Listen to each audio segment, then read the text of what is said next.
Happy Homes and the Hearts That Make Them, by Samuel Smiles. Read by John Greenman. Chapter 10. Helps and Opportunities. Scientific Pursuits. Opportunity has hair in front, behind she is bald. But if you seize her by the forelock, you may hold her, but, if suffered to escape, not Jupiter himself can catch her again. From the Latin. Accident does very little towards the production of any great result in life. Though sometimes what is called a happy hit may be made by a bold venture, the common highway of steady industry and application is the only safe road to travel. It is said of the landscape painter Wilson, that when he had nearly finished a picture in a tame, correct manner, he would step back from it, his pencil fixed at the end of a long stick, and after gazing earnestly on the work, he would suddenly walk up, and by a few bold touches give a brilliant finish to the painting. But it will not do for every one who would produce an effect to throw his brush at the canvas in the hope of producing a picture. The capability of putting in these last vital touches is acquired only by the labor of a life. And the probability is that the artist who has not carefully trained himself beforehand, in attempting to produce a brilliant effect at a dash, will only produce a blotch. Sedulous attention and painstaking industry always mark the true worker. The greatest men are not those who despise the day of small things, but those who improve them the most carefully. Michael Angelo was one day explaining to a visitor to his studio what he had been doing at a statue since his previous visit. "I have retouched this part, polished that, softened this feature, brought out that muscle, given some expression to this lip, and more energy to that limb." "But these are trifles," remarked the visitor. "It may be so," replied the sculptor, "but recollect that trifles make perfection, and perfection is no trifle." So it was said of Nicolas Poussin, the painter, that the rule of his conduct was that whatever was worth doing at all was worth doing well. And when asked, late in life, by a friend, by what means he had gained so high a reputation among the painters of Italy, Poussin emphatically answered, "Because I have neglected nothing." Although there are discoveries which are said to have been made by accident, if carefully inquired into, it will be found that there has really been very little that was accidental about them. For the most part, these so-called accidents have only been opportunities, carefully improved by genius. The fall of the apple at Newton's feet has often been quoted in proof of the accidental character of some discoveries. But Newton's whole mind had already been devoted for years to the laborious and patient investigation of the subject of gravitation, and the circumstances of the apple falling before his eyes was suddenly apprehended only as genius could apprehend it, and served to flash upon him the brilliant discovery then opening to his sight. In like manner, the brilliantly colored soap bubbles blown from a common tobacco pipe, though trifles light as air in most eyes, suggested to Dr. Young his beautiful theory of interferences, and led to his discovery relating to the diffraction of light. Although great men are popularly supposed only to deal with great things, men such as Newton and Young were ready to detect the significance of the most familiar and simple facts, their greatness consisting mainly in their wise interpretation of them. The difference between men consists, in a great measure, in the intelligence of their observation. The Russian proverb says of the non-observant man, "He goes through the forest and sees no firewood." The wise man's eyes are in his head, says Solomon, but the fool walketh in darkness. "Sir," said Johnson on one occasion to a fine gentleman just returned from Italy, "some men will learn more in the Hampstead stage than others in the tour of Europe." It is the mind that sees as well as the eye. Where unthinking gazers observe nothing, men of intelligent vision penetrate into the very fibre of the phenomena presented to them, attentively noting differences, making comparisons, and recognizing their underlying idea. Many before Galileo had seen a suspended weight swing before their eyes with a measured beat, but he was the first to detect the value of the fact. One of the vergers in the cathedral at Pisa, after replenishing with oil a lamp which hung from the roof, left it swing to and fro, and Galileo, then a youth of only 18, noting it attentively, conceived the idea of applying it to the measurement of time. 50 years of study and labor, however, elapsed before he completed the invention of his pendulum, the importance of which in the measurement of time and in astronomical calculations can scarcely be overrated. In like manner, Galileo, having casually heard that a Dutch spectacle maker had presented to Count Maurice an instrument by means of which distant objects appeared nearer to the beholder, addressed himself to the cause of such a phenomenon, which led to the invention of the telescope, and proved the beginning of the modern science of astronomy. Discoveries such as these could never have been made by a negligent observer, or by a mere passive listener. While Captain Brown was occupied in studying the construction of bridges, with a view of contriving one of a cheap description to be thrown across the Tweed near which he lived, he was walking in his garden one dewy autumn morning, when he saw a tiny spider's net suspended across his path. The idea immediately occurred to him that a bridge of iron ropes or chains might be constructed in like manner, and the result was the invention of his suspension bridge. Sir James Watt, when consulted about the mode of carrying water by pipes under the Clyde, along the unequal bed of the river, turned his attention one day to the shell of a lobster presented at table, and from that model he invented an iron tube, which, when laid down, was found effectually to answer the purpose.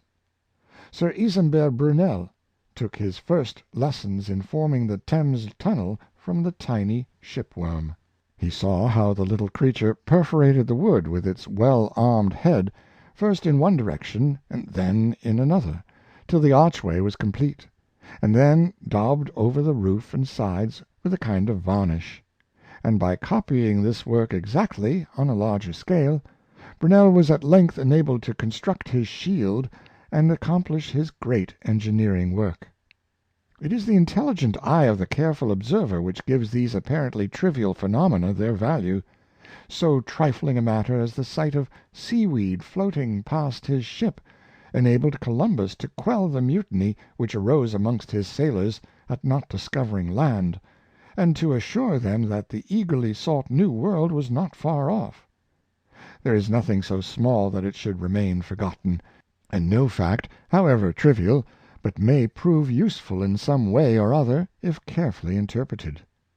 Who could have imagined that the famous chalk cliffs of Albion had been built up by tiny insects, detected only by the help of the microscope, of the same order of creatures that have gemmed the sea with islands of coral?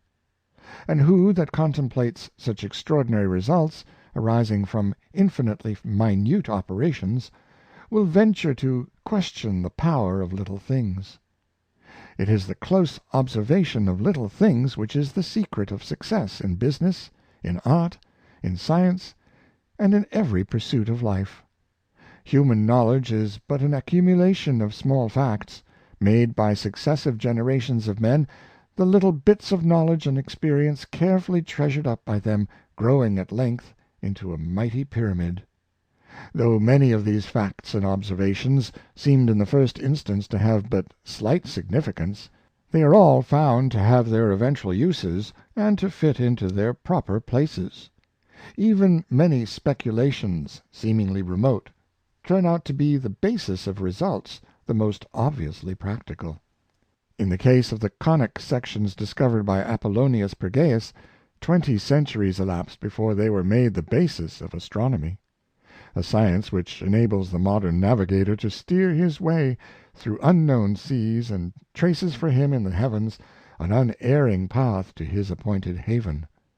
And had not mathematicians toiled for so long, and, to uninstructed observers, apparently so fruitlessly, over the abstract relations of lines and surfaces, it is probable that but few of our mechanical inventions would have seen the light.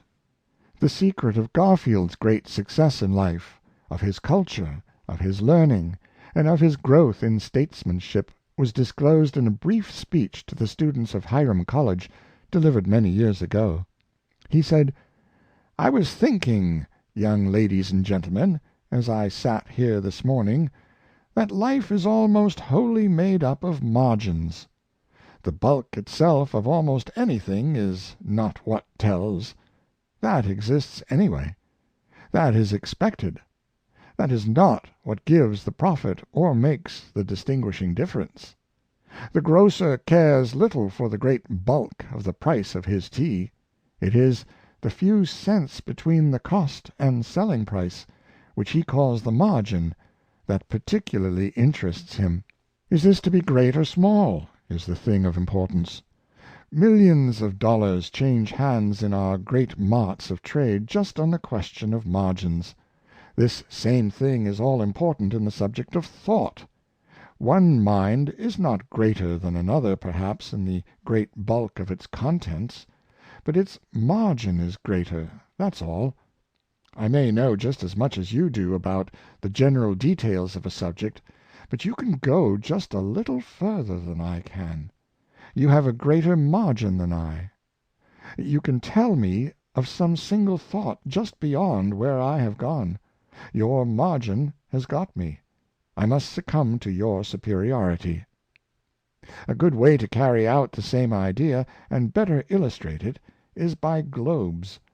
Did you ever see two globes whose only difference was that one had half an inch larger diameter than the other? The larger one, although there is so little difference, will entirely enclose the other, and have a quarter of an inch in every direction to spare besides. Let those globes be minds, with a living principle of some kind at their centers, which throws out its little tentacle-like arms in every direction, as if to explore for knowledge. The one goes a certain distance and stops. It can reach no farther. It has come to a standstill. It has reached its maximum of knowledge in that direction.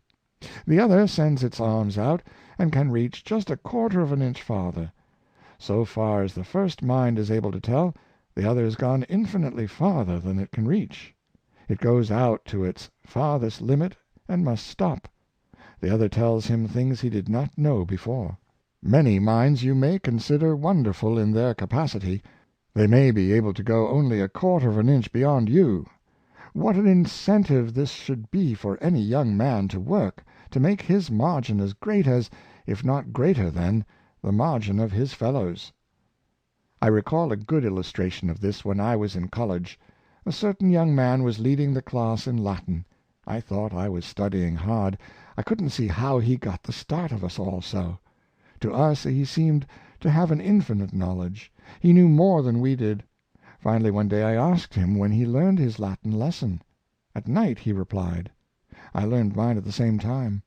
His window was not far from mine, and I could see him from my own. I had finished my lesson the next night as well as usual, and feeling sleepy was about to go to bed. I happened to saunter to my window, and there I saw my classmate still bending diligently over his book. There's where he gets the margin on me, I thought. But he shall not have it for once, I resolved. I will study just a little longer than he does to-night. So I took down my books again, and, opening to the lesson, went to work with renewed vigor. I watched for the light to go out in my classmate's room. In 15 minutes it was all dark. There is his margin, I thought. It was 15 minutes more time. It was hunting out 15 minutes more of rules and root derivatives.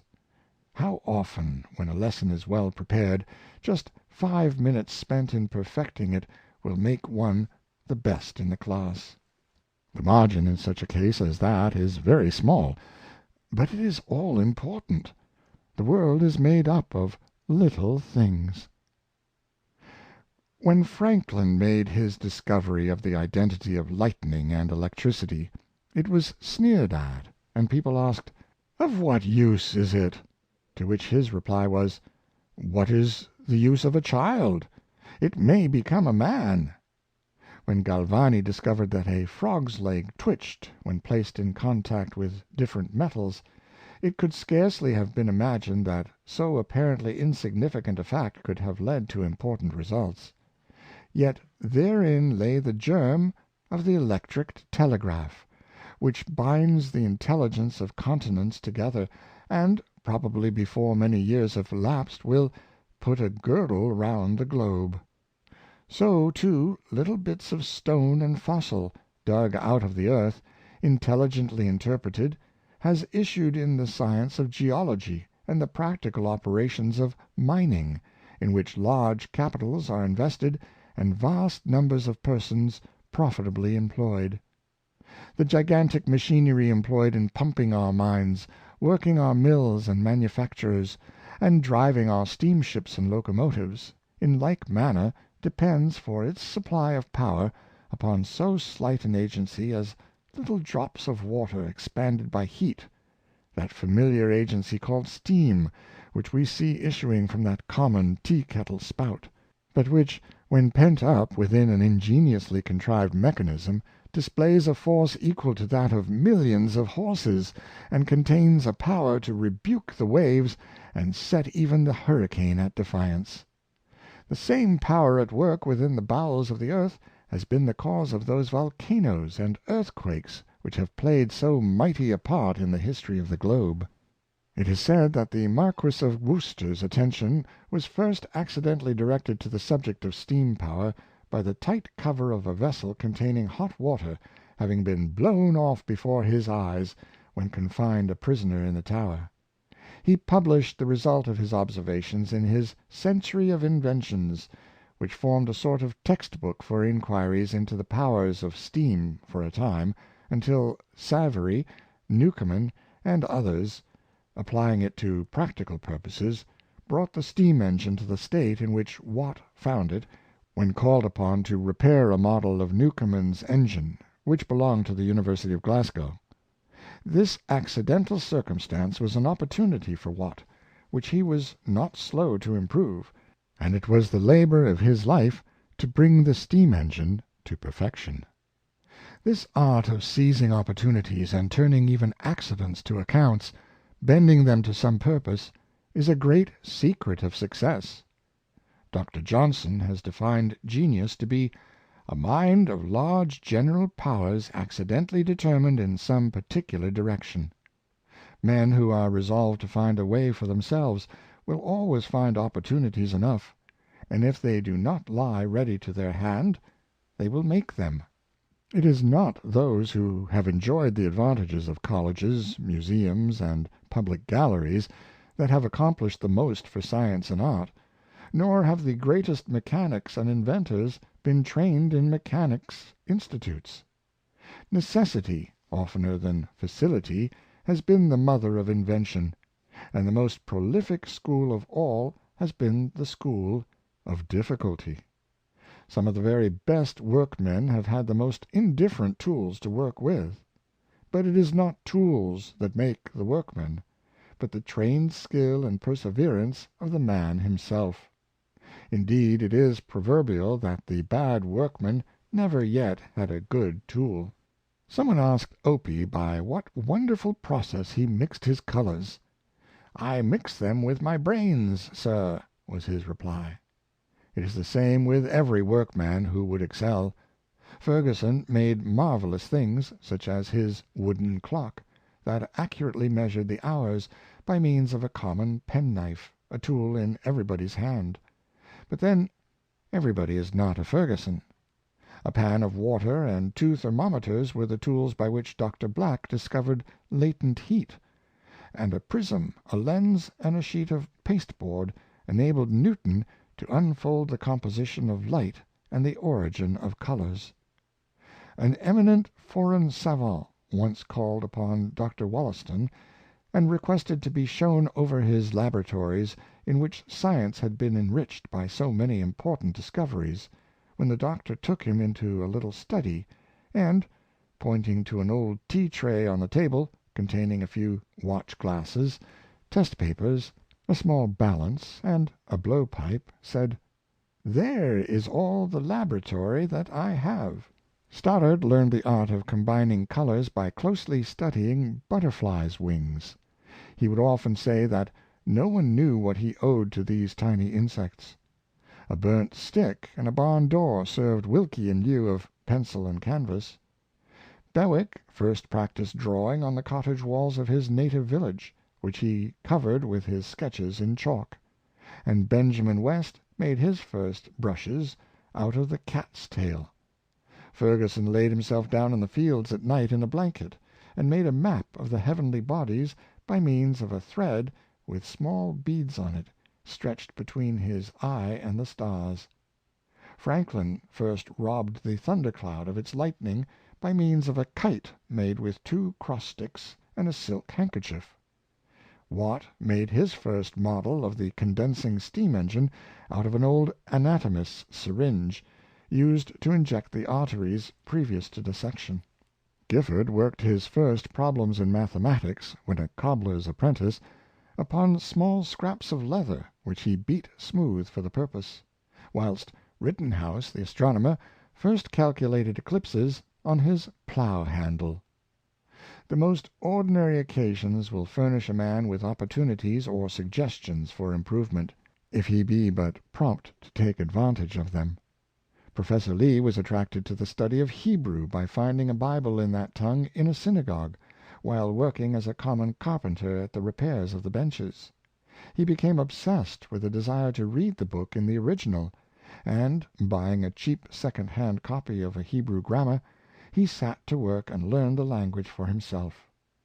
As Edmund Stone said to the Duke of Argyle, in answer to his Grace's inquiry how he, a poor gardener's boy, had contrived to be able to read Newton's Principia in Latin, "One needs only to know the 24 letters of the alphabet in order to learn everything else that one wishes."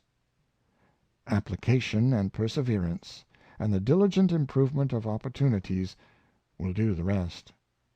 Sir Walter Scott found opportunities for self-improvement in every pursuit, and turned even accidents to account.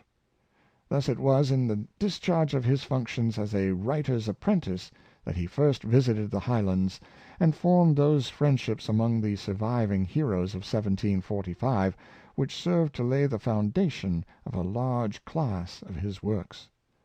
Later in life, when employed as quartermaster of the Edinburgh Light Cavalry, he was accidentally disabled by the kick of a horse, and confined for some time to his house. But Scott was a sworn enemy to idleness, and he forthwith set his mind to work. In 3 days he had composed the first canto of the "Lay of the Last Minstrel," which he shortly after finished, his first great original work. The attention of Dr. Priestley, the discoverer of so many gases, was accidentally drawn to the subject of chemistry through his living in the neighborhood of a brewery. When visiting the place one day, he noted the peculiar appearances attending the extinction of lighted chips in the gas floating over the fermented liquor. He was 40 years old at the time, and knew nothing of chemistry.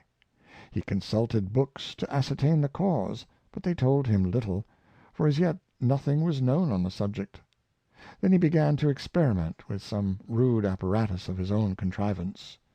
The curious results of his first experiments led to others, which in his hands shortly became the science of pneumatic chemistry.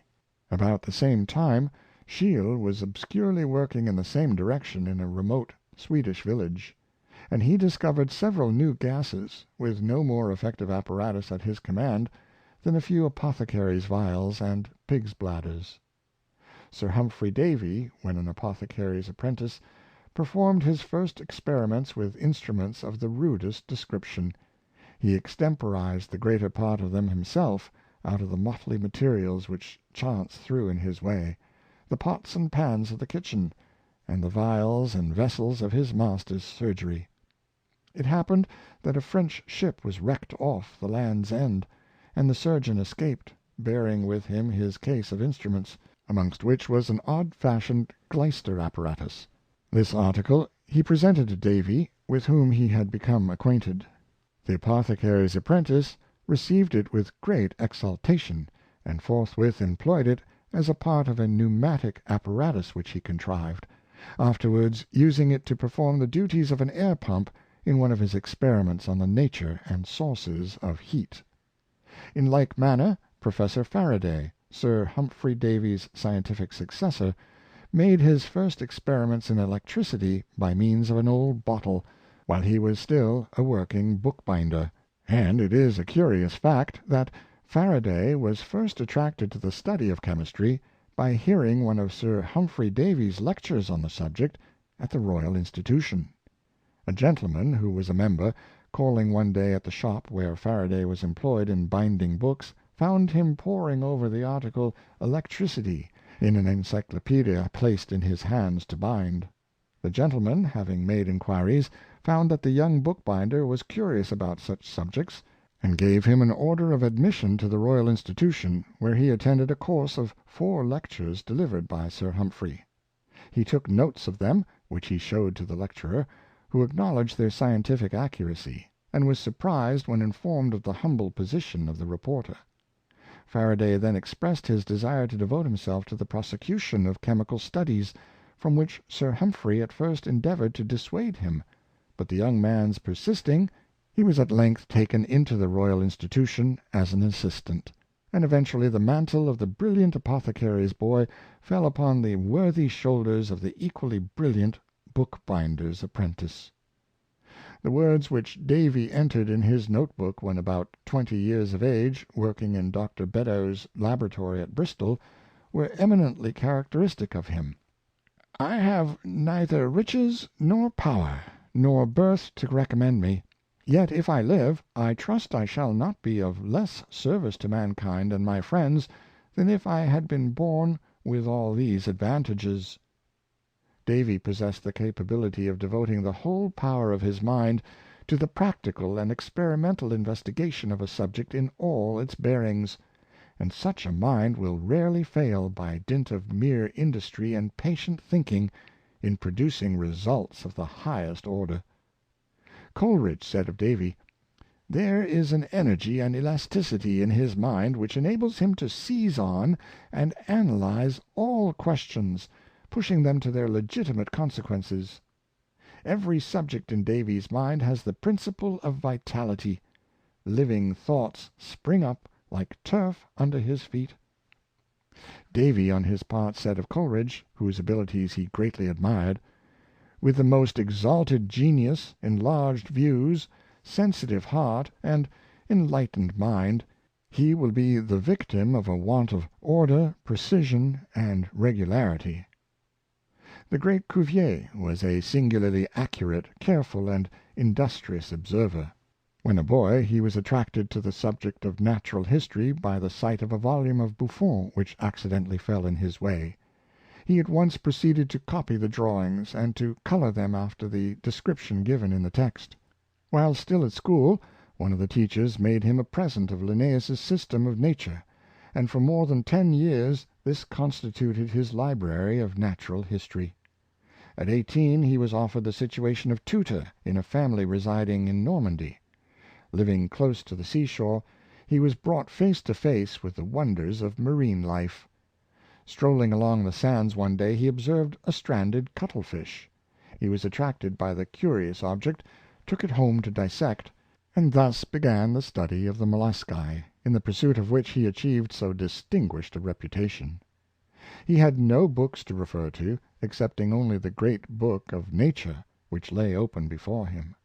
The study of the novel and interesting objects which it daily presented to his eyes made a much deeper impression on his mind than any written or engraved descriptions could possibly have done. 3 years thus passed, during which he compared the living species of marine animals with the fossil remains found in the neighborhood, dissected the specimens of marine life that came under his notice, and, by careful observation, prepared the way for a complete reform in the classification of the animal kingdom. It is not accident, then, that helps a man in the world, so much as purpose and persistent industry. To the feeble, the sluggish, and the purposeless, the happiest accidents will avail nothing. They pass them by, seeing no meaning in them. But it is astonishing how much can be accomplished if we are prompt to seize and improve the opportunities for action and effort which are constantly presenting themselves. Watt taught himself chemistry and mechanics while working at his trade of a mathematical instrument maker, at the same time that he was learning German from a Swiss dyer. Stephenson taught himself arithmetic and mensuration while working as an engine man during the night shifts; and when he could snatch a few moments in the intervals allowed for meals during the day, he worked his sums with a bit of chalk upon the sides of the colliery wagons. Dalton's industry was the habit of his life. He began from his boyhood, for he taught a little village school when he was only about 12 years old, keeping the school in winter and working upon his father's farm in the summer. He would sometimes urge himself and companions to study by the stimulus of a bet, and on one occasion, by his satisfactory solution of a problem, he won as much as enabled him to buy a winter's store of candles.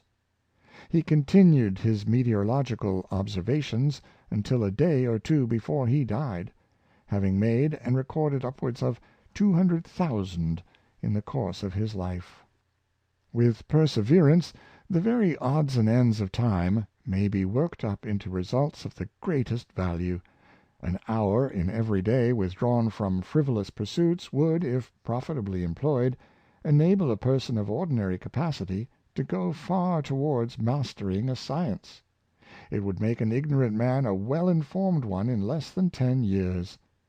Time should not be allowed to pass without yielding fruits, in the form of something learned worthy of being known, some good principle cultivated, or some good habit strengthened.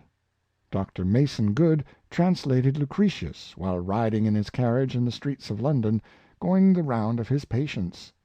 Dr. Darwin composed nearly all his works in the same way while driving about in his sulky from house to house in the country, writing down his thoughts on little scraps of paper, which he carried about with him for the purpose. Hale wrote his Contemplations while traveling on circuit. Dr. Burney learned French and Italian while traveling on horseback from one musical pupil to another in the course of his profession. Kirke White learned Greek while walking to and from a lawyer's office, and we personally know a man of eminent position who learned Latin and French while going messages as an errand boy in the streets of Manchester. D'Aguesseau, one of the great chancellors of France, by carefully working up his odd bits of time, wrote a bulky and able volume in the successive intervals of waiting for dinner, and Madame de Genlis composed several of her charming volumes while waiting for the princess to whom she gave her daily lessons. Elihu Burritt attributed his first success in self-improvement not to genius, which he disclaimed, but simply to the careful employment of those invaluable fragments of time called odd moments. While working and earning his living as a blacksmith, he mastered some 18 ancient and modern languages, and 22 European dialects. What a solemn and striking admonition to youth is that inscribed on the dial at All Souls, Oxford: "The hours perish and are laid to our charge." Time is the only little fragment of eternity that belongs to man, and, like life, it can never be recalled. In the dissipation of worldly treasure, says Jackson of Exeter, the frugality of the future may balance the extravagance of the past, but who can say, "I will take from minutes to morrow to compensate for those I have lost to day"? Melanchthon noted down the time lost by him, that he might thereby reanimate his industry, and not lose an hour. An Italian scholar put over his door an inscription intimating that whosoever remained there should join in his labors. "We are afraid," said some visitor to Baxter, "that we break in upon your time." "To be sure you do," replied the disturbed and blunt divine. time was the estate out of which these great workers and all other workers formed that rich treasury of thoughts and deeds which they have left to their successors. The mere drudgery undergone by some men in carrying on their undertakings has been something extraordinary, but the drudgery they regarded as the price of success. Addison amassed as much as 3 folios of manuscript materials before he began his Spectator. Newton wrote his Chronology 15 times over before he was satisfied with it, and Gibbon wrote out his Memoir 9 times. Hale studied for many years at the rate of 16 hours a day, and when wearied with the study of the law, he would recreate himself with philosophy and the study of the mathematics. Hume wrote 13 hours a day while preparing his History of England. Montesquieu, speaking of one part of his writings, said to a friend, "You will read it in a few hours, but I assure you it has cost me so much labor that it has whitened my hair." The practice of writing down thoughts and facts for the purpose of holding them fast, and preventing their escape into the dim region of forgetfulness, has been much resorted to by thoughtful and studious men. Lord Bacon left behind him many manuscripts entitled "Sudden Thoughts Set Down for Use." Erskine made great extracts from Burke, and Eldon copied Coke upon Lyttelton twice over with his own hand, so that the book became, as it were, part of his own mind. The late Dr. Pye Smith, when apprenticed to his father as a bookbinder, was accustomed to make copious memoranda of all the books he read, with extracts and criticisms.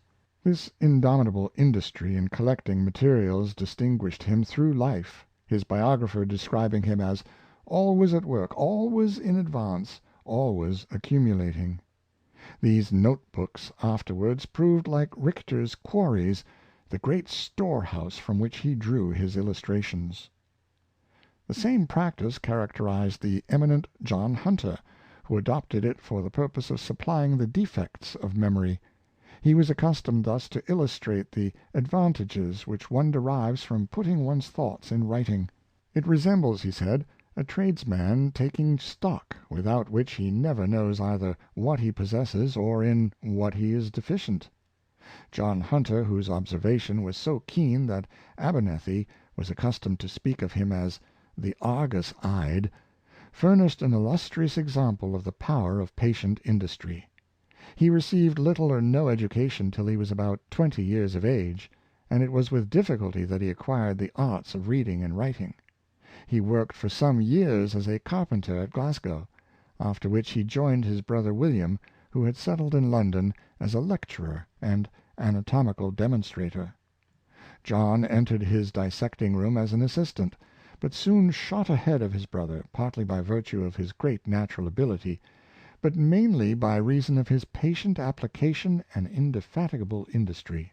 He was one of the first in this country to devote himself assiduously to the study of comparative anatomy, and the objects he dissected and collected took the eminent Professor Owen no less than 10 years to arrange. The collection contains some 20,000 specimens, and is the most precious treasure of the kind that has ever been accumulated by the industry of one man. Hunter used to spend every morning from sunrise until 8 o'clock in his museum, and throughout the day he carried on his extensive private practice, performed his laborious duties as surgeon to St. George's Hospital and deputy surgeon general to the army, delivered lectures to students, and superintended a school of practical anatomy at his own house, finding leisure, amidst all, for elaborate experiments on the animal economy, and the composition of various works of great scientific importance. To find time for this gigantic amount of work he allowed himself only 4 hours of sleep at night, and an hour after dinner. When once asked what method he had adopted to insure success in his undertakings, he replied, "My rule is deliberately to consider, before I commence, whether the thing be practicable. If it be not practicable, I do not attempt it. If it be practical, I can accomplish it if I give sufficient pains to it, and having begun, I never stop till the thing is done. To this rule I owe all my success." Hunter occupied a great deal of his time in collecting definite facts respecting matters which, before his day, were regarded as exceedingly trivial.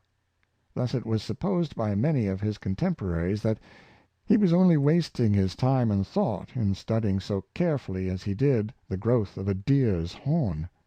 But Hunter was impressed with the conviction that no accurate knowledge of scientific facts is without its value.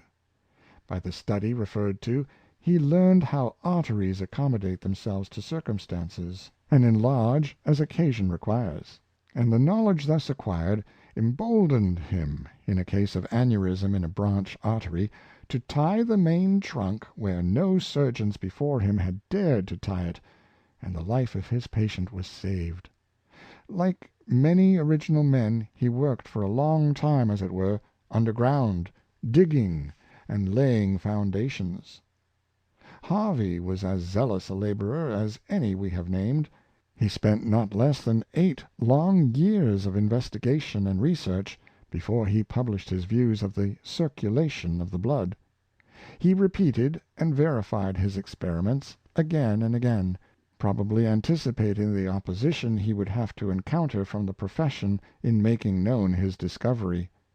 The tract in which he at length announced his views was a modest one, but simple, perspicuous, and conclusive.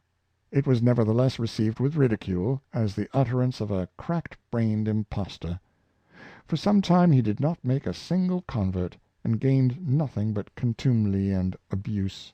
He had called in question the revered authority of the ancients, and it was even averred that his views were calculated to subvert the authority of the Scriptures, and undermine the very foundation of morality and religion. His little practice fell away, and he was left almost without a friend. This lasted for some years, until the great truth held fast by Harvey amidst all his adversity, and which had dropped into many thoughtful minds, gradually ripened by further observation, and after a period of about 25 years it became generally recognized as an established scientific truth. The difficulties encountered by Dr. Jenner in promulgating and establishing his discovery of vaccination as a preventative of smallpox were even greater than those of Harvey.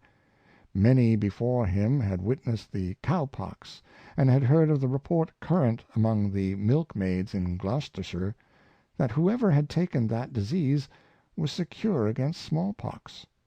It was a trifling, vulgar rumor, supposed to have no significance whatever, and no one had thought it worthy of investigation, until it was accidentally brought under the notice of Jenner. He was a youth pursuing his studies at Sudbury, when his attention was arrested by the casual observation made by a country girl, who came to his master's shop for advice. The smallpox was mentioned, when the girl said, "I can't take that disease, for I have had cowpox." The observation immediately riveted Jenner's attention, and he forthwith set about inquiring and making observations on the subject. His professional friends, to whom he mentioned his views as to the prophylactic virtues of cowpox, laughed at him, and even threatened to expel him from their society if he persisted in harassing them with the subject. In London he was so fortunate as to study under John Hunter, to whom he communicated his views. The advice of the great anatomist was thoroughly characteristic: "Don't think, but try; be patient; be accurate." Jenner's courage was supported by the advice, which conveyed to him the true art of philosophical investigation. He went back to the country to practice his profession and make observations and experiments, which he continued to pursue for a period of 20 years. His faith in his discovery was so implicit that he vaccinated his own son on 3 several occasions.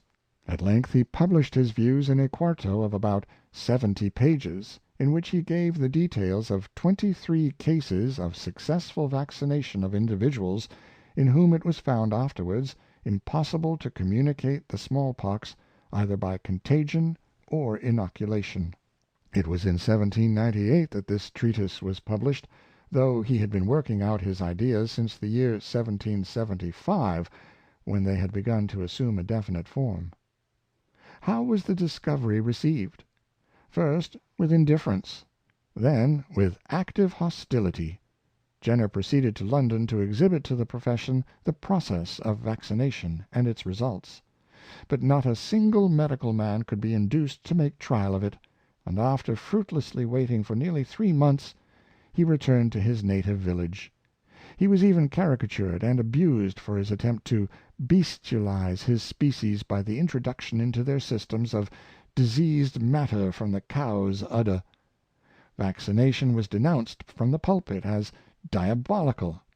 It was averred that vaccinated children became ox-faced, that abscesses broke out to indicate sprouting horns, and that the countenance was gradually transmuted into the visage of a cow, the voice into the bellowing of bulls.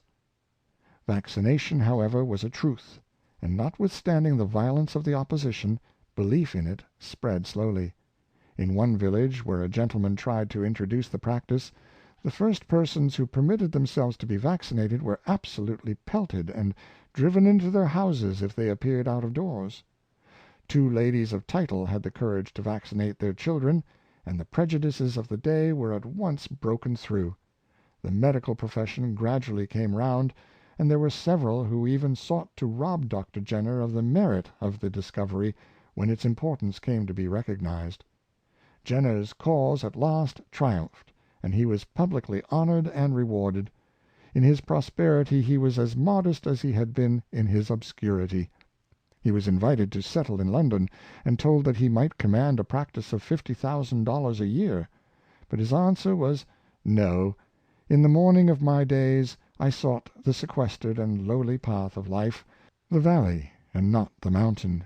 And now in the evening of my days it is not meet for me to hold myself up as an object for fortune and for fame." During Jenner's own lifetime the practice of vaccination became adopted all over the civilized world, and when he died his title as a benefactor of his kind was recognized far and wide. Cuvier has said, "If vaccine were the only discovery of the epoch, it would serve to render it illustrious for ever."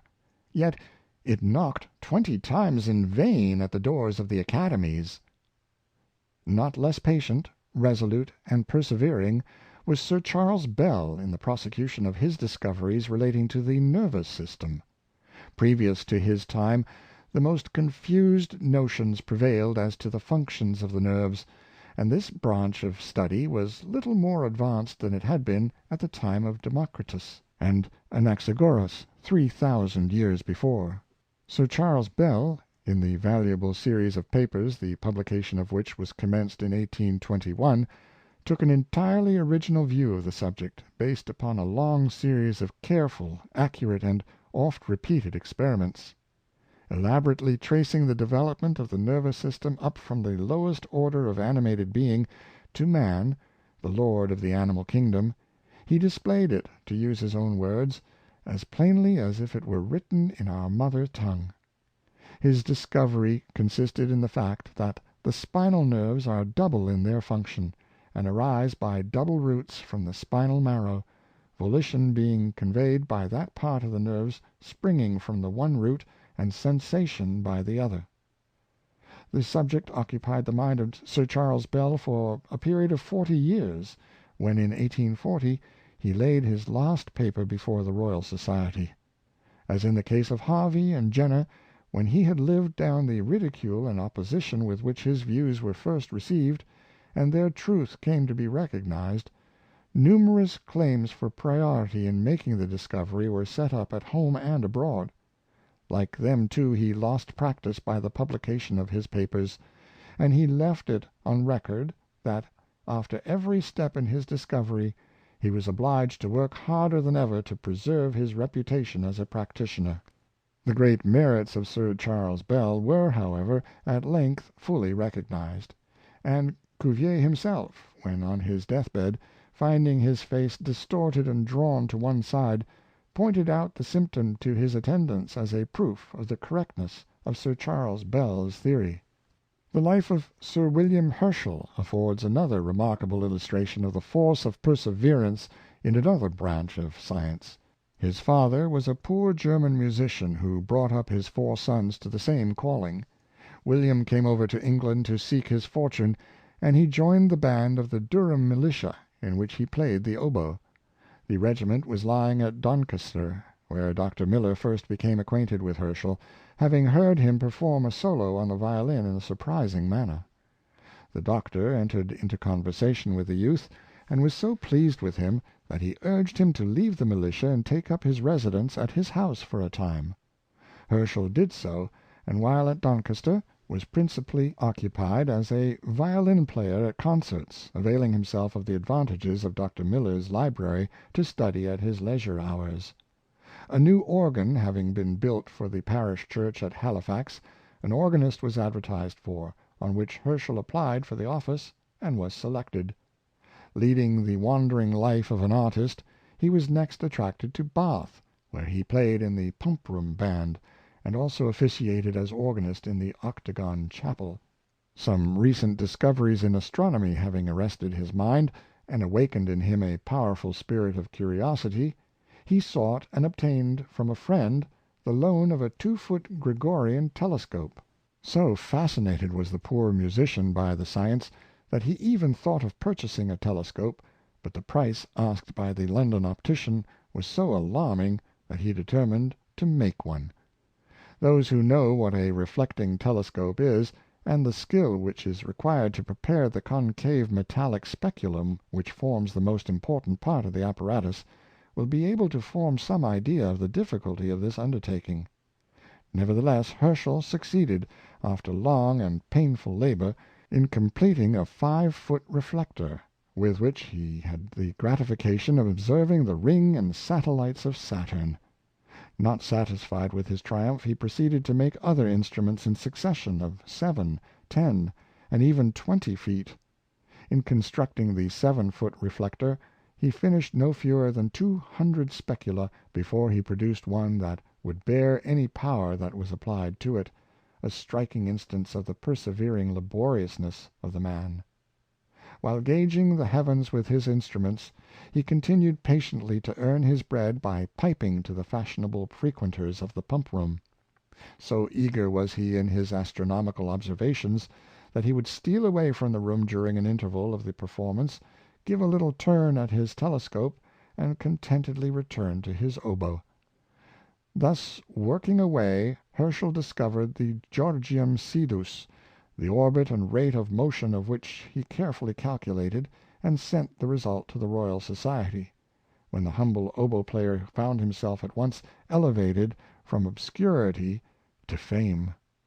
He was shortly after appointed Astronomer Royal, and by the kindness of George III. Was placed in a position of honorable competency for life. He bore his honors with the same meekness and humility which had distinguished him in the days of his obscurity.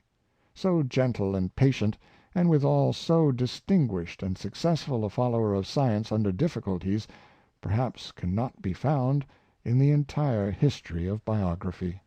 Hugh Miller was a man of like observant faculties, who studied literature as well as science with zeal and success.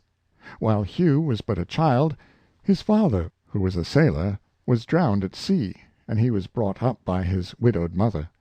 He had a school training after a sort, but his best teachers were the boys with whom he played, the men amongst whom he worked, the friends and relatives with whom he lived. He read much and miscellaneously, and picked up odd sorts of knowledge from many quarters, from workmen, carpenters, fishermen and sailors, and above all, from the old boulders strewn along the shores of Cromarty Frith.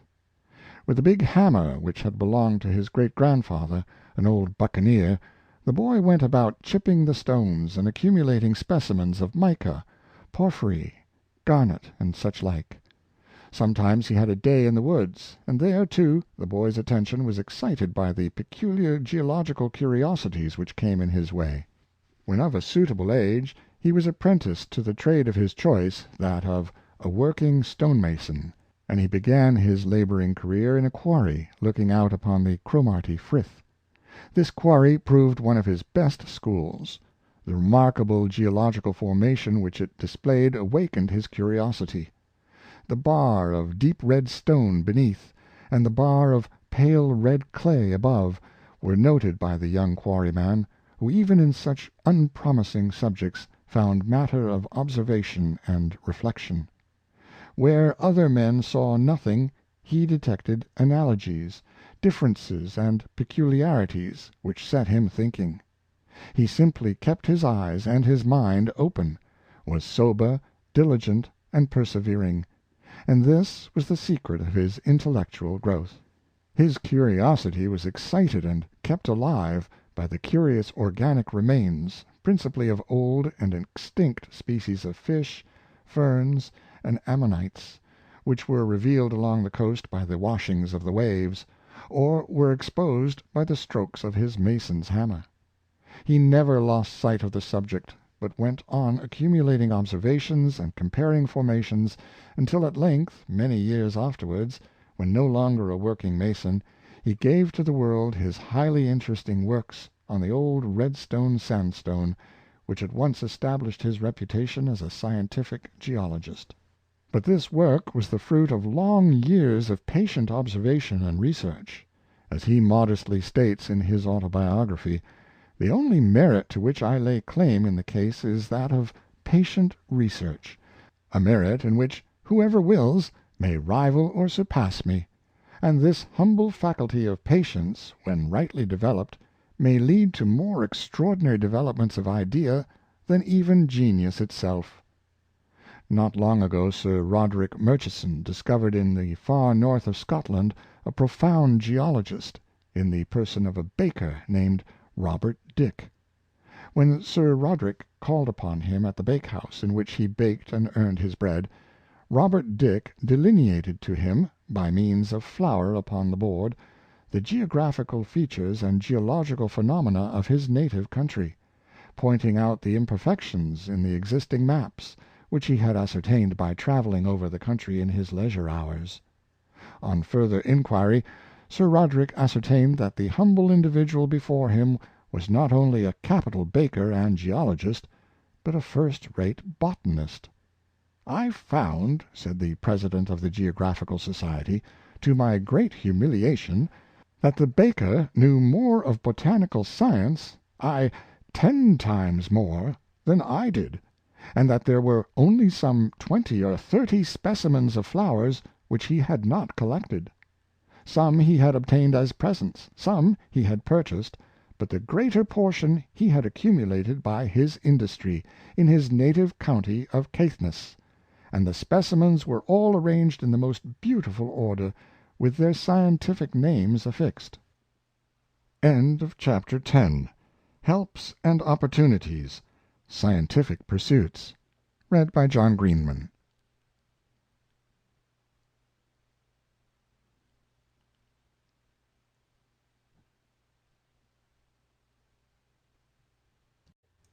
Chapter 11.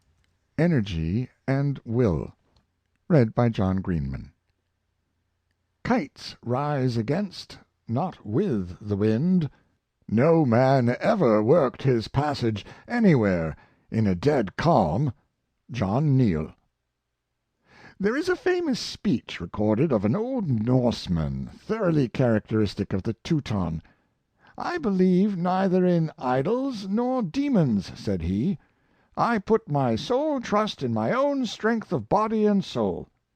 Either I will find a way or make one," was an exposition of the same sturdy independence which to this day distinguishes the descendants of the Northmen.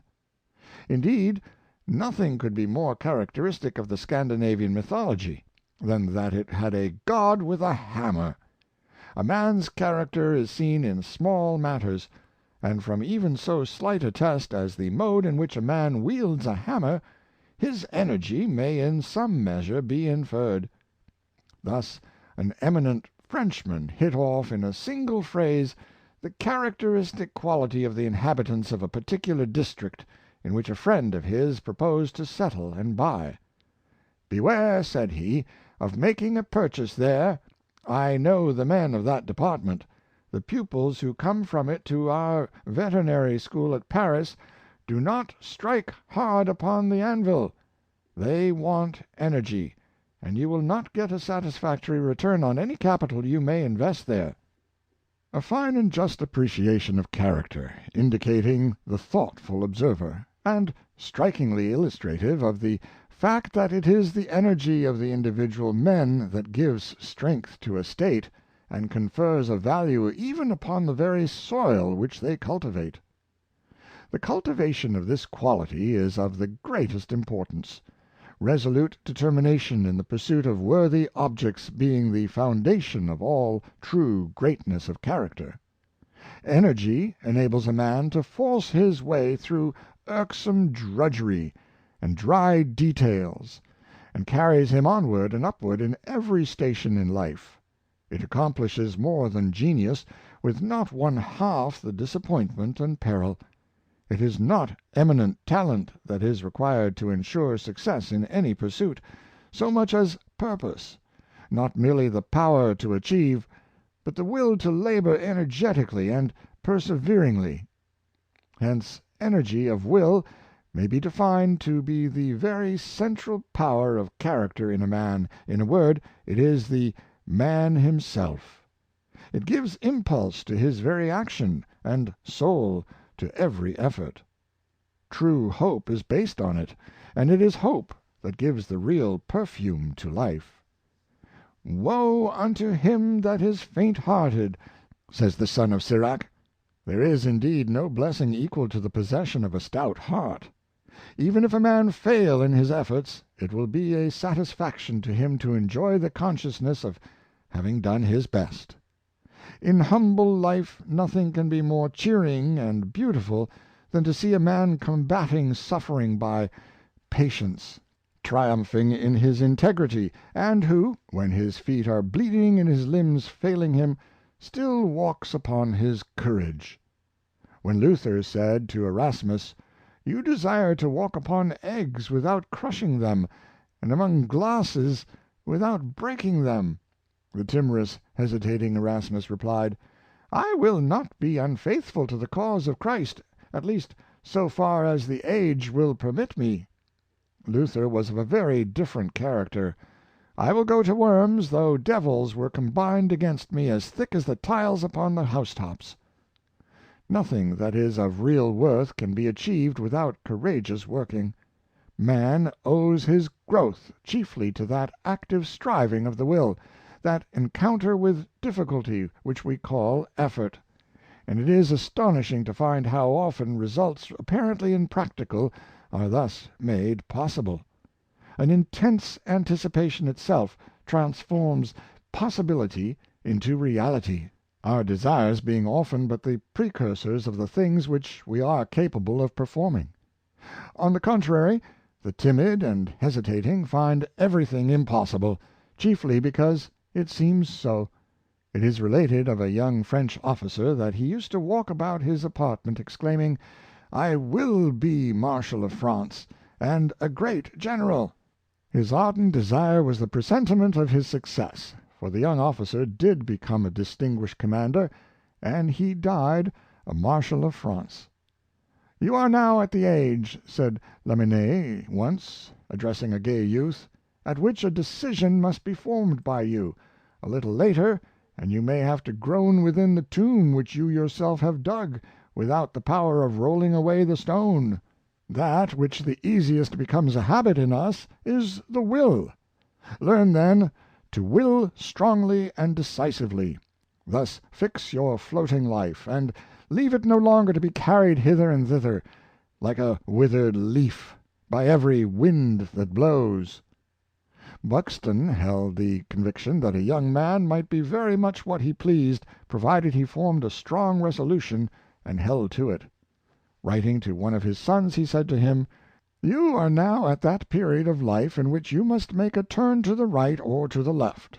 You must now give proofs of principle, determination, and strength of mind, or you must sink into idleness, and acquire the habits and character of a desultory, ineffective young man.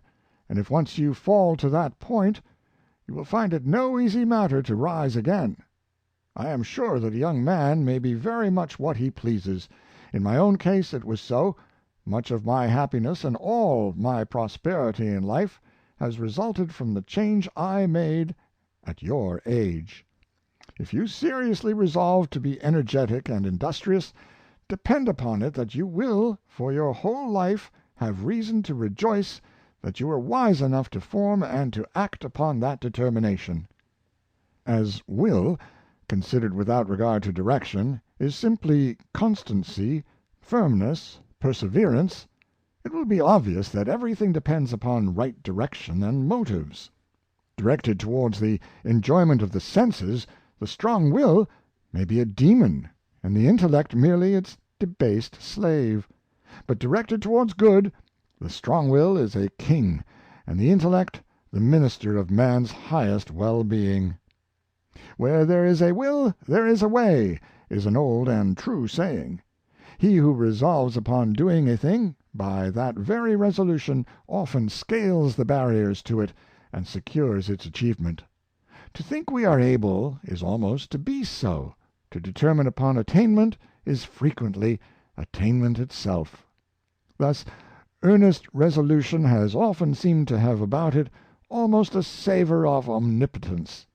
The strength of Suwarrow's character lay in his power of willing, and, like most resolute persons, he preached it up as a system. "You can only half will," he would say to people who failed. Like Richelieu and Napoleon, he would have the word "impossible" banished from the dictionary. "I don't know," "I can't," and "impossible" were words which he detested above all others. "Learn," "do," "try," he would exclaim.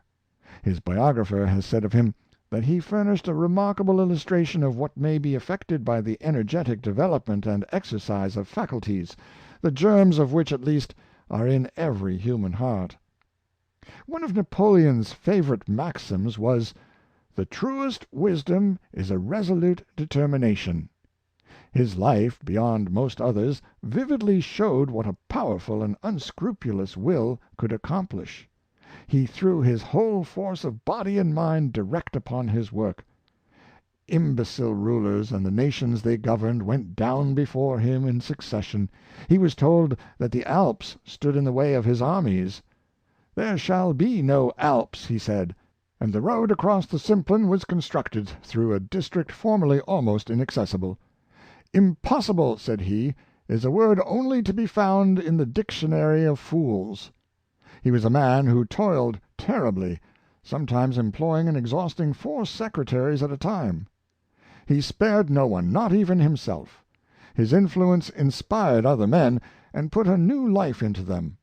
"I made my generals out of mud," he said. But all was of no avail, for Napoleon's intense selfishness was his ruin, and the ruin of France, which he left a prey to anarchy. His life taught the lesson that power, however energetically wielded without beneficence, is fatal to its possessor and its subjects, and that knowledge without goodness is but the incarnate principle of evil. Our own Wellington was a far greater man, not resolute, firm, and persistent, but more self-denying, conscientious, and truly patriotic. Napoleon's aim was glory. Wellington's watchword, like Nelson's, was duty. The former word, it is said, does not once occur in his dispatches; the latter often, but never accompanied by any high-sounding professions. The greatest difficulties could neither embarrass nor intimidate Wellington, his energy invariably rising in proportion to the obstacles to be surmounted. The patience, the firmness, the resolution with which he bore through the maddening vexations and gigantic difficulties of the Peninsular campaigns is, perhaps, one of the sublimest things to be found in history. Though his natural temper was irritable in the extreme, his high sense of duty enabled him to restrain it, and to those about him his patience seemed absolutely inexhaustible.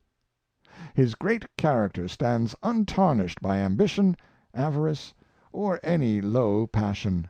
Though a man of powerful individuality, he yet displayed a great variety of endowment. The equal of Napoleon in generalship, he was as prompt, vigorous, and daring as Clive, as wise a statesman as Cromwell, and as pure and high-minded as Washington.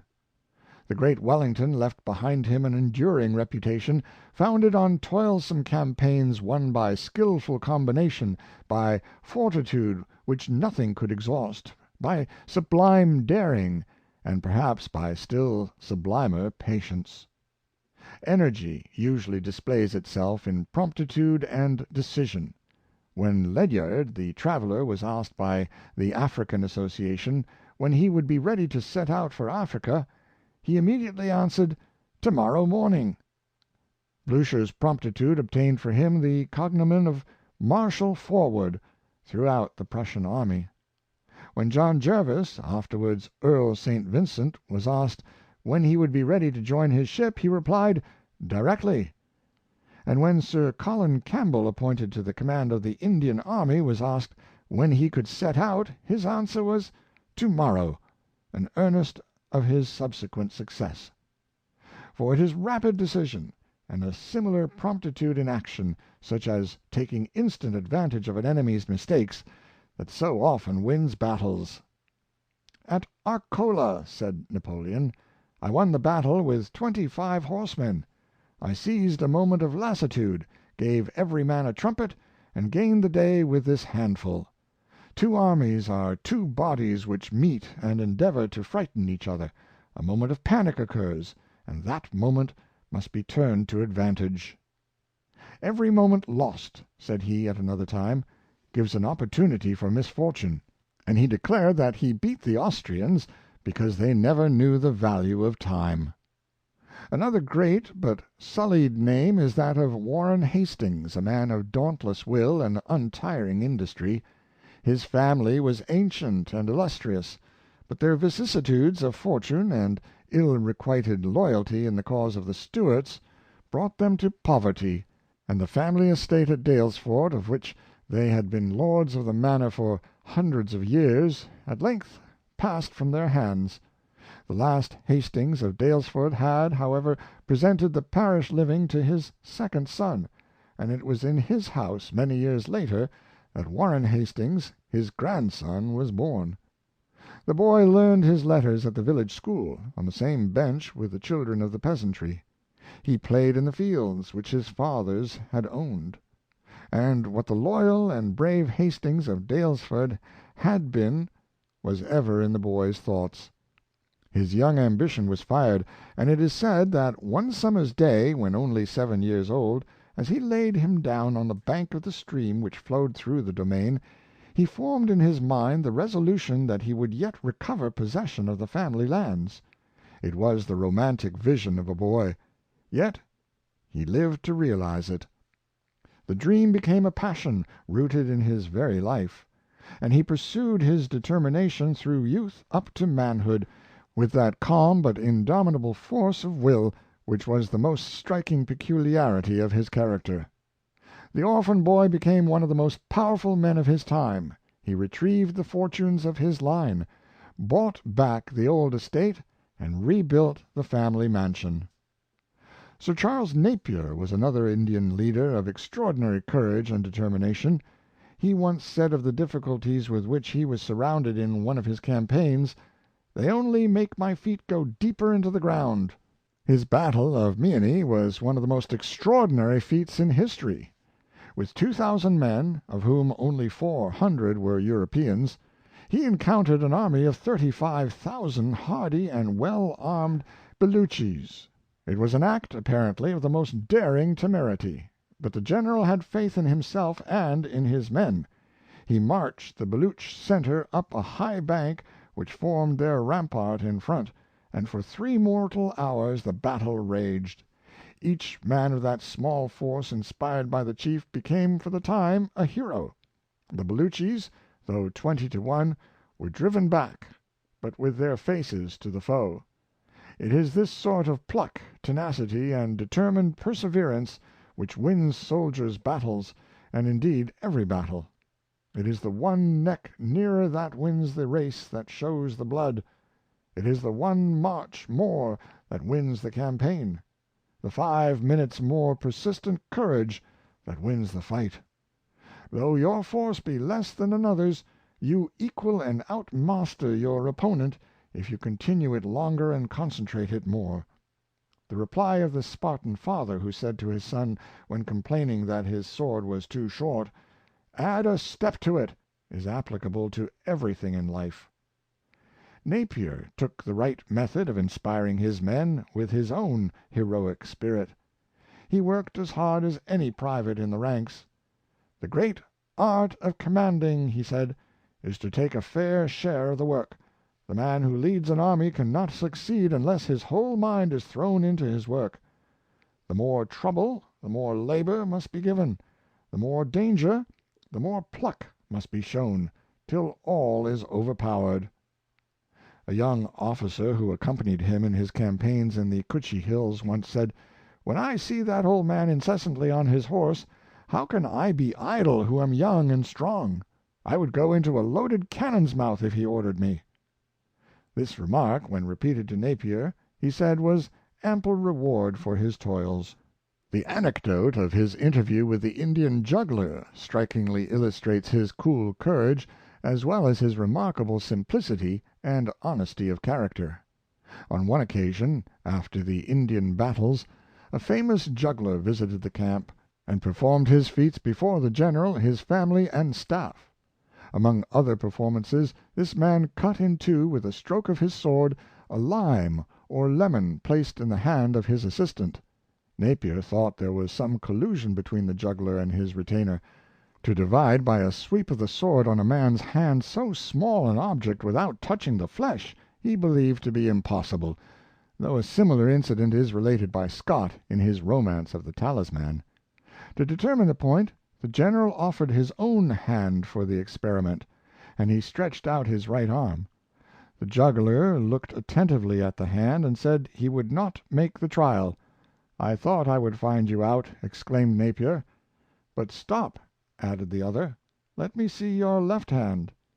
The left hand was submitted, and the man then said firmly, "If you hold your arm steady, I will perform the feat."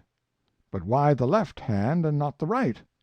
"Because the right is hollow to the center, and there is a risk of cutting off the thumb. The left is high, and the danger will be less." Napier was startled. "I got frightened," he said. "I saw it was an actual feat of delicate swordsmanship, and if I had not abused the man as I did before my staff, and challenged him to the trial, I honestly acknowledge I would have retired from the encounter. However, I put the lime on my hand and held out my arm steadily. The juggler balanced himself, and with a swift stroke cut the lime in two pieces. I felt the edge of the sword on my hand as if a cold thread had been drawn across it. So much," he added, "for the brave swordsmen of India, whom our fine fellows defeated at Meeanee." Patriotism and nobility culminate in the life of Washington, the leader and deliverer of his country. He was one of the greatest men of the 18th century, not so much by his genius as by his purity and trustworthiness. His English descent was a goodly heritage. He came from an Anglican stock settled in the county of Durham. From thence his ancestors emigrated to America, and settled in Virginia about year 1657. The character of George Washington was such that, at an early age, he was appointed to positions of great trust and confidence. At the age of 19 he was appointed one of the adjutants general of Virginia, with the rank of major, nor did he ever deceive those who put trust in him. He was ever prompt, obedient, and dutiful. At the age of 23 he was appointed colonel and commander-in-chief of all the forces raised in Virginia for cooperation with the English troops in the defense of the Western Territory against the French. He was trained not only in success but in failure, which evoked his indomitable spirit. No man could be more pure, no man could be more self-denying. In victory he was self-controlled, in defeat he was unshaken. Throughout he was magnanimous and pure. In General Washington it is difficult to know which to admire the most, the nobility of his character, the ardor of his patriotism, or the purity of his conduct. Toward the close of his address to the governors of the several States, on resigning his position of commander in chief, he said, "I make it my constant prayer that God would have you and the State over which you preside in his holy protection; that he would incline the hearts of the citizens to cultivate a spirit of subordination and obedience to government; to entertain a brotherly affection and love for one another, for their fellow citizens of the United States at large, and particularly for their brethren who have served in the field; and finally, that he would most graciously be pleased to dispose us all to do justice, to love mercy, and to demean ourselves with that charity, humility, and pacific temper of mind which were the characteristics of the divine Author of our blessed religion, without a humble imitation of whose example in these things we can never hope to be a happy nation." How simple, truthful, and beautiful are the words of Washington! It is not the size of a country, but the character of its people, that gives it sterling value. We find men constantly calling for liberty, but who do nothing to deserve it. They remain inert, lazy, and selfish. There is a so-called patriotism that has no more dignity in it than the howling of wolves. True patriotism is of another sort. It is based on honesty, truthfulness, generosity, self-sacrifice, and genuine love of freedom. Look, for instance, at the little republic of Switzerland, which has been hemmed in by tyrannical governments for hundreds of years. But the people are brave and frugal, honest and self-helping. They would have no master, but governed themselves. They elected their representatives, as at Appenzell, by show of hands in the public market-places. They proclaimed liberty of conscience, and Switzerland, like England, has always been the refuge of the persecuted for conscience' sake. It was not without severe struggles that Switzerland conquered its independence. The leaders of these brave men have often sacrificed themselves for the good of their country. Take, for instance, the example of Arnold von Winkelried. In 1481 the Austrians invaded Switzerland, and a comparatively small number of men determined to resist them. Near the little town of Sempach the Austrians were observed advancing in a solid, compact body, presenting an unbroken line of spears. The Swiss met them, but their spears were shorter, and being much fewer in number, they were compelled to give way. Observing this, Arnold von Winkelried, seeing that all the efforts of the Swiss to break the ranks of their enemy had failed, exclaimed to his countrymen, "I will open a path to freedom. Protect, dear comrades, my wife and children." He rushed forward, and gathering in his arms as many spears as he could grasp, he buried them in his bosom. He fell, but a gap was made, and the Swiss rushed in, and achieved an exceeding great victory. Arnold von Winkelried died, but saved his country. The little mountain republic preserved its liberty. The battle took place on the 9th of July, and to this day the people of the country assemble to celebrate their deliverance from the Austrians through the self-sacrifice of their leader. The career of Dr. Livingstone is one of the most interesting. His ancestors were poor but honest Highlanders, and it is related of one of them, renowned in his district for wisdom and prudence, that when on his death-bed he called his children around him and left them these words, the only legacy he had to bequeath. "In my lifetime," said he, "I have searched most carefully through all the traditions I could find of our family, and I never could discover that there was a dishonest man among our forefathers. If, therefore, any of you or any of your children should take to dishonest ways, it will not be because it runs in our blood. It does not belong to you. I leave this precept with you: be honest." At the age of 10, Livingstone was sent to work in a cotton factory near Glasgow as a piecer. With part of his first week's wages he bought a Latin grammar, and began to learn that language, pursuing the study for years at a night school. He would sit up conning his lessons till 12 or later, when not sent to bed by his mother, for he had to be up and at work in the factory every morning by 6.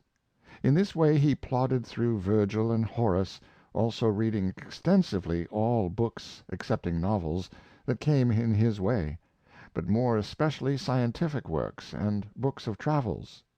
He occupied his spare hours, which were but few, in the pursuit of botany, scouring the neighborhood to collect plants. He even carried on his reading amidst the roar of the factory machinery, so placing the book upon the spinny jenny which he worked, that he could catch sentence after sentence as he passed it. In this way the persevering youth acquired much youthful knowledge, and as he grew older the desire possessed him of becoming a missionary to the heathen. With this object he set himself to obtain a medical education, in order the better to be qualified for the work. He accordingly economized his earnings, and saved as much money as enabled him to support himself while attending the medical and Greek classes, as well as the divinity lectures at Glasgow, for several winters, working as a cotton spinner during the remainder of each year. He thus supported himself, during his college career, entirely by his own earnings as a factory workman, never having received a farthing of help from any source. "Looking back now," he honestly says, "at that life of toil, I can not but feel thankful that it formed such a material part of my early education; and, were it possible, I should like to begin life over again in the same lowly style, and to pass through the same hardy training." At first he thought of going to China, but the war then waging with that country prevented his following out the idea, and having offered his services to the London Missionary Society, he was by them sent out to Africa, which he reached in 1840. He had intended to proceed to China by his own efforts, and he says the only pang he had in going to Africa at the charge of the London Missionary Society was because it was not quite agreeable to one accustomed to work his own way to become, in a manner, dependent upon others. Arrived in Africa, he set to work with great zeal. He could not brook the idea of merely entering upon the labors of others, but cut out a large sphere of independent work, preparing himself for it by undertaking manual labor in building and other handicraft employment, in addition to teaching, which, he says, made me generally as much exhausted and unfit for study in the evenings as ever I had been when a cotton spinner. Whilst laboring amongst the Bechuanas, he dug canals, built houses, cultivated fields, reared cattle, and taught the natives to work as well as worship. John Howard was another of the many patient and persevering men who have made England what it is, content simply to do with energy the work they have been appointed to do, and to go to their rest thankfully when it is done, "leaving no memorial but a world made better by their lives." His sublime life proved that even physical weakness could remove mountains in the pursuit of an end recommended by duty. The idea of ameliorating the condition of prisoners engrossed his whole thoughts and possessed him like a passion, and no toil, no danger, no bodily suffering could turn him from that great object of his life. Though a man of no genius and but moderate talent, his heart was pure and his will was strong. Even in his own time he achieved a remarkable degree of success, and his influence did not die with him, for it has continued powerfully to affect not only the legislation of England, but of all civilized nations, down to the present hour. Andrew Marvell was a patriot of the old Roman build. He lived in troublous times. He was born at Hull at the beginning of the reign of Charles I. When a young man he spent 4 years at Trinity College, Cambridge. He afterwards traveled through Europe. In Italy he met Milton, and continued his friend through life. On his return to England the Civil War was raging. It does not appear that he took any part in the struggle, though he was always a defender and promoter of liberty. In 1660 he was elected Member of Parliament for his native town, and during his membership he wrote to the mayor and his constituents by almost every post, telling them of the course of affairs in Parliament. Marvell did not sympathize with Milton's anti-monarchical tendencies. His biographer styles him "the friend of England, liberty, and Magna Carta." He had no objections to a properly restricted monarchy, and therefore favored the Restoration. The people longed for it, believing that the return of Charles II. Would prove the restoration of peace and loyalty. They were much mistaken. Marvell was appointed to accompany Lord Carlisle on an embassy to Russia, showing that he was not reckoned an enemy to the court. During his absence much evil had been done. The restored king was constantly in want of money. He took every method, by selling places and instituting monopolies, to supply his perpetual need. In one of Marvell's letters to his constituents he said, "The court is at the highest pitch of want and luxury, and the people are full of discontent." The king continued to raise money unscrupulously by means of his courtiers and apostate patriots. He bought them up by bribes of thousands of pounds. But Marvell was not to be bought. His satires upon the court and its parasites were published. They were read by all classes, from the king to the tradesman.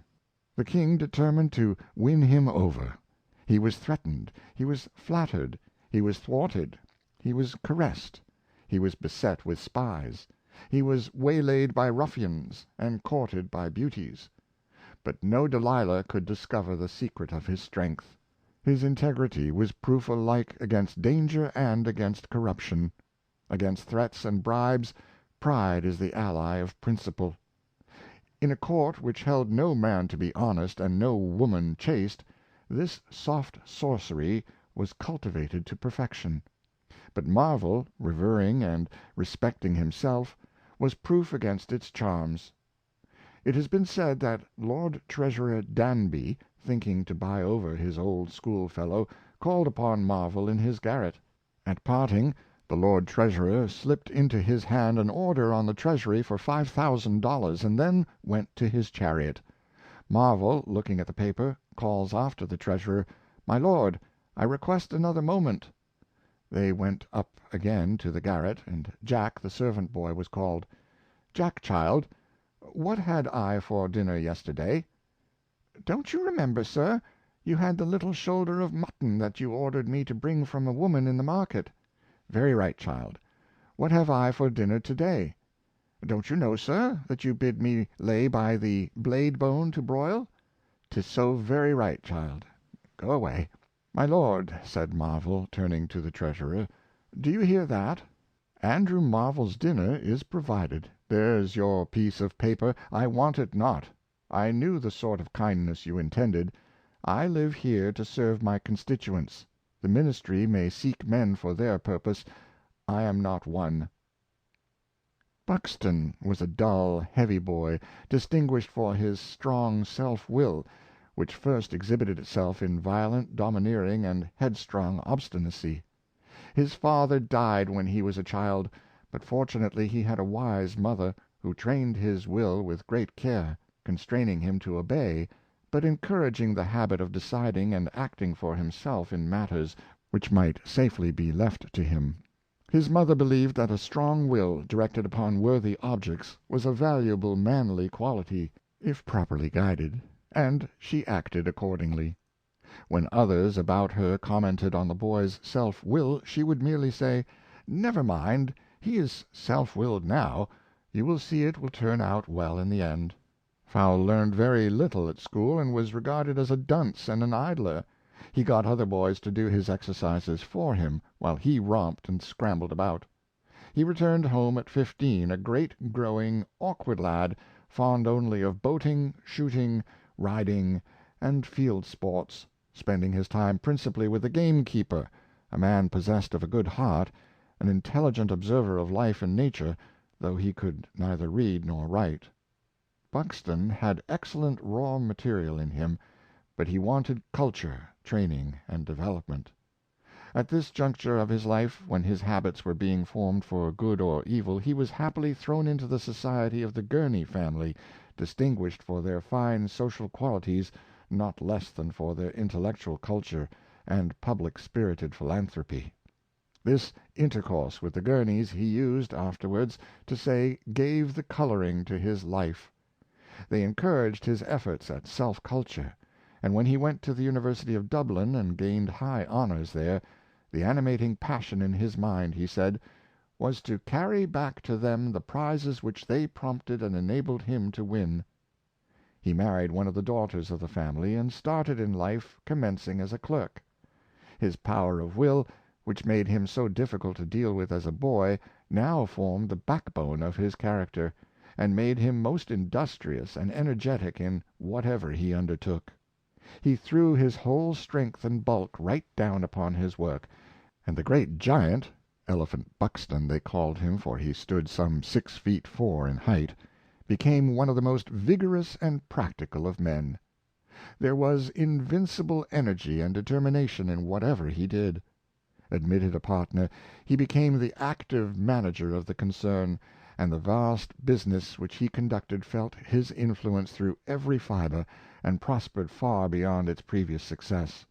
Nor did he allow his mind to lie fallow, for he gave his evenings diligently to self-culture, studying and digesting Blackstone, Montesquieu, and solid commentaries on English law.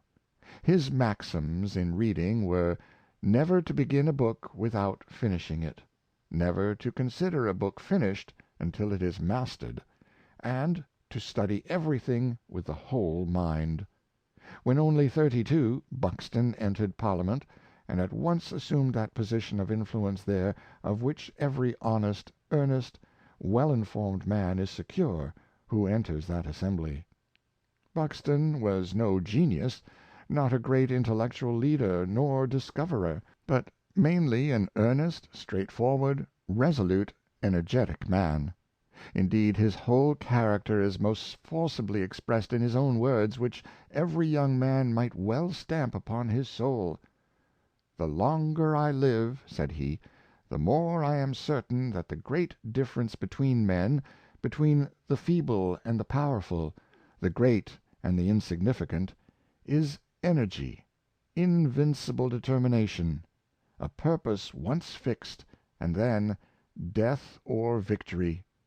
That quality will do anything that can be done in this world, and no talents, no circumstances, no opportunities will make a two-legged creature a man without it." End of Chapter 11. Energy and Will. Read by John Greenman.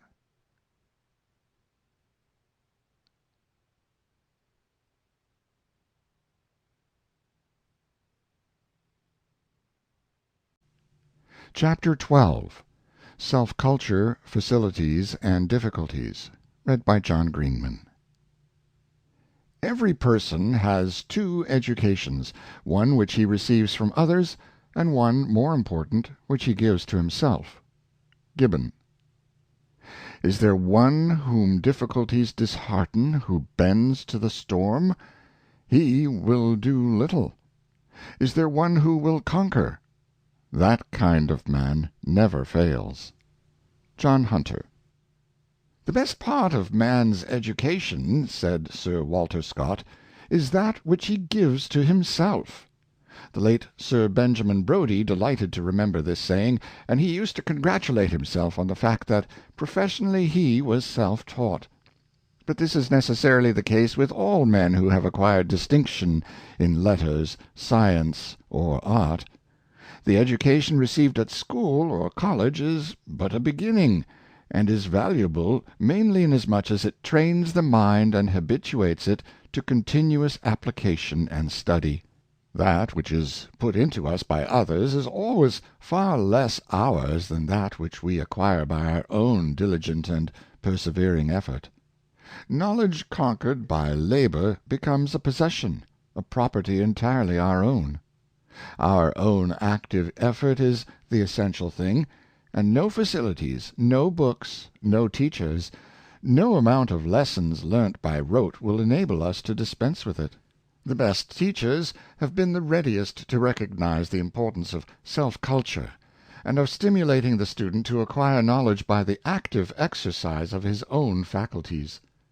They have relied more upon training than upon telling, and sought to make their pupils themselves active parties to the work in which they were engaged, thus making teaching something far higher than the mere passive reception of the scraps and details of knowledge.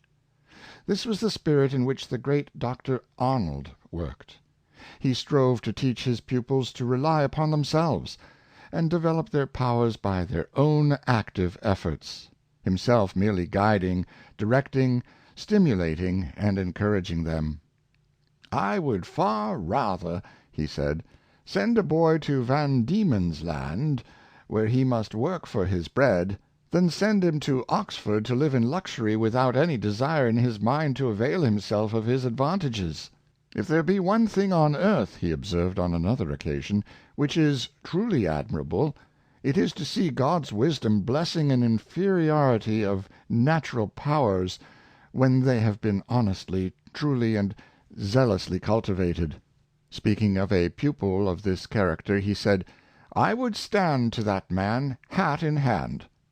Once, at Laleham, when teaching a rather dull boy, Arnold spoke somewhat sharply to him, on which the pupil looked up in his face and said, " Why do you speak angrily, sir? Indeed, I am doing the best I can." Years afterwards, Arnold used to tell the story to his children, and added, " I never felt so much in my life. That look and that speech I have never forgotten." Practical success in life depends more upon physical health than is generally imagined. Hodson, writing home to a friend in England, said, " I believe if I get on well in India, it will be owing, physically speaking, to a sound digestion." The use of early labor in self-imposed mechanical employments may be illustrated by the boyhood of Sir Isaac Newton. Though comparatively a dull scholar, he was very assiduous in the use of his saw, hammer, and hatchet. Knocking and hammering in his lodging room, making models of windmills, carriages, and machines of all sorts, and as he grew older, he took delight in making little tables and cupboards for his friends. Smeaton, Watt, and Stephenson were equally handy with tools when mere boys, and but for such kind of self-culture in their youth, it is doubtful whether they would have accomplished so much in their manhood. Such was also the early training of the great inventors and mechanics described in the preceding pages, whose contrivance and intelligence were practically trained by the constant use of their hands in early life. Elihu Burritt says he found hard labor necessary to enable him to study with effect, and more than once he gave up school teaching and study, and, taking to his leather apron again, went back to his blacksmith's forge and anvil for his health of body and mind's sake. The training of young men in the use of tools would, at the same time that it educated them in common things, teach them the use of their hands and arms, familiarize them with healthy work, exercise their faculties upon things tangible and actual, give them some practical acquaintance with mechanics, impart to them the ability of being useful, and implant in them the habit of persevering physical effort. This is an advantage which the working classes, strictly so called, certainly possess over the leisure classes, that they are in early life under the necessity of applying themselves laboriously to some mechanical pursuit or other, thus acquiring manual dexterity and the use of their physical powers. The chief disadvantage attached to the calling of the laborious classes is, not that they are employed in physical work, but that they are too exclusively so employed, often to the neglect of their moral and intellectual faculties; while the youths of the leisure classes, having been taught to associate labor with servility, have shunned it, and been allowed to grow up practically ignorant. The poorer classes, confining themselves within the circle of their laborious callings, have been allowed to grow up, in a large proportion of cases, absolutely illiterate.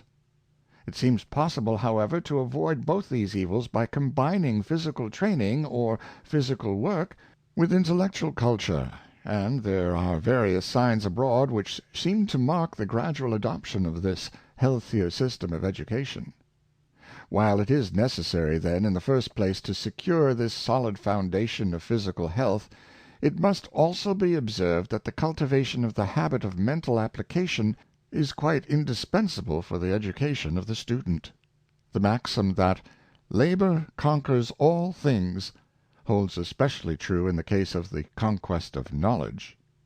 The road into learning is alike free to all who will give the labor and the study requisite to gather it; nor are there any difficulties so great that the student of resolute purpose may not surmount and overcome them.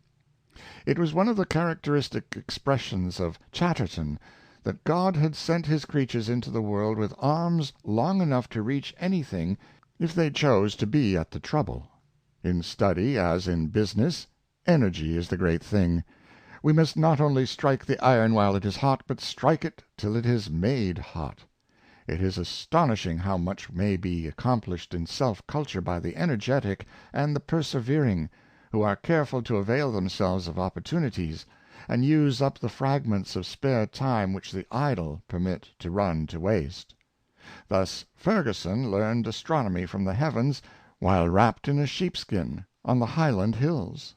Thus Stone learned mathematics while working as a journeyman gardener. Thus Drew studied the highest philosophy in the intervals of cobbling shoes; and thus Miller taught himself geology while working as a day laborer in a quarry. Sir Joshua Reynolds, as we have already observed, was so earnest a believer in the force of industry, that he held that all men might achieve excellence if they would but exercise the power of assiduous and patient working.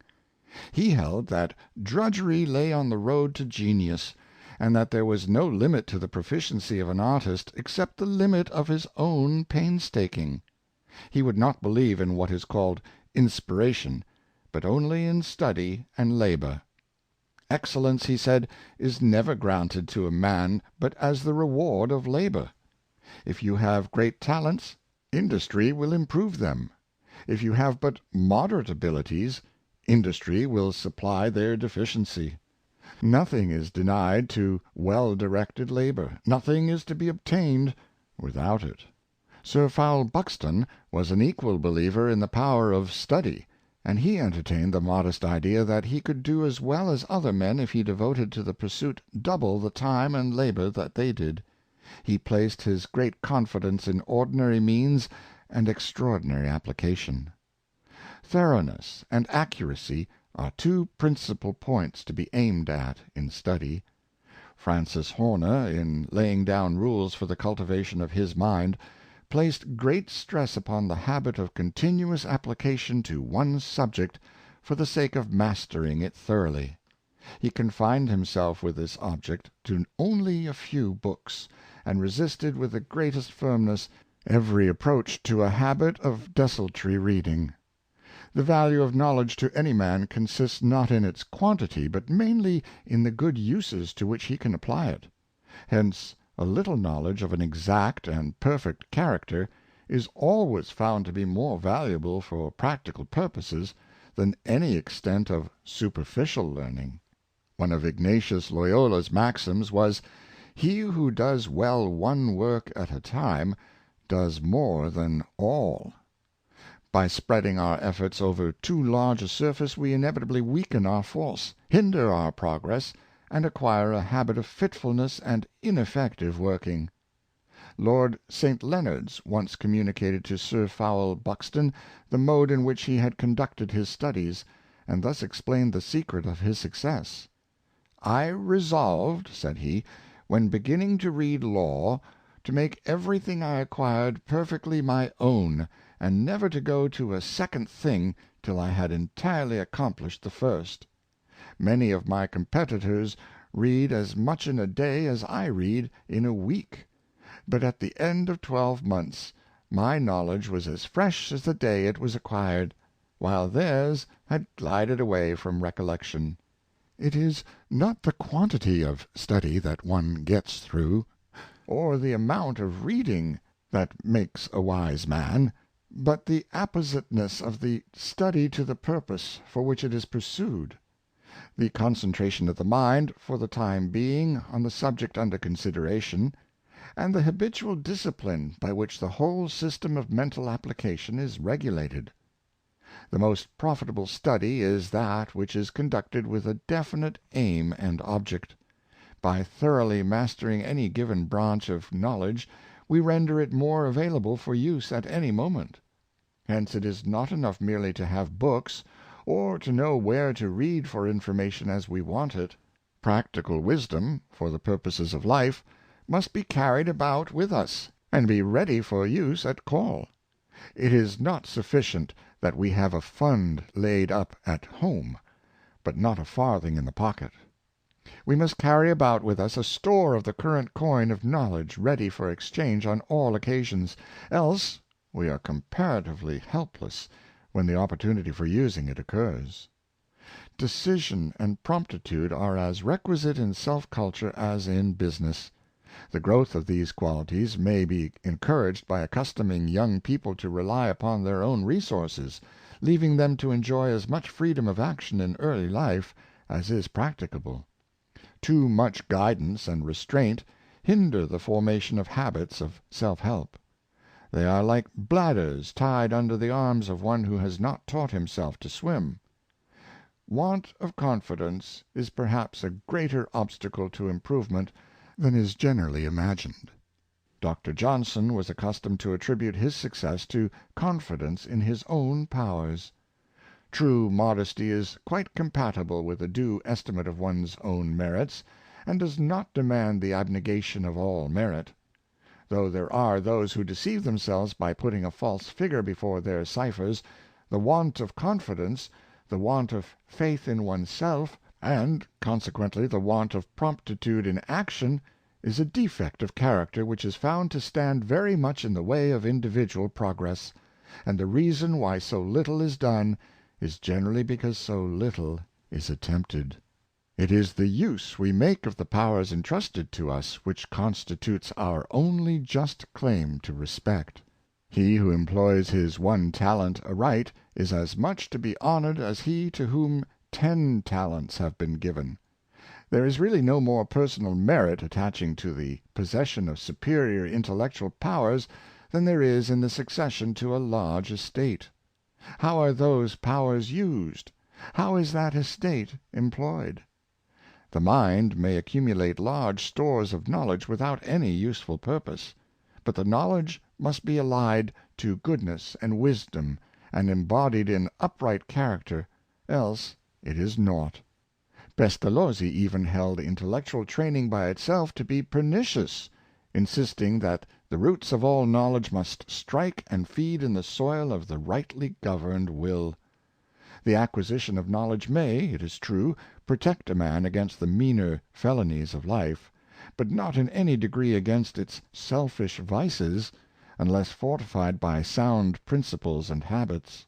Hence do we find in daily life so many instances of men who are well informed in intellect, but utterly deformed in character; filled with the learning of the schools, yet possessing little practical wisdom, and offering examples for warning rather than imitation. An often quoted expression at this day is that knowledge is power; but so also are fanaticism, despotism, and ambition.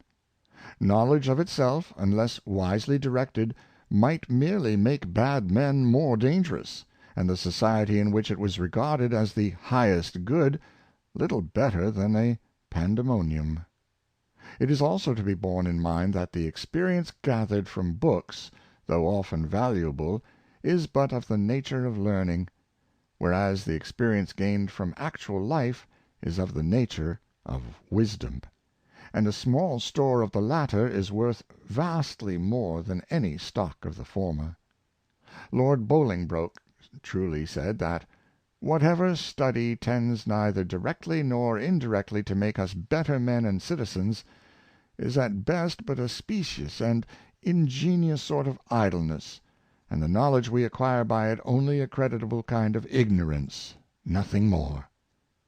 Useful and instructive though good reading may be, it is yet only one mode of cultivating the mind, and is much less influential than practical experience and good examples in the formation of character. There were wise, valiant, and true-hearted men bred in England long before the existence of a reading public. Magna Carta was secured by men who signed the deed with their marks, though altogether unskilled in the art of deciphering the literary signs by which the principles were denominated upon paper. Yet they understood and appreciated, and boldly contended for, the things themselves. Thus the foundations of English liberty were laid by men who, though illiterate, were nevertheless of the very highest stamp of character. And it must be admitted that the chief object of culture is not merely to fill the mind with other men's thoughts, and to be the passive recipient of their impressions of things, but to enlarge our individual intelligence, and render us more useful and efficient workers in the sphere of life to which we may be called.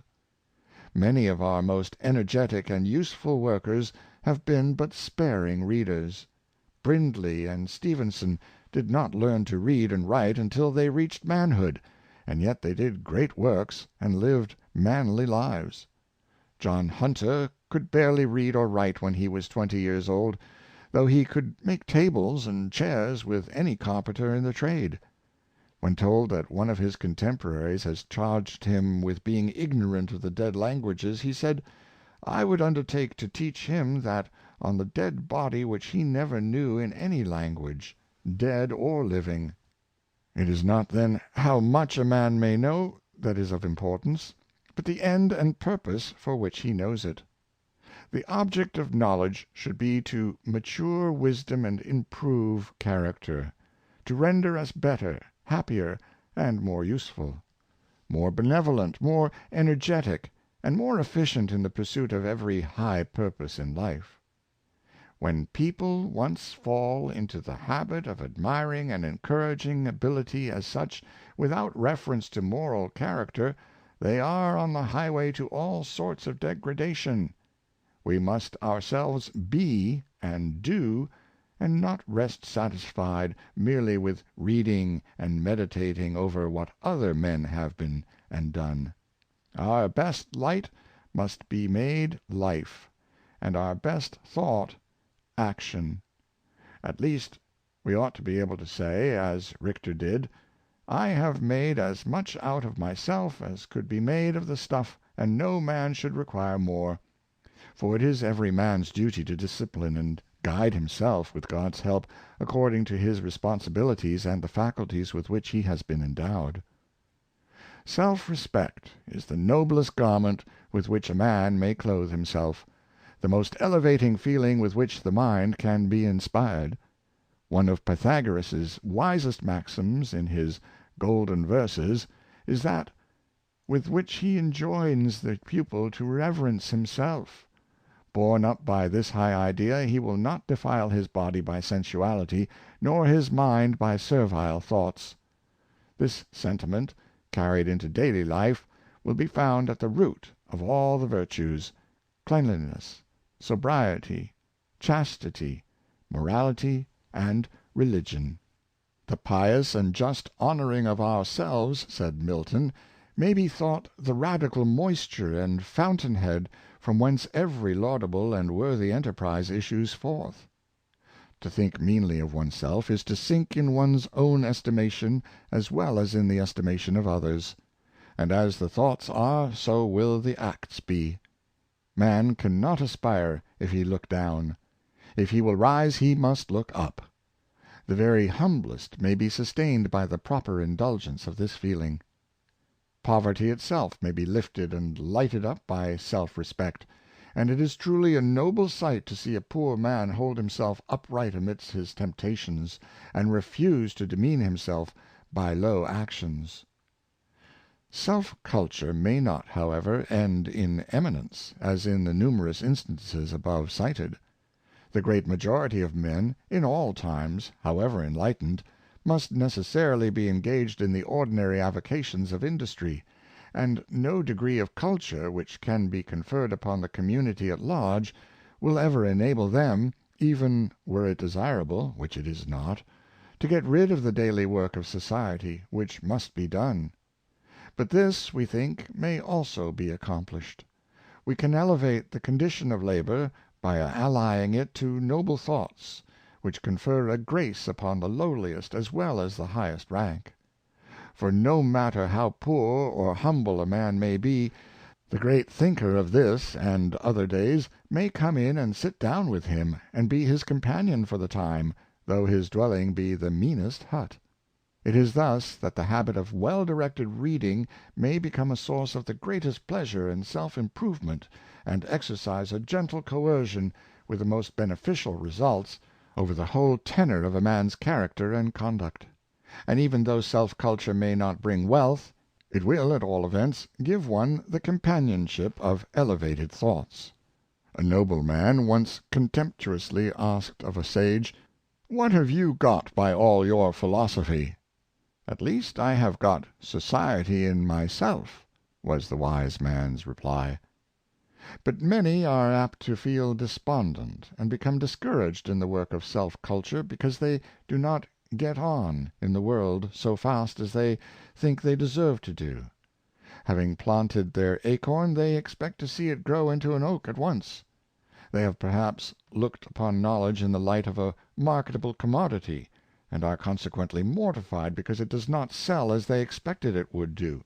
Mr. Tremenhere, in one of his Education Reports, states that a schoolmaster in Norfolk, finding his school rapidly falling off, made inquiry into the cause, and ascertained that the reason given by the majority of the parents for withdrawing their children was, that they had expected education was to make them better off than they were before, but that having found it had done them no good, they had taken their children from school, and would give themselves no further trouble about education. The same low idea of self-culture is but too prevalent in other classes, and is encouraged by the false views of life which are always more or less current in society. But to regard self-culture either as a means of getting past others in the world, or of intellectual dissipation and amusement, rather than as a power to elevate the character and expand the spiritual nature, is to place it on a very low level. To use the words of Bacon, "Knowledge is not a shop for profit or sale, but a rich storehouse for the glory of the Creator and the relief of man's estate." It is doubtless most honorable for a man to labor to elevate himself and to better his condition in society, but this is not to be done at the sacrifice of himself.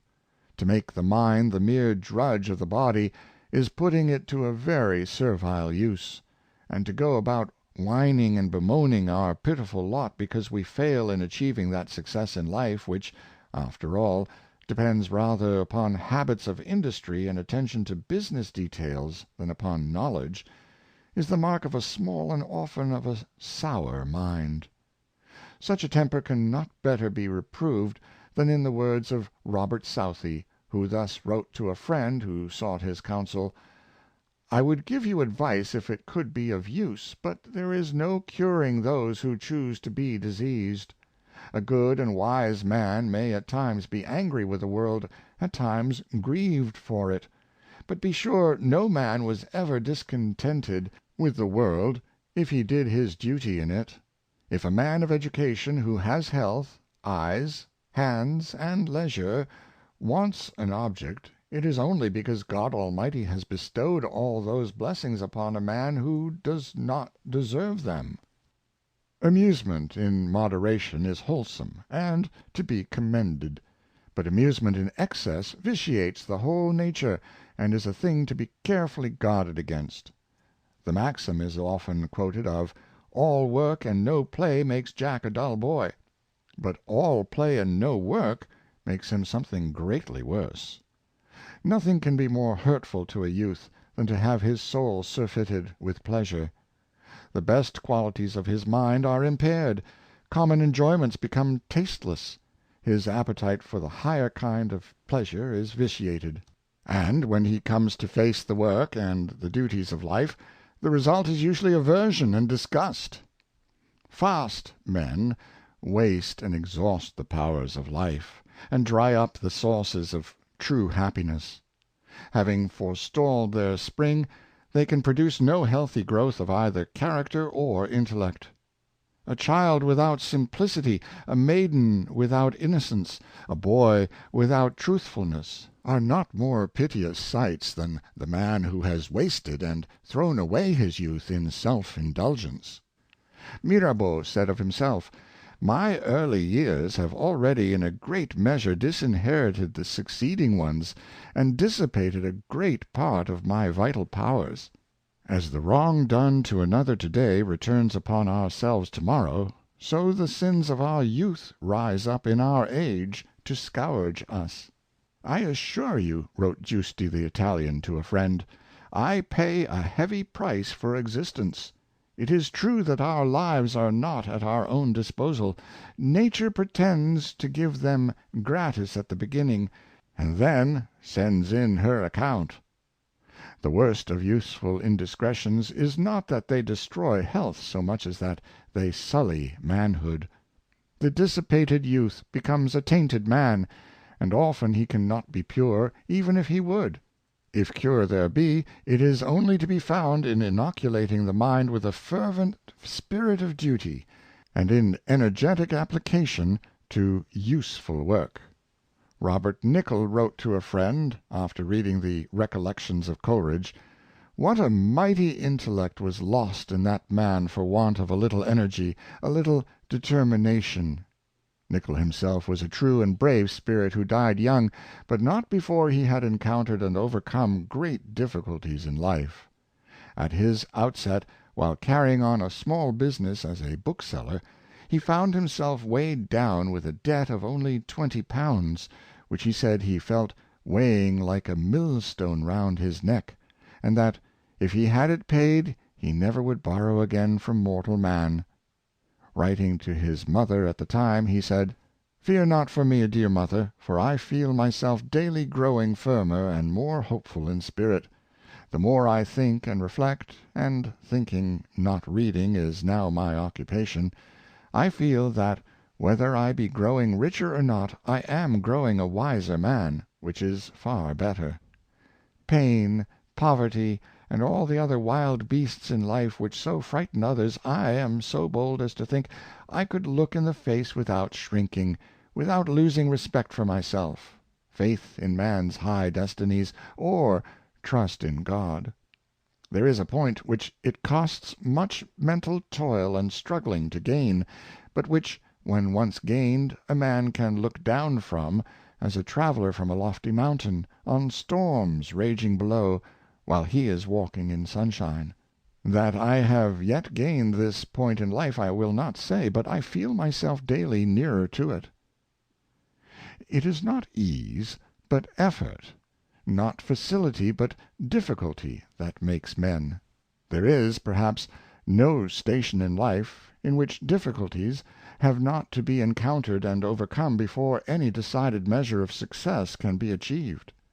Those difficulties are, however, our best instructors, as our mistakes are often our best experience. Charles James Fox was accustomed to say that he hoped more from a man who failed, and yet went on in spite of his failure, than from the buoyant career of the successful. "It is all very well," said he, "to tell me that a young man has distinguished himself by a brilliant first speech. He may go on, or he may be satisfied with his first triumph. But show me a young man who has not succeeded at first, and nevertheless has gone on, and I will back that young man to do better than most of those who have succeeded at the first trial." We learn wisdom from failure much more than from success. We often discover what will do by finding out what will not do; and probably he who never made a mistake never made a discovery. It was the failure in the attempt to make a sucking pump act, when the working bucket was more than 33 feet above the surface of the water to be raised, that led observant men to study the law of atmospheric pressure, and opened a new field of research to the genius of Galileo, Torricelli, and Boyle. John Hunter used to remark that the art of surgery would not advance until professional men had the courage to publish their failures as well as their successes. Watt, the engineer, said of all things most wanted in mechanical engineering was a history of failures. "We want," he said, "a book of blots." When Sir Humphrey Davy was once shown a dexterously manipulated experiment, he said, "I thank God I was not made a dexterous manipulator, for the most important of my discoveries have been suggested to me by failures." Another distinguished investigator in physical science has left it on record that, whenever in the course of his researches he encountered an apparently insuperable obstacle, he generally found himself on the brink of some discovery. The very greatest things, great thoughts, great discoveries, inventions, have usually been nurtured in hardship, often pondered over in sorrow, and at length established with difficulty. Beethoven said of Rossini that he had in him the stuff to have made a good musician if he had only, when a boy, been well flogged, but that he had been spoilt by the facility with which he produced. Men who feel their strength within them need not fear to encounter adverse opinions.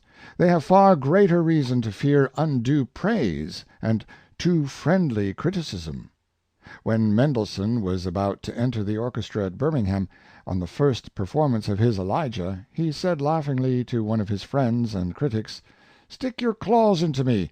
Don't tell me what you like, but what you don't like." It has been said, and truly, that it is the defeat that tries the general more than the victory.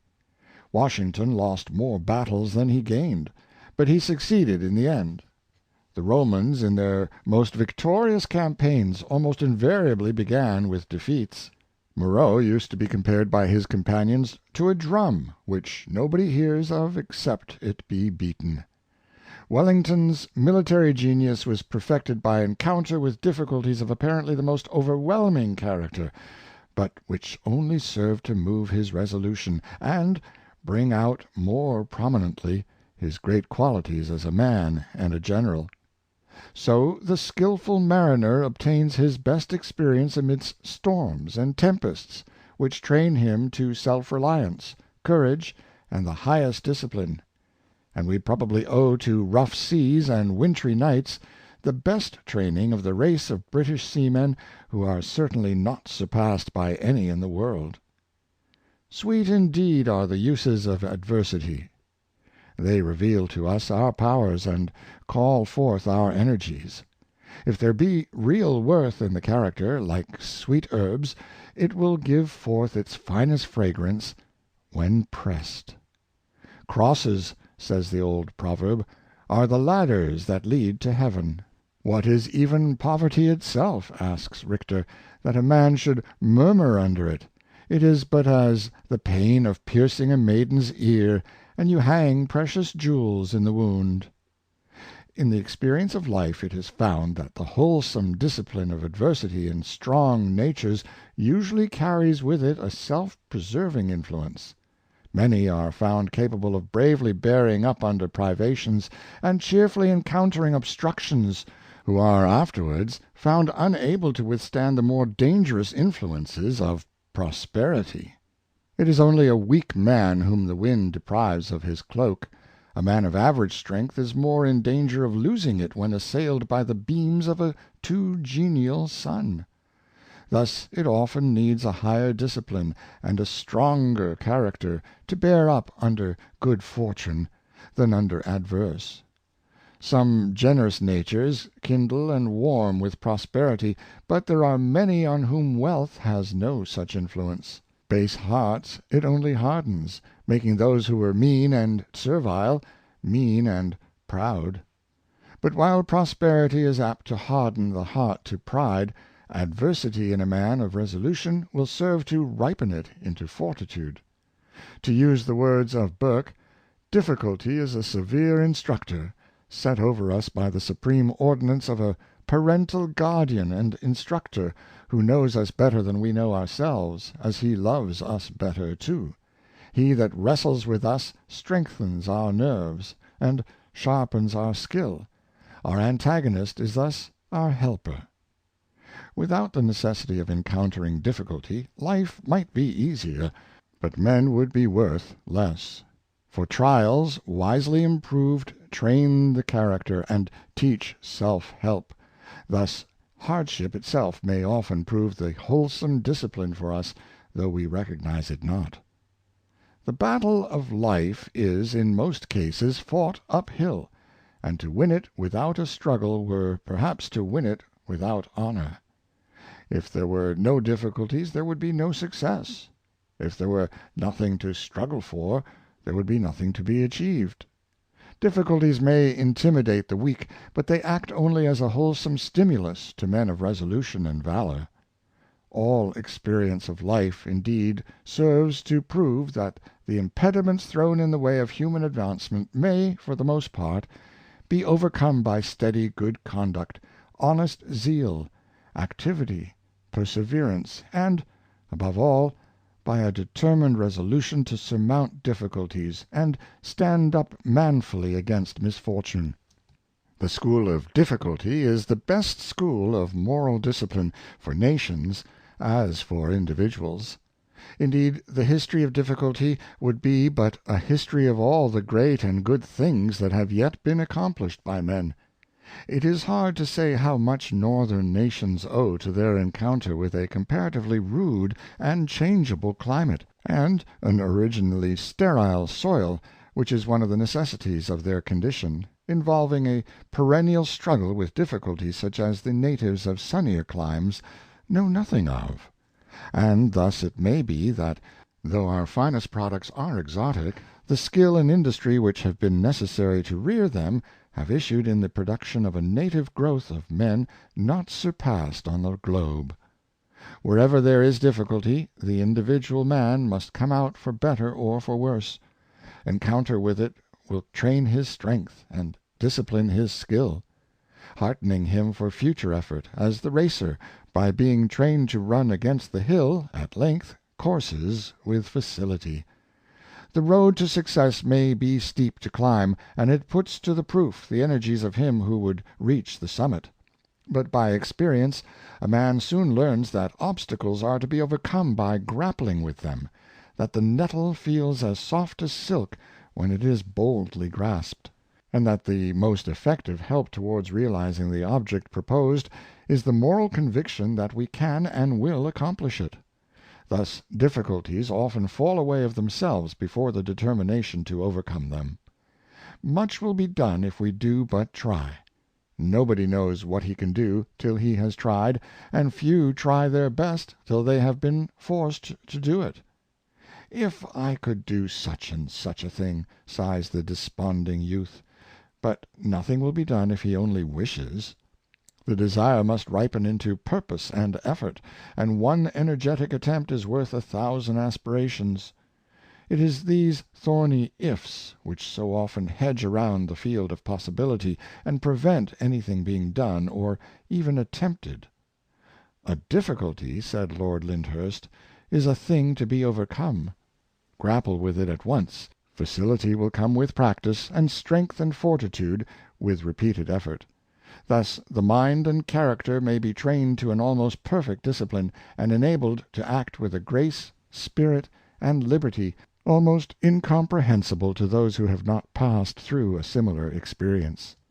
Carissimi, when praised for the ease and grace of his melodies, exclaimed, "Ah, you little know with what difficulty this ease has been acquired." Sir Joshua Reynolds, when once asked how long it had taken him to paint a certain picture, replied, "All my life."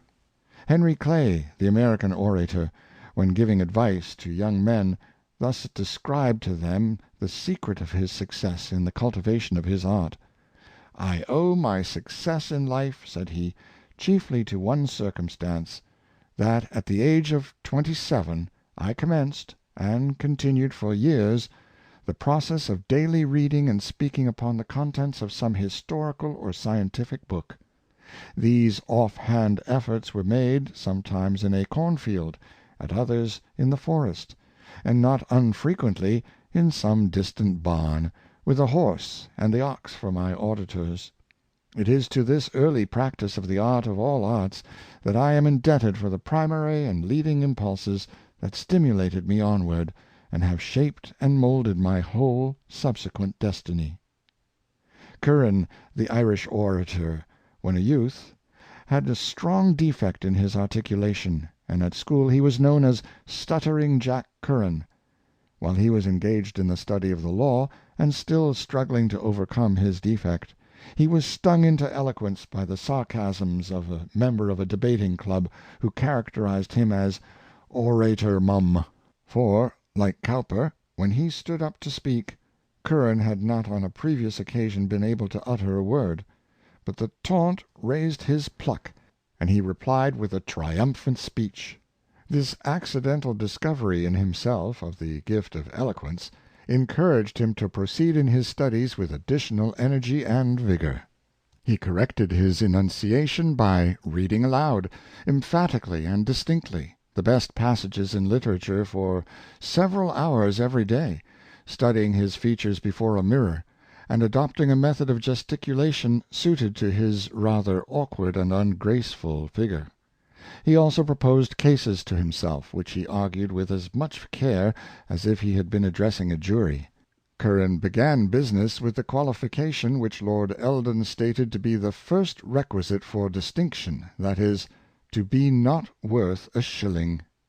While working his way laboriously at the bar, still oppressed by the diffidence which had overcome him in his debating club, he was on one occasion provoked by the judge into making a very severe retort. In the case under discussion, Curran observed that he had never met the law as laid down by his lordship in any book in his library. "That may be, sir," said the judge, in a contemptuous tone, "but I suspect that your library is very small."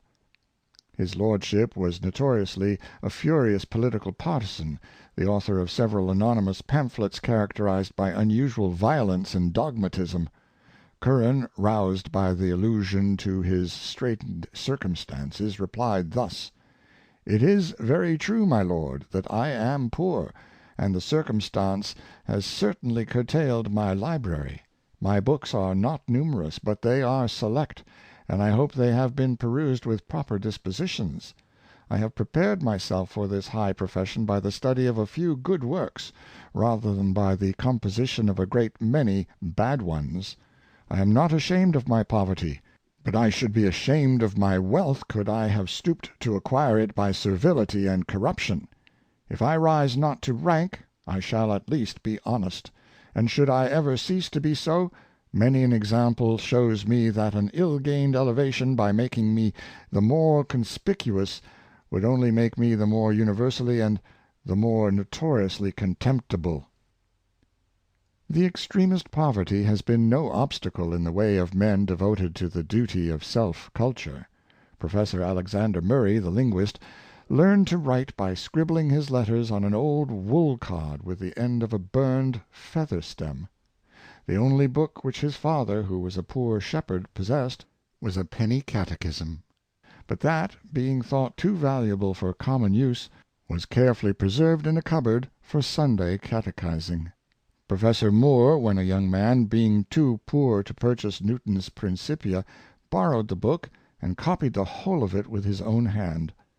Many poor students, while laboring daily for their living, have only been able to snatch an atom of knowledge here and there at intervals, as birds do their food in winter time when the fields are covered with snow. They have struggled on, and faith and hope have come to them. A well-known author and publisher, William Chambers, of Edinburgh, speaking before an assemblage of young men in that city, thus briefly described to them his humble beginnings for their encouragement. "I stand before you," he said, "a self-educated man. My education is that which is supplied at the humble parish schools of Scotland, and it was only when I went to Edinburgh, a poor boy, that I devoted my evenings, after the labors of the day, to the cultivation of that intellect which the Almighty has given me. From 7 or 8 in the morning till 9 or 10 at night was I at my business as a bookseller's apprentice, and it was only during hours after these, stolen from sleep, that I could devote myself to study. I did not read novels. My attention was devoted to physical science, and other useful matters. I also taught myself French. I look back to those times with great pleasure, and am almost sorry I have not to go through the same experience again; for I reaped more pleasure when I had not a sixpence in my pocket, studying in a garret in Edinburgh, than I now find when sitting amidst all the elegancies and comforts of a parlor. William Cobbett's account of how he learned English grammar is full of interest and instruction for all students laboring under difficulties. "I learned grammar," said he, "when I was a private soldier on the pay of sixpence a day. The edge of my berth, or that of my guard bed, was my seat to study in. My knapsack was my bookcase. A bit of board lying on my lap was my writing table, and the task did not demand anything like a year of my life. I had no money to purchase candle or oil. In winter time it was rarely that I could get any evening light but that of the fire, and only my turn even at that. And if I, under such circumstances, and without parent or friend to advise or encourage me, accomplished this undertaking, what excuse can there be for any youth, however poor, however pressed with business, or however circumstanced as to room or other convenience? To buy a pen or a sheet of paper I was compelled to forego some portion of food, though in a state of half starvation. I had no amount of time that I could call my own, and I had to read and write amidst the talking, laughing, singing, whistling, and brawling of at least half a score of the most thoughtless of men, and that, too, in the hours of their freedom from all control. Think not lightly of the farthing that I had to give now and then for ink, pen, or paper. That farthing was, alas, a great sum to me. I was as tall as I am now. I had great health and great exercise. The whole of the money not expended for us at market was 4 cents a week for each man. I remember, and well I may, that on one occasion I, after all necessary expenses, had, on a Friday, made shifts to have a halfpenny in reserve, which I had destined for the purchase of a red herring in the morning. But when I pulled off my clothes at night, so hungry then as to be hardly able to endure life, I found that I had lost my halfpenny. I buried my head under the miserable sheet and rug, and cried like a child. And again I say, if I, under circumstances like these, could encounter and overcome this task, can there be in the whole world a youth to find an excuse for the non-performance? We have been informed of an equally striking instance of perseverance and application in learning on the part of a French political exile in London.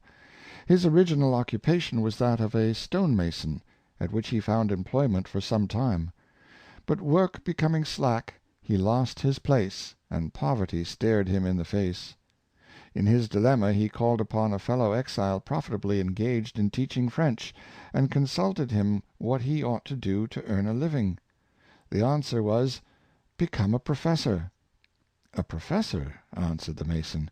"I, who am only a workman, speaking but a patois? Surely you are jesting." "On the contrary, I am quite serious," said the other, "and again I advise you, become a professor. Place yourself under me, and I will undertake to teach you how to teach others." "No, no," replied the mason, "it is impossible. I am too old to learn. I am too little of a scholar. I can not be a professor." He went away, and again he tried to obtain employment at his trade. From London he went into the provinces, and traveled several hundred miles in vain. He could not find a master. Returning to London, he went direct to his former adviser, and said, "I have tried everywhere for work, and failed. I will now try to be a professor." He immediately placed himself under instruction, and being a man of close application and quick apprehension and vigorous intelligence, he speedily mastered the elements of grammar, the rules of construction and composition, and the correct pronunciation of classical French. When his friend and instructor thought him sufficiently competent to undertake the teaching of others, an appointment, advertised as vacant, was applied for and obtained, and behold our artisan at length become professor. It so happened that the seminary to which he was appointed was situated in a suburb of London, where he had formerly worked as a stone mason. Every morning the first thing which met his eyes on looking out of his dressing-room window was a stack of cottage chimneys, which he had himself built. He feared for a time lest he should be recognized in the village as the quondam workman, and thus bring discredit to his seminary, which was of high standing. But he need have been under no such apprehension, as he proved a most efficient teacher, and his pupils were on more than one occasion publicly complimented for their knowledge of French. Meanwhile he secured the respect and friendship of all who knew him, fellow professors as well as pupils; and when the story of his struggles, his difficulties, and his past history became known to them, they admired him more than ever. Sir Samuel Romilly was not less persevering as a self-cultivator. The son of a jeweler, descended from a French refugee, he received little education in his early years, but overcame all his disadvantages by unwearied application, and by efforts constantly directed towards the same end. "I determined," he said in his autobiography, "when I was between 15 and 16 years of age, to apply myself seriously to learning Latin, of which I, at that time, knew little more than some of the most familiar rules of grammar. In the course of 3 or 4 years, during which I thus applied myself, I had read almost every prose writer of the age of pure Latinity. I had gone 3 times through the whole of Livy, Sallust, and Tacitus. I had studied the most celebrated orations of Cicero, and translated a great deal of Homer. Terence, Virgil, Horace, Ovid, and Juvenal I had read over and over again." He also studied geography, natural history, and natural philosophy, and obtained a considerable acquaintance with general knowledge. At 16 he was articled to a clerk in Chancery, worked hard, was admitted to the bar, and his industry and perseverance insured success. He became Solicitor General under the Fox administration in 1806, and steadily worked his way to the highest celebrity in his profession. Yet he was always haunted by a painful and almost oppressive sense of his own disqualifications, and never ceased laboring to remedy them. His autobiography is a lesson of instructive facts, worth volumes of sentiment, and well deserves a careful perusal. Sir Walter Scott was accustomed to cite the case of his young friend John Leyden as one of the most remarkable illustrations of the power of perseverance which he had ever known. The son of a shepherd in one of the wildest valleys of Roxburghshire, he was almost entirely self-educated.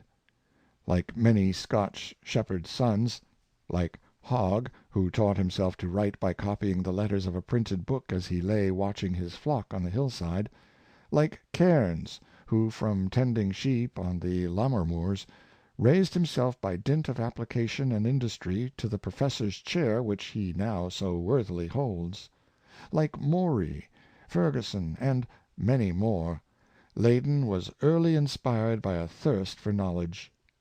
When a poor barefooted boy, he walked 6 or 8 miles across the moors daily to learn reading at the little village schoolhouse at Kirkton, and this was all the education he received. The rest he acquired for himself. He found his way to Edinburgh to attend the college there, setting the extremest penury at defiance. He was first discovered as the frequenter of a small bookseller's shop kept by Archibald Constable, afterwards so well known as a publisher. He would pass hour after hour perched on a ladder in mid-air, with some great folio in his hand, forgetful of the scanty meal of bread and water which awaited him at his miserable lodging. Access to books and lectures comprised all within the bounds of his wishes. Thus he toiled and battled at the gates of science until his unconquerable perseverance carried everything before it.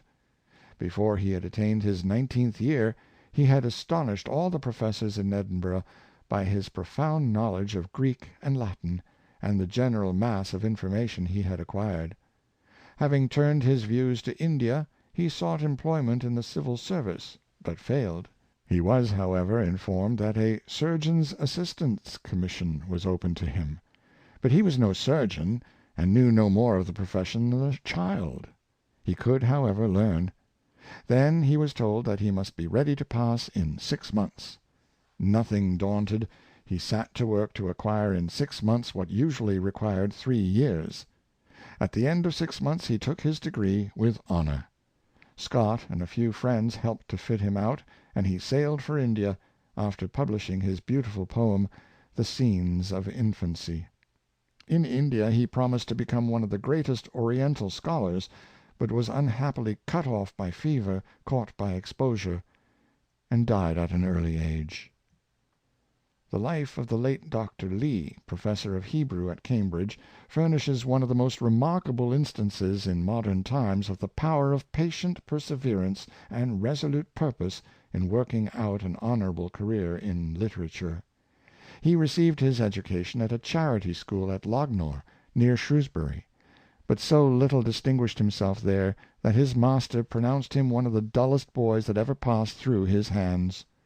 He was put apprentice to a carpenter, and worked at that trade until he arrived at manhood. To occupy his leisure hours he took to reading, and some of his books containing Latin quotations he became desirous of ascertaining what they meant. He bought a Latin grammar, and proceeded to learn Latin. As Stone, the Duke of Argyle's gardener, said long before, "Does one need to know more than 24 letters in order to learn everything else that one wishes?" Lee rose early and sat up late, and he succeeded in mastering the Latin before his apprenticeship was out. Whilst working one day in some place of worship, a copy of a Greek Testament fell in his way, and he was immediately filled with a desire to learn that language. He accordingly sold some of his Latin books and purchased a Greek grammar and lexicon. Taking pleasure in learning, he soon mastered the language. Then he sold his Greek books and bought Hebrew ones, and learned that language, unassisted by any instructor, without any hope of fame or reward, but simply following the bent of his genius. He next proceeded to learn the Chaldee, Syriac, and Samaritan dialects. His character as a tradesman became excellent, his business improved, and his means enabled him to marry, which he did when 28 years old. He determined now to devote himself to the maintenance of his family, and to renounce the luxury of literature. Accordingly he sold all his books. He might have continued a working carpenter all his life, had not the chest of tools upon which he depended for subsistence been destroyed by fire, and destitution stared him in the face. He was too poor to buy new tools, so he bethought him of teaching children their letters, a profession requiring the least possible capital. But though he had mastered many languages, he was so defective in the common branches of knowledge that at first he could not teach them. Resolute of purpose, however, he assiduously set to work, and taught himself arithmetic and writing to such a degree as to be able to impart the knowledge of these branches to little children. His unaffected, simple, and beautiful character gradually attracted friends, and the acquirements of the learned carpenter became bruited abroad. Dr. Scott, a neighboring clergyman, obtained for him the appointment of master of a charity school, and introduced him to a distinguished Oriental scholar. These friends supplied him with books, and Lee successively mastered Arabic, Persic, and Hindustani. He continued to pursue his studies while on duty as a private in the local militia of the country, gradually acquiring greater proficiency in languages. At length his kind patron, Dr. Scott, enabled Lee to enter Queen's College, Cambridge, and after a course of study, in which he distinguished himself by his mathematical acquirements, a vacancy occurring in the professorship of Arabic and Hebrew, he was worthily elected to fill the honorable office. Besides ably performing his duties as a professor, he voluntarily gave much of his time to the instruction of missionaries going forth to preach the gospel to Eastern tribes in their own tongue. He also made translations of the Bible into several Asiatic dialects, and having mastered the New Zealand language, he arranged a grammar and vocabulary for 2 New Zealand chiefs who were then in England, which books are now in daily use in the New Zealand schools. Such, in brief, is the remarkable history of Dr. Samuel Lee. and it is but the counterpart of numerous similarly instructive examples of the power of perseverance in self-culture, as displayed in the lives of many of the most distinguished of our literary and scientific men. There are many other illustrious names which might be cited to prove the truth of the common saying that it is never too late to learn. Even at advanced years men can do much if they will determine on making a beginning. Sir Henry Spelman did not begin the study of science until he was between 50 and 60 years of age. Franklin was 50 before he fully entered into the study of natural philosophy. Dryden and Scott were not known as authors until each was in his 40th year. Boccaccio was 35 when he commenced his literary career, and Alfieri was 46 when he began the study of Greek. Dr. Arnold learned German at an advanced age for the purpose of reading Niebuhr in the original, and in like manner James Watt, when about 40, while working at his trade of an instrument maker in Glasgow, learned French, German, and Italian, to enable himself to peruse the valuable works on mechanical philosophy which existed in those languages. Thomas Scott was 56 before he began to learn Hebrew. Robert Hall was once found lying upon the floor, racked by pain, learning Italian in his old age, to enable him to judge of the parallel drawn by Macaulay between Milton and Dante. Handel was 48 before he published any of his great works. Indeed, hundreds of instances might be given of men who struck out an entirely new path, and successfully entered on new studies at a comparatively advanced time of life. None but the frivolous or the indolent will say, "I am too old to learn." And here we would repeat what we have said before, that it is not men of genius who move the world and take the lead in it, so much as men of steadfastness, purpose, and industry. Notwithstanding the many undeniable instances of the precocity of men of genius, it is nevertheless true that early advancement gives no indication of the height to which the grown man will reach. Precocity is sometimes a symptom of disease rather than of intellectual vigor. What becomes of all the remarkably forward children? Trace them through life, and it will frequently be found that the dull boys who were beaten at school have shot ahead of them. The precocious boys are rewarded, but the prizes which they gain by their greater quickness and facility do not always prove of use to them. What ought rather to be rewarded is the endeavor, the struggle, and the obedience. For it is the youth who does his best, though endowed with an inferiority of natural powers, that ought above all others to be encouraged. An interesting chapter might be written on the subject of illustrious dunces, dull boys, but brilliant men. Newton, when at school, stood at the bottom of the lowest form but one. The boy above Newton having kicked him, the dunce showed his pluck by challenging him to a fight, and beat him. Then he set to work with a will, and determined also to vanquish his antagonist as a scholar, which he did, rising to the top of his class. Isaac Barrow, when a boy at the Charterhouse School, was notorious chiefly for his strong temper, pugnacious habits, and proverbial idleness as a scholar; and he caused such grief to his parents that his father used to say that, if it pleased God to take from him any of his children, he hoped it might be Isaac, the least promising of them all. Adam Clarke, when a boy, was proclaimed by his father to be a grievous dunce. Dean Swift was plucked at Dublin University, and only obtained his recommendation to Oxford by special favor. The well-known Dr. Chalmers and Dr. Cook were boys together at the parish school of St. Andrews, and they were found so stupid and mischievous that the master, irritated beyond measure, dismissed them both as incorrigible dunces. The brilliant Sheridan showed so little capacity as a boy that he was presented to a tutor by his mother with the complimentary accompaniment that he was a hopeless dunce. Walter Scott was all but a dunce when a boy, always much readier for sport than apt at his lessons. At the Edinburgh University, Professor Dalzell pronounced upon him the sentence that Dunce he was, and dunce he would remain. Chatterton was returned on his mother's hands as "a fool of whom nothing could be made." Burns was a dull boy, good only at athletic exercises. Goldsmith spoke of himself as a plant that flowered late. Alfieri left college no wiser than he entered it, and did not begin the studies by which he distinguished himself until he had run half over Europe. Robert Clive was a dunce, if not a reprobate, when a youth, but always full of energy, even in badness. His family, glad to get rid of him, shipped him off to Madras, and he lived to lay the foundations of the British power in India. Napoleon and Wellington were both dull boys, not distinguishing themselves in any way at school.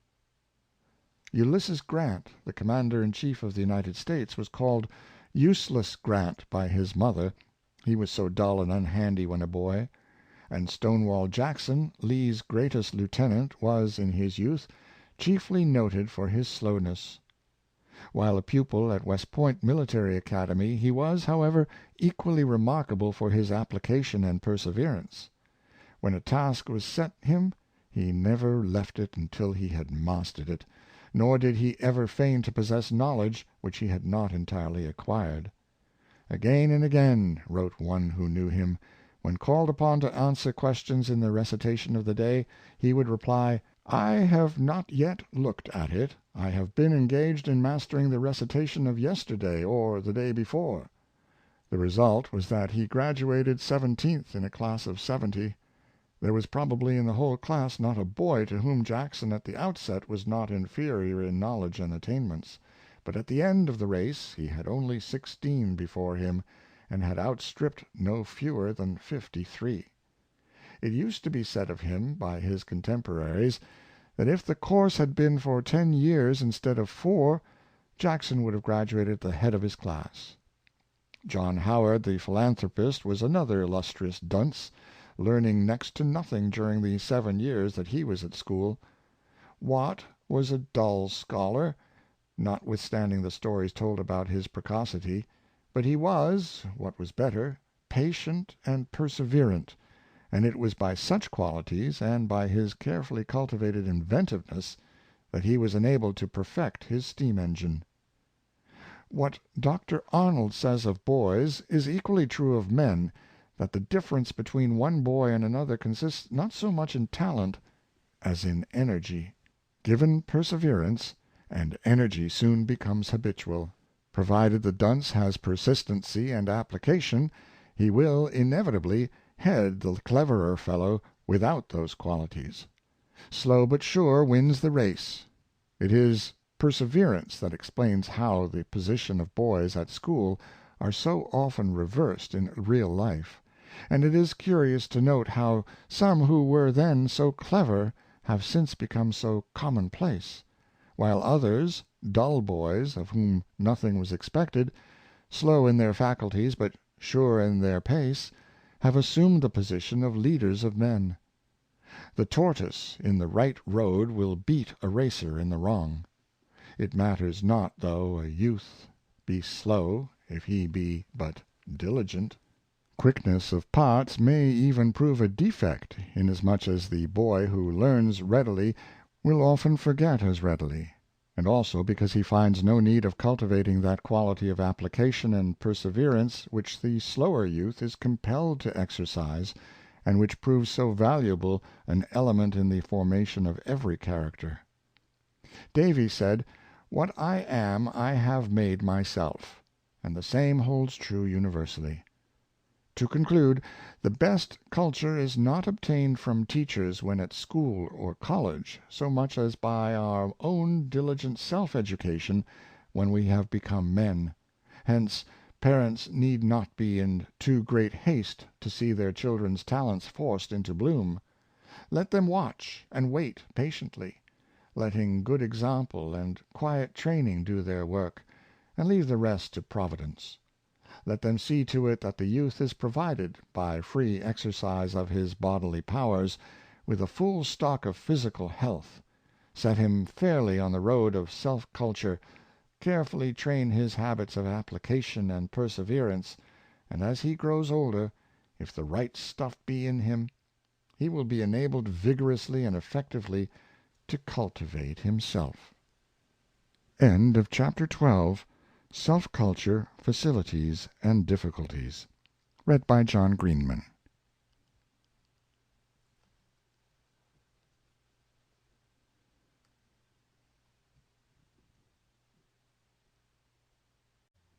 Chapter 13. Workers in Art. Read by John Greenman. If what shone afar so grand turn to nothing in thy hand, on again, the virtue lies in the struggle, not the prize. M. Moore. Excellence in art, as in everything else, can only be achieved by dint of painstaking labor. There is nothing less accidental than the painting of a picture or the chiseling of a noble statue. Every skilled touch of the artist's brush or chisel, though guided by genius, is the product of unremitting study.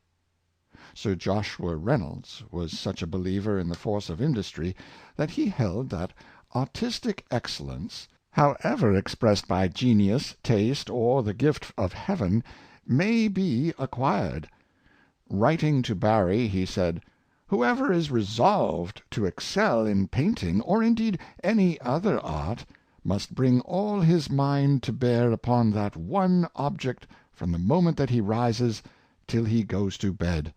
And on another occasion he said, "Those who are resolved to excel must go to their work, willing or unwilling, morning, noon, and night. They will find it no play, but very hard labor." Like Sir Joshua Reynolds, Michael Angelo was a great believer in the force of labor, and he held that there was nothing which the imagination conceived that could not be embodied in marble, if the hand were made vigorous to obey the mind. He was himself one of the most persevering of workers, and he attributed his power of studying for a greater number of hours than most of his contemporaries to his spare habits of living. A little bread and wine was all he required for the chief part of the day when employed at his work, and very frequently he rose in the middle of the night to resume his labors. On these occasions it was his practice to fix the candle, by the light of which he chiseled, on the summit of a pasteboard cap which he wore. Sometimes he was too wearied to undress, and he slept in his clothes, ready to spring to his work as soon as refreshed by sleep. He had a favorite device of an old man in a go-cart, with an hour-glass upon it, bearing the inscription, "Still I am learning." Titian also was an earnest worker.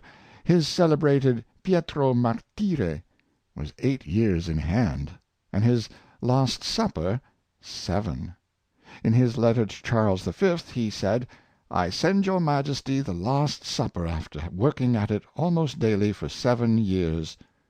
Few think of the patient labor and long training involved in the greatest works of the artist. They seem easy and quickly accomplished, yet with how great difficulty has this ease been acquired. "You charge me 50 sequins," said the Venetian nobleman to the sculptor, "for a bust that cost you only 10 days' labor." "You forget," said the artist, "that I have been 30 years learning to make that bust in 10 days."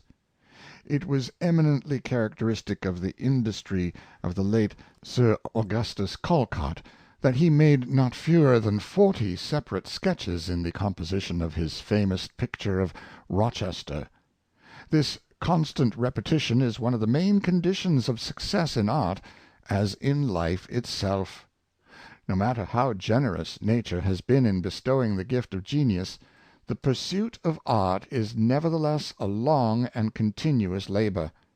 Many artists have been precocious, but without diligence their precocity would have come to nothing. The anecdote related of West is well known. When only 7 years old, struck with the beauty of the sleeping infant of his eldest sister, whilst watching by its cradle, he ran to seek some paper, and forthwith drew its portrait in red and black ink. The little incident revealed the artist in him, and it was found impossible to draw him from his bent. West might have been a greater painter had he not been injured by too early success. His fame, though great, was not purchased by study, trials, and difficulties, and it has not been enduring. Sir Joshua Reynolds, when a boy, forgot his lessons, and took pleasure only in drawing, for which his father was accustomed to rebuke him. The boy was destined for the profession of physic, but his strong instinct for art could not be suppressed, and he became a painter. Gainsborough, when a schoolboy, went sketching in the woods, and at 12 he was a confirmed artist. He was a keen observer and a hard worker, no picturesque feature of any scene he had once looked upon escaping his diligent pencil. William Blake, a hosier's son, employed himself in drawing designs on the backs of his father's shop bills, and making sketches for the purpose of meeting with character. By this careful storing of his mind, he was afterwards enabled to crowd an immense amount of thought and treasured observation into his work. Hence it is that Hogarth's pictures are so truthful a memorial of the character, the manners, and even the very thoughts of the times in which he lived. True painting, he himself observed, can only be learned in one school, and that is kept by nature. But he was not a highly cultivated man, except in his own walk. His school education had been of the slenderest kind, scarcely even perfecting him in the art of spelling. His self-culture did the rest. For a long time he was in very straitened circumstances, but nevertheless worked on with a cheerful heart. Poor though he was, he contrived to live within his small means, and he boasted, with becoming pride, that he was a punctual paymaster. When he had conquered all his difficulties and become a famous and thriving man, he loved to dwell upon his early labors and privations, and to fight over again the battle which ended so honorably to him as a man, and so gloriously as an artist. "I remember the time," said he on one occasion, "when I have gone moping into the city, with scarcely a shilling, but as soon as I have received 10 guineas there for a plate, I have returned home, put on my sword, and sallied out with all the confidence of a man who had thousands in his pockets." Industry and perseverance was the motto of the sculptor Banks, which he acted on himself, and strongly recommended to others. His well-known kindness induced many aspiring youths to call upon him and ask for his advice and assistance. And it is related that one day a boy called at his door to see him with this object, but the servant, angry at the loud knock he had given, scolded him, and was about sending him away, when Banks, overhearing her, himself went out. The little boy stood at the door with some drawings in his hand. "What do you want with me?" asked the sculptor. "I want, sir, if you please, to be admitted to draw at the Academy." Banks explained that he himself could not procure his admission, but he asked to look at the boy's drawings. Examining them, he said, "Time enough for the Academy, my little man. Go home, mind your schooling, try to make a better drawing of the Apollo, and in a month come again and let me see it."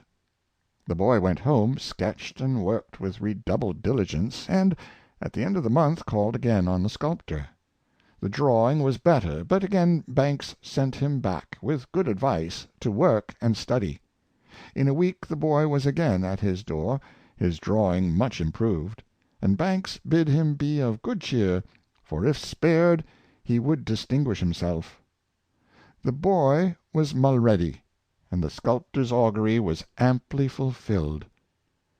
Turner was destined by his father for his own trade of a barber, which he carried on in London, until one day the sketch which the boy had made of a coat of arms on a silver salver, having attracted the notice of a customer whom his father was shaving, the latter was urged to allow his son to follow his bias, and he was eventually permitted to follow art as a profession.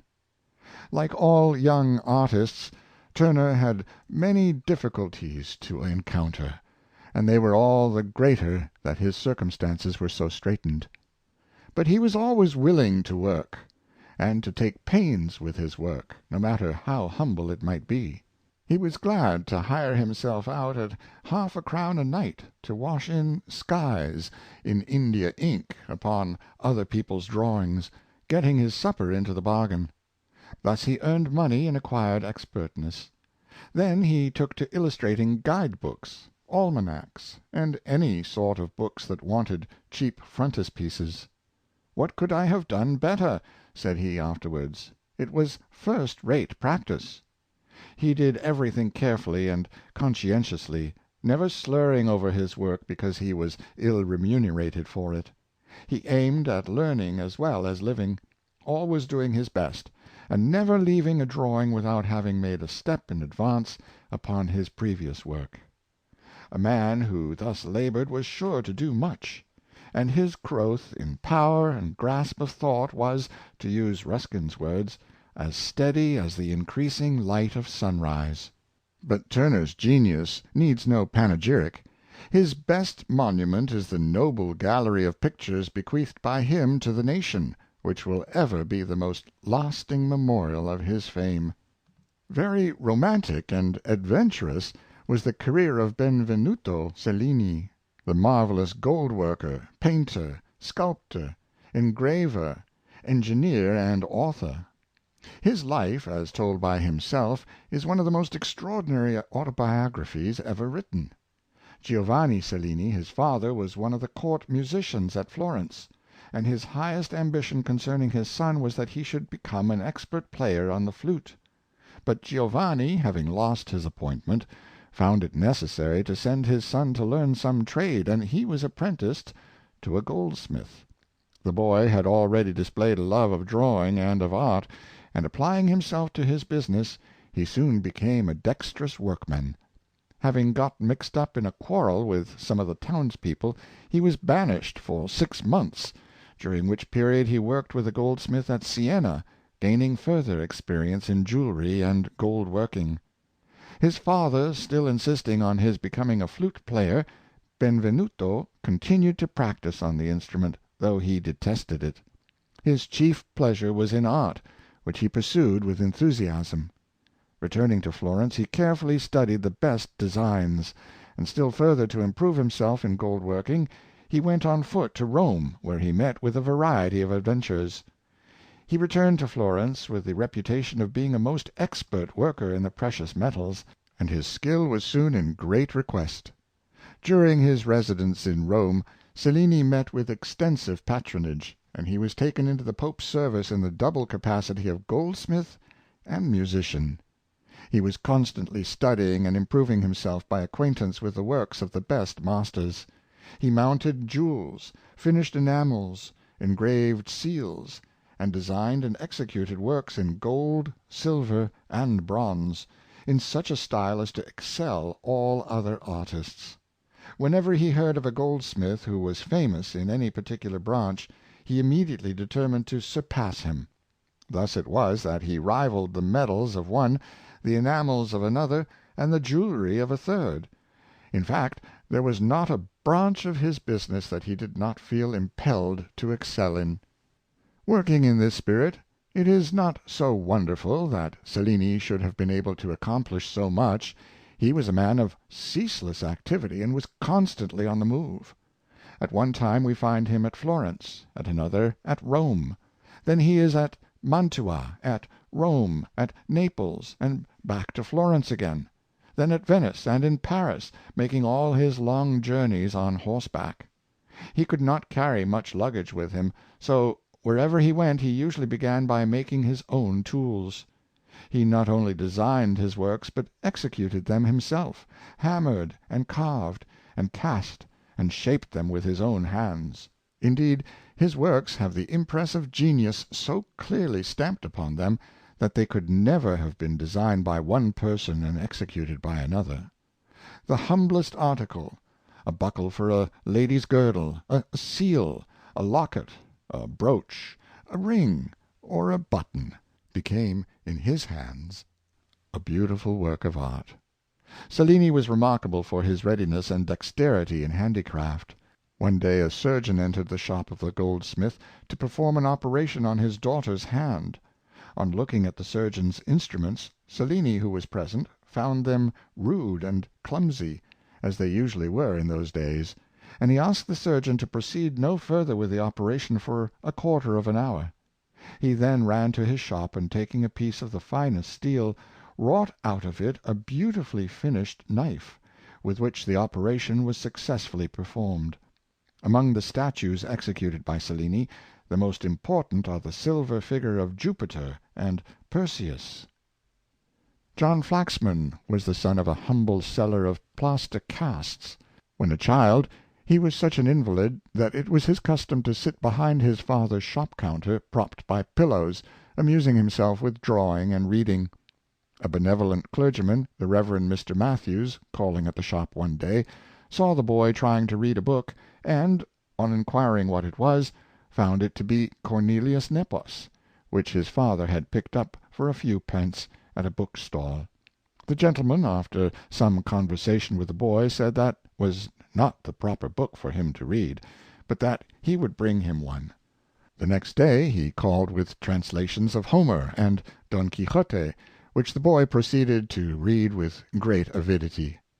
His mind was soon filled with the heroism which breathed through the pages of the former, and, with the stucco Ajaxes and Achilleses about him ranged along the shop shelves, the ambition took possession of him that he too would design and embody in poetic forms those majestic heroes.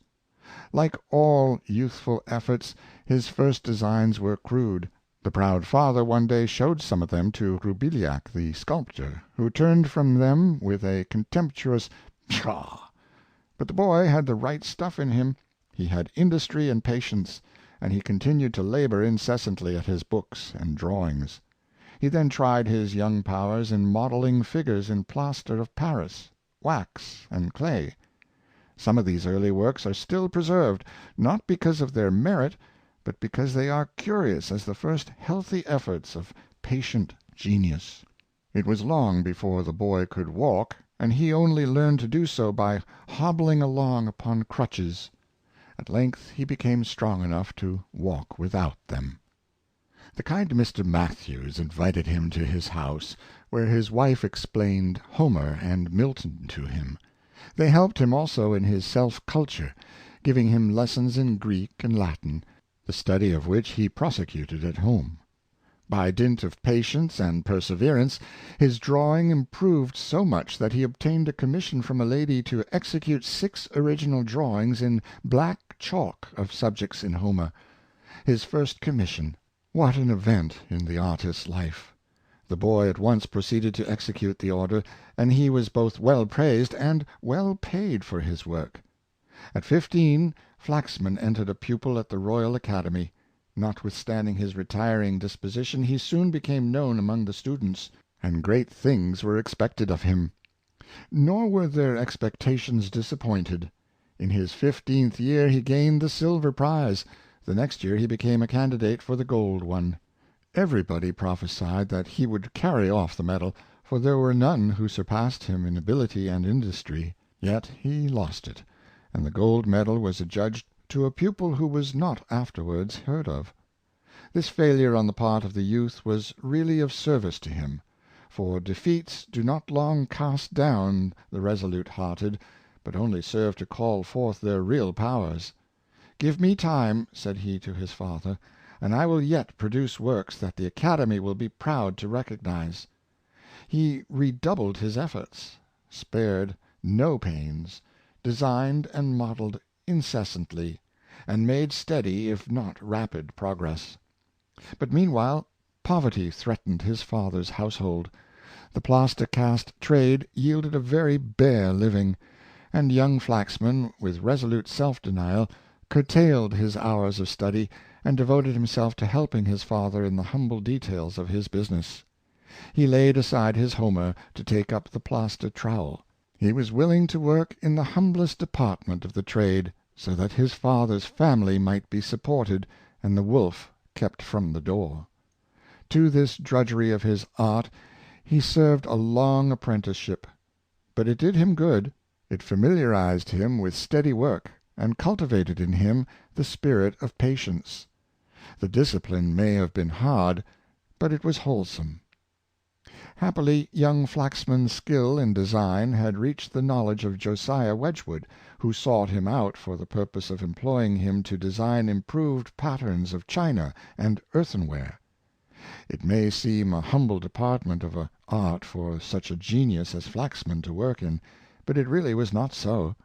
An artist may be laboring truly in his vocation while designing a common teapot or water jug. Articles in daily use amongst the people, which are before their eyes at every meal, may be made the vehicles of education to all, and minister to their highest culture. The most ambitious artist may thus confer a greater practical benefit on his countrymen than by executing an elaborate work which he may sell for thousands of pounds, to be placed in some wealthy man's gallery where it is hidden away from public sight.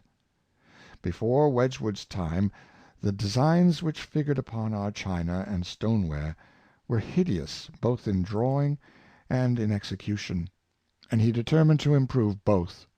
Flaxman did his best to carry out the manufacturer's views. He supplied him from time to time with models and designs of various pieces of earthenware, the subjects of which were principally from ancient verse and history. Many of them are still in existence, and some are equal in beauty and simplicity to his after designs for marble. The celebrated Etruscan vases, specimens of which were to be found in public museums and in cabinets of the curious, furnished him with the best examples of form, and these he embellished with his own elegant devices. Stuart's Athens, then recently published, furnished him with specimens of the purest shaped Greek utensils. Of these he adopted the best, and worked them into new shapes of elegance and beauty. Flaxman then saw that he was laboring in a great work, no less than the promotion of popular education, and he was proud, in after life, to allude to his early labors in this walk, by which he was enabled at the same time to cultivate his love of the beautiful, to diffuse a taste for art among the people, and to replenish his own purse, while he promoted the prosperity of his friend and benefactor. When 27 years of age, he quitted his father's roof and rented a small house and studio; and, what was more, he married. Anne Denman was the name of his wife, and a cheerful, bright-souled, noble woman she was. He believed that in marrying her he should be able to work with an intenser spirit; for, like him, she had a taste for poetry and art, and besides was an enthusiastic admirer of her husband's genius. Yet when Sir Joshua Reynolds, himself a bachelor, met Flaxman shortly after his marriage, he said to him, "So, Flaxman, I am told you are married. If so, sir, I tell you, you are ruined for an artist."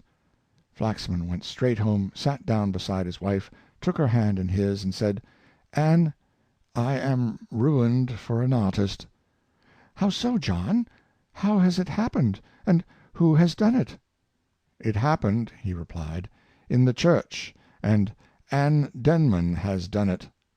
He then told her of Sir Joshua's remark, whose opinion was well known, and had often been expressed, that if students would excel, they must bring the whole power of their mind to bear upon their art, from the moment they rose until they went to bed; and also that no man could be a great artist unless he studied the grand works at Rome and Florence. "And I," said Flaxman, drawing up his little figure to its full height, "I would be a great artist." "And a great artist you shall be," said his wife, "and visit Rome too, if that be really necessary to make you great." "But how?" asked Flaxman. "Work and economize," rejoined the brave wife. "I will never have it said that Anne Denman ruined John Flaxman for an artist." And so it was determined by the pair that the journey to Rome was to be made when their means would admit. "I will go to Rome," said Flaxman, "and show the President that wedlock is for a man's good rather than his harm, and you, Anne, shall accompany me." Patiently and happily the affectionate couple plodded on during 5 years in their humble little home, always with a long journey to Rome before them. It was never lost sight of for a moment, and not a penny was uselessly spent that could be saved towards the necessary expenses. They said no word to any one about their project, solicited no aid from the Academy, but trusted only to their own patient labor and love to pursue and achieve their object. During this time Flaxman exhibited very few works. He could not afford marble to experiment in original designs, but he obtained frequent commissions for monuments, by the profits of which he maintained himself. He still worked for Wedgwood, who was a prompt paymaster, and on the whole he was thriving, happy, and hopeful. At length Flaxman and his wife, having accumulated a sufficient store of savings, set out for Rome. Arrived there, he applied himself diligently to study, maintaining himself, like other poor artists, by making copies from the antique.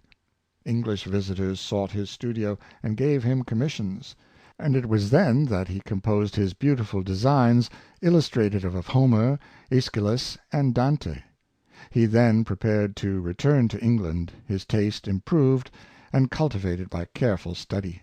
But before he left Italy, the Academies of Florence and Carrara recognized his merit by electing him a member. His fame had preceded him to London, where he soon found abundant employment. While at Rome he had been commissioned to execute his famous monument in memory of Lord Mansfield, and it was erected in the north transept of Westminster Abbey shortly after his return.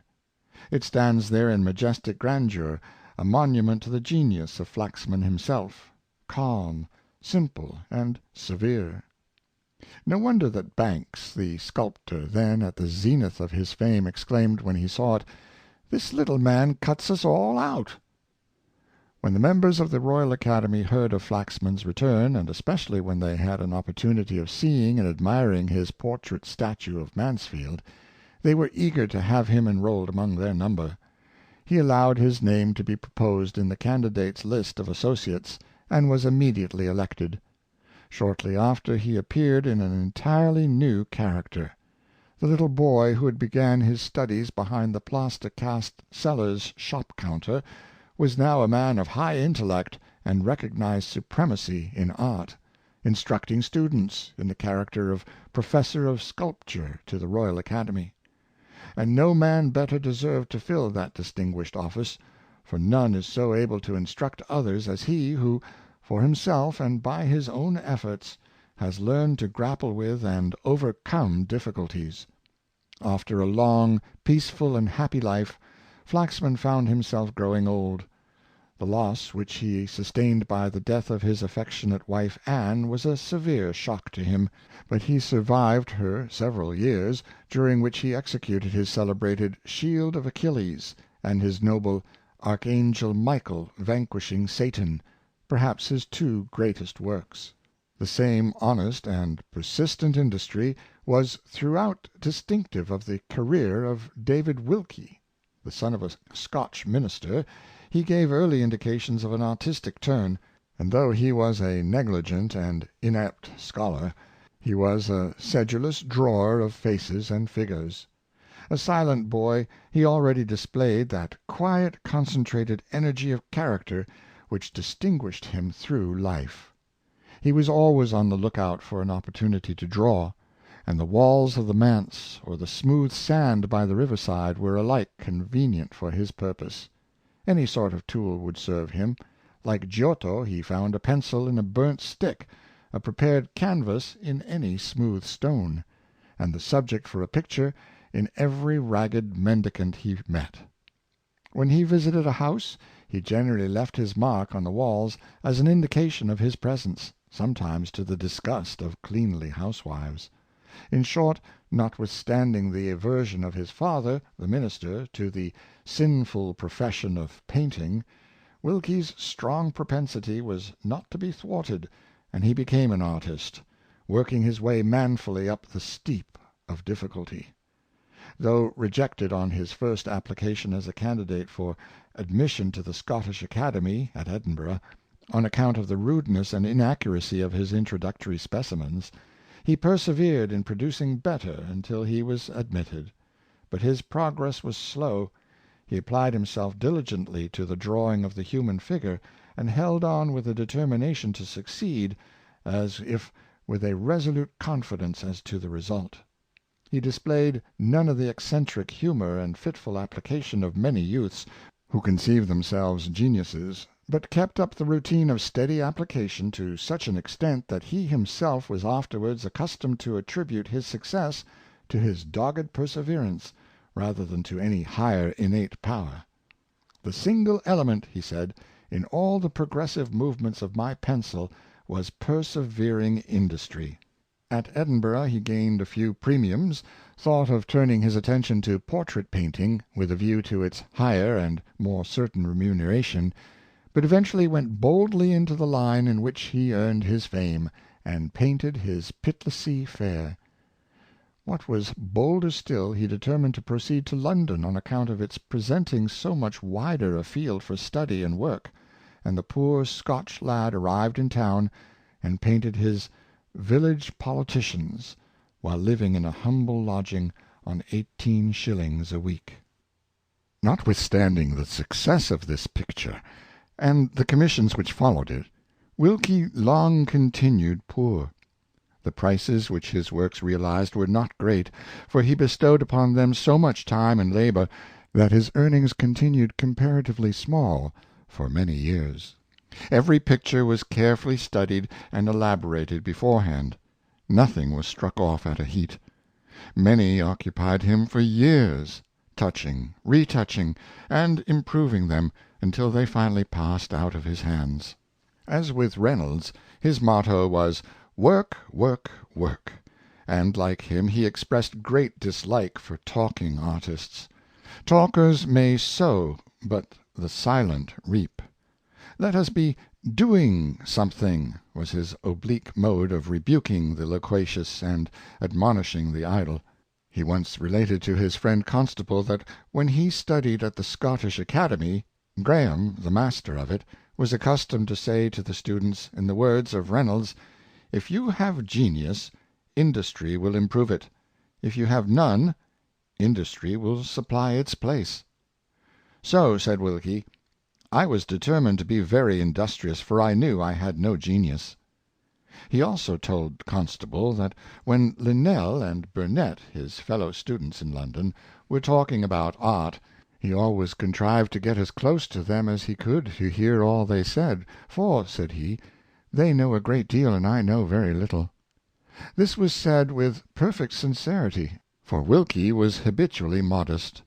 One of the first things that he did with the sum of £30 which he obtained from Lord Mansfield for his Village Politicians was to buy a present of bonnets, shawls, and dresses for his mother and sister at home, though but little able to afford it at the time.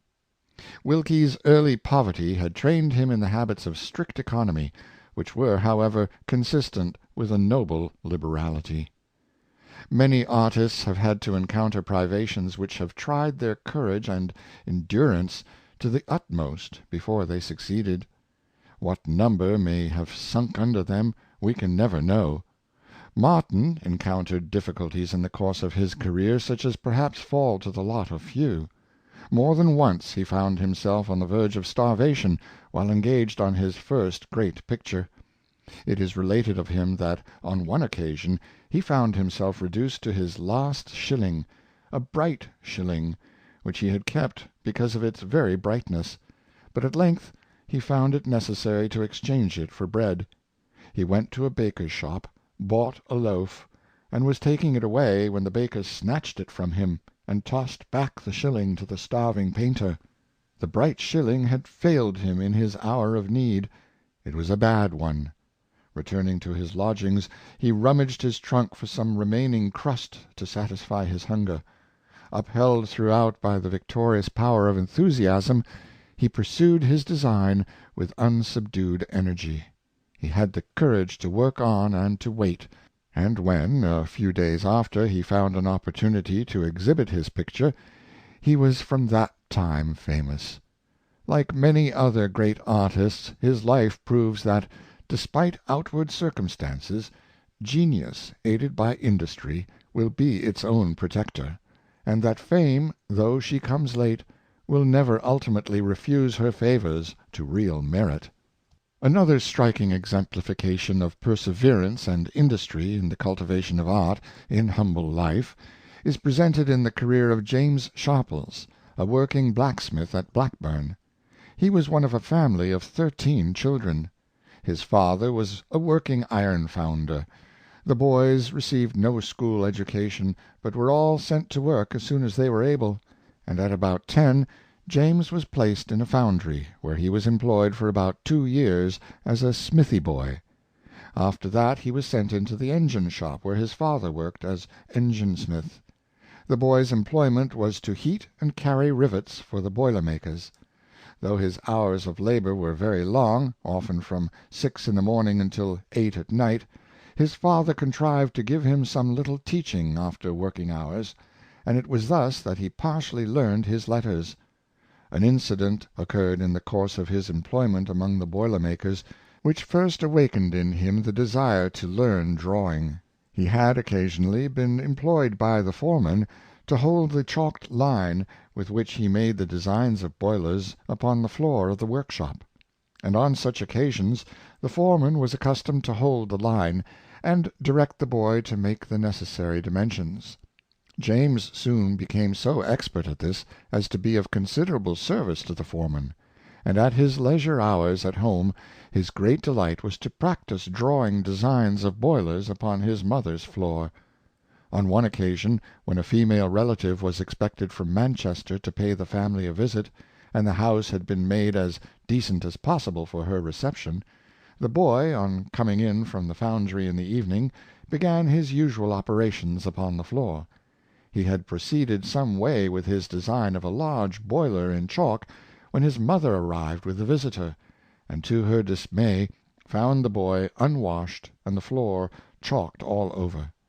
The relative, however, professed to be pleased with the boy's industry, praised his design, and recommended his mother to provide the little sweep, as she called him, with paper and pencils. Encouraged by his elder brother, he began to practice figure and landscape drawing, making copies of lithographs, but as yet without any knowledge of the rules of perspective and the principles of light and shade. He worked on, however, and gradually acquired expertness in copying. At 16 he entered the Bury Mechanics' Institution, in order to attend the drawing class, taught by an amateur who followed the trade of a barber. There he had a lesson a week during 3 months. The teacher recommended him to obtain from the library Burnet's Practical Treatise on Painting, but as he could not yet read with ease, he was under the necessity of getting his mother, and sometimes his elder brother, to read passages from the book for him while he sat by and listened.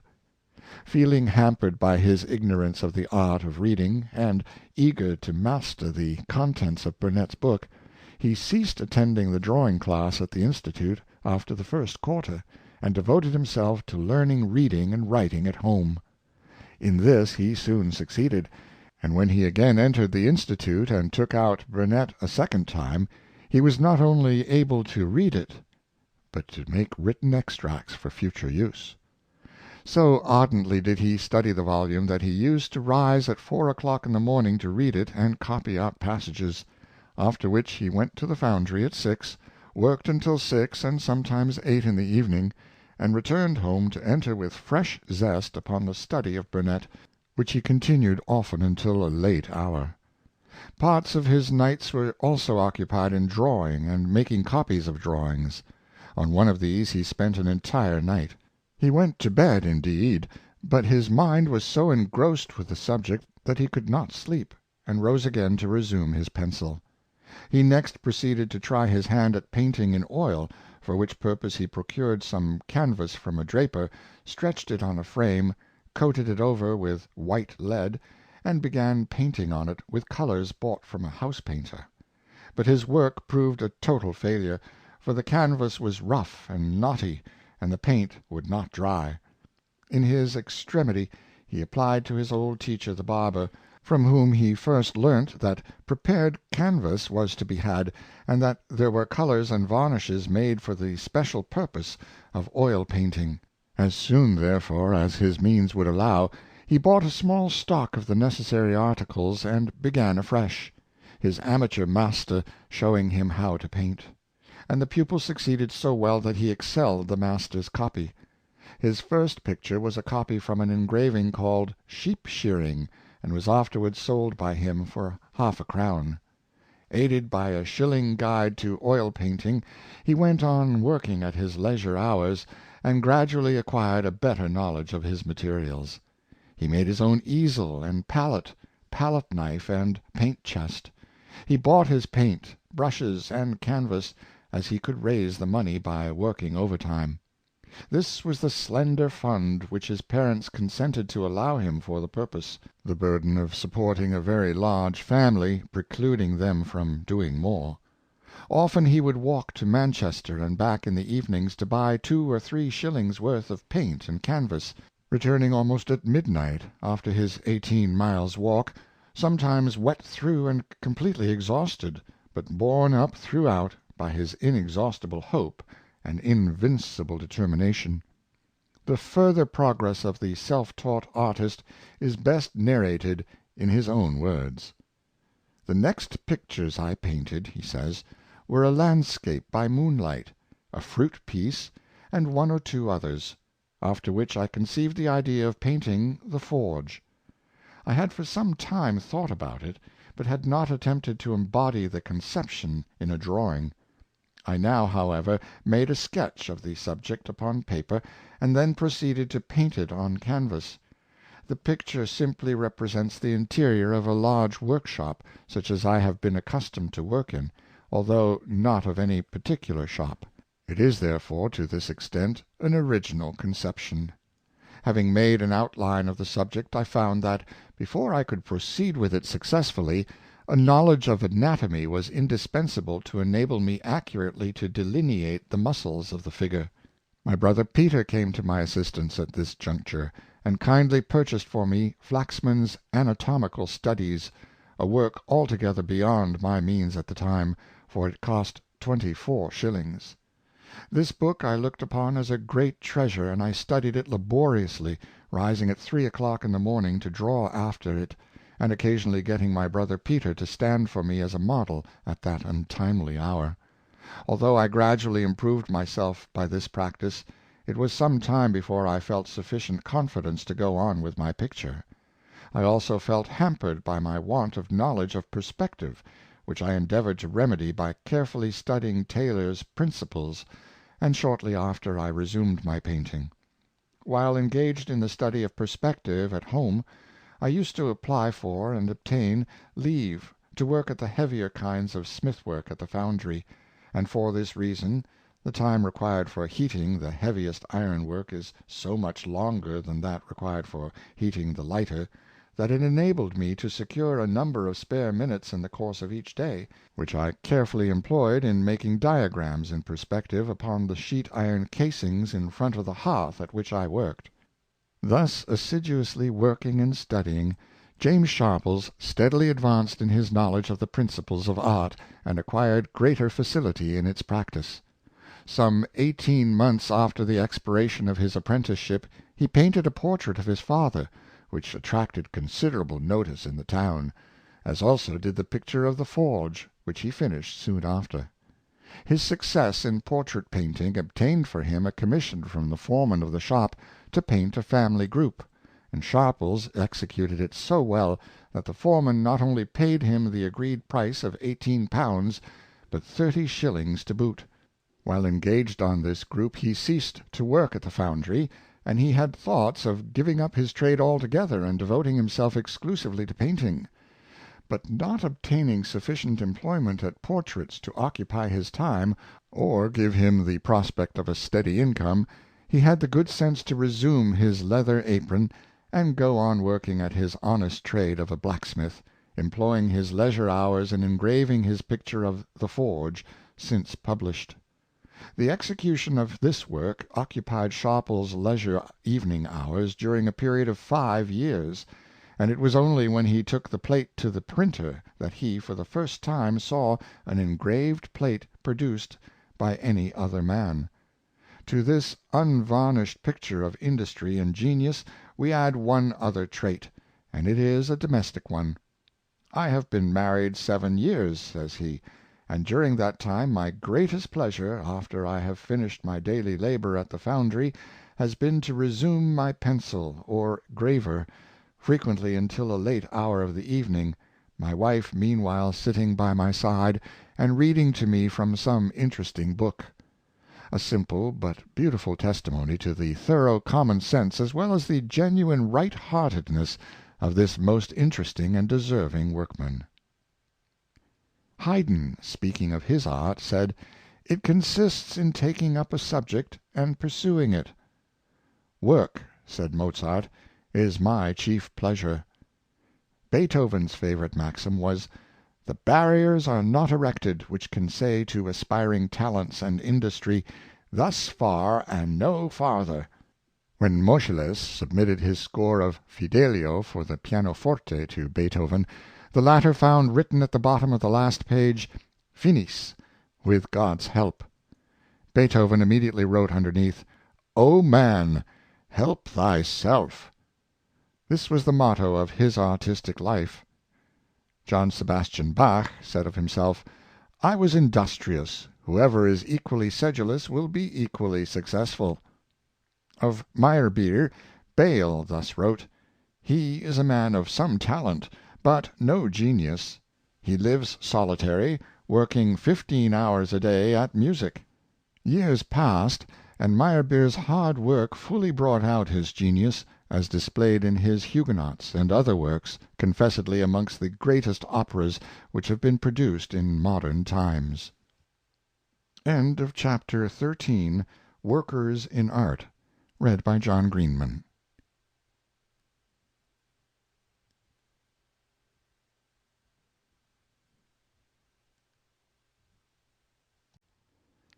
Chapter 14. Men of Business. Read by John Greenman. "Seest thou a man diligent in his business? He shall stand before kings." Proverbs of Solomon. "That man is but of the lower part of the world that is not brought up to business and affairs." Owen Feltham. Hazlitt, in one of his clever essays, represents the man of business as a mean sort of person put in a go-cart, yoked to a trade or profession, alleging that all he has to do is not to go out of the beaten track, but merely to let his affairs take their own course. "The great requisite," he says, "for the prosperous management of ordinary business is the want of imagination, or of any ideas but those of custom and interest on the narrowest scale." But nothing could be more one-sided and in effect untrue than such a definition. Of course there are narrow-minded men of business, as there are narrow-minded scientific men, literary men, and legislators. But there are also business men of large and comprehensive minds, capable of action on the very largest scale. As Burke said in his speech on the India Bill, he knew statesmen who were peddlers, and merchants who acted in the spirit of statesmen. If we take into account the qualities necessary for the successful conduct of any important undertaking, that it requires special aptitude, promptitude of action on emergencies, capacity for organizing the labors often of large numbers of men, great tact and the knowledge of human nature, constant self-culture, and growing experience in the practical affairs of life, it must, we think, be obvious that the school of business is by no means so narrow as some writers would have us believe. Mr. Helps has gone much nearer the truth when he said that consummate men of business are as rare almost as great poets, rarer perhaps than veritable saints and martyrs. Indeed, of no other pursuit can it so emphatically be said as of this, that business makes men. It has, however, been a favorite fallacy with dunces in all times that men of genius are unfitted for business, as well as that business occupations unfit men for the pursuits of genius. The unhappy youth who committed suicide a few years since, because he had been born to be a man and condemned to be a grocer, proved by the act that his soul was not equal even to the dignity of a grocer. For it is not the calling that degrades a man, but the man that degrades the calling. All work that brings honest gain is honorable, whether it be of hand or mind. The fingers may be soiled, yet the heart remain pure; for it is not material so much as moral dirt that defiles, greed far more than crime, and vice than verdigris.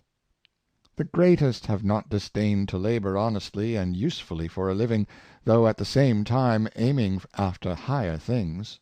Thales, the first of the 7 sages, Solon, the second founder of Athens, and Hyperites, the mathematician, were all traders. Plato called the divine, by reason of the excellence of his wisdom, defrayed his traveling expenses in Egypt by the profits derived from the oil which he sold during his journey. Spinoza maintained himself by polishing glasses, while he pursued his philosophical investigations. Linnaeus, the great botanist, prosecuted his studies while hammering leather and making shoes. Shakespeare was a successful manager of a theatre, perhaps priding himself more upon his practical qualities in that capacity than on his writing of plays and poetry. Pope was of opinion that Shakespeare's principal object in cultivating literature was to secure an honest independence.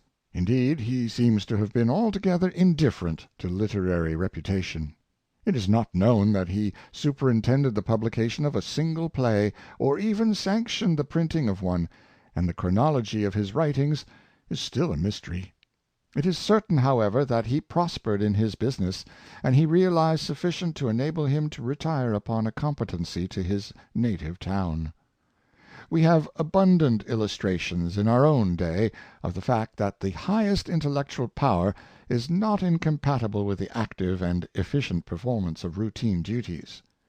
Grote, the great historian of Greece, was a London banker; and it is not long since John Stuart Mill, one of our greatest living thinkers, retired from the examiner's department of the East India Company, carrying with him the admiration and esteem of his fellow officers, not on account of his high views of philosophy, but because of the high standard of efficiency which he had established in his office, and the thoroughly satisfactory manner in which he had conducted the business of his department. The path of success in business is usually the path of common sense. Patient labor and application are as necessary here as in the acquisition of knowledge or the pursuit of science. The old Greeks said, "To become an able man in any profession, 3 things are necessary: nature, study, and practice." In business, practice, wisely and diligently improved, is the great secret of success. Some may make what are called lucky hits, but like money earned by gambling, such hits may only serve to lure one to ruin. Every youth should be made to feel that his happiness and well-doing in life must necessarily rely mainly on himself, and the exercise of his own energies, rather than upon the help and patronage of others. The late Lord Melbourne embodied a piece of useful advice in a letter which he wrote to Lord John Russell, in reply to an application for a provision for one of Moore, the poet's sons. "My dear John," he said, "I return you Moore's letter. I shall be ready to do what you like about it when we have the means. I think whatever is done should be done for Moore himself. This is more distinct, direct, and intelligible. Making a small provision for young men is hardly justifiable, and it is of all things the most prejudicial to themselves. They think what they have much larger than it really is, and they make no exertion. The young should never hear any language but this: You have your own way to make, and it depends upon your own exertions whether you starve or not. Believe me, etc., Melbourne." Practical industry, wisely and vigorously applied, always produces its due effects. It carries a man onward, brings out his individual character, and stimulates the actions of others. All may not rise equally, yet each, on the whole, very much according to his deserts. Though all cannot live on the piazza, as the Tuscan proverb has it, every one may feel the sun. On the whole, it is not good that human nature should have the road of life made too easy. Better to be under the necessity of working hard and faring meanly, than to have everything done ready to our hand, and a pillow of down to repose upon. Indeed, to start in life with comparatively small means seems so necessary as a stimulus to work, that it may almost be set down as one of the conditions essential to success in life. Hence an eminent judge, when asked what contributed most to success at the bar, replied, "Some succeed by great talent, some by high connections, some by miracle, but the majority by commencing without a shilling." We have heard of an architect of considerable accomplishments, a man who had improved himself by long study and travel in the classical lands of the East, who came home to commence the practice of his profession. He determined to begin anywhere, provided he could be employed, and he accordingly undertook a business connected with dilapidations, one of the lowest and least remunerative departments of the architect's calling. But he had the good sense not to be above his trade, and he had the resolution to work his way upward, so that he only got a fair start. One hot day in July, a friend found him sitting astride of a house roof, occupied with his dilapidation business. Drawing his hand across his perspiring countenance, he exclaimed, "Here's a pretty business for a man who has been all over Greece." However, he did his work, such as it was, thoroughly and well. He persevered until he advanced by degrees to more remunerative branches of employment, and eventually he rose to the highest walks of his profession. The necessity of labor may, indeed, be regarded as the main root and spring of all that we call progress in individuals, and civilizations in nations. And it is doubtful that any heavier curse could be imposed on man than the gratification of all his wishes without effort on his part, leaving nothing for his hopes, desires, or struggles. The feeling that life is destitute of any motive or necessity for action must be, of all others, the most distressing and insupportable to a rational being.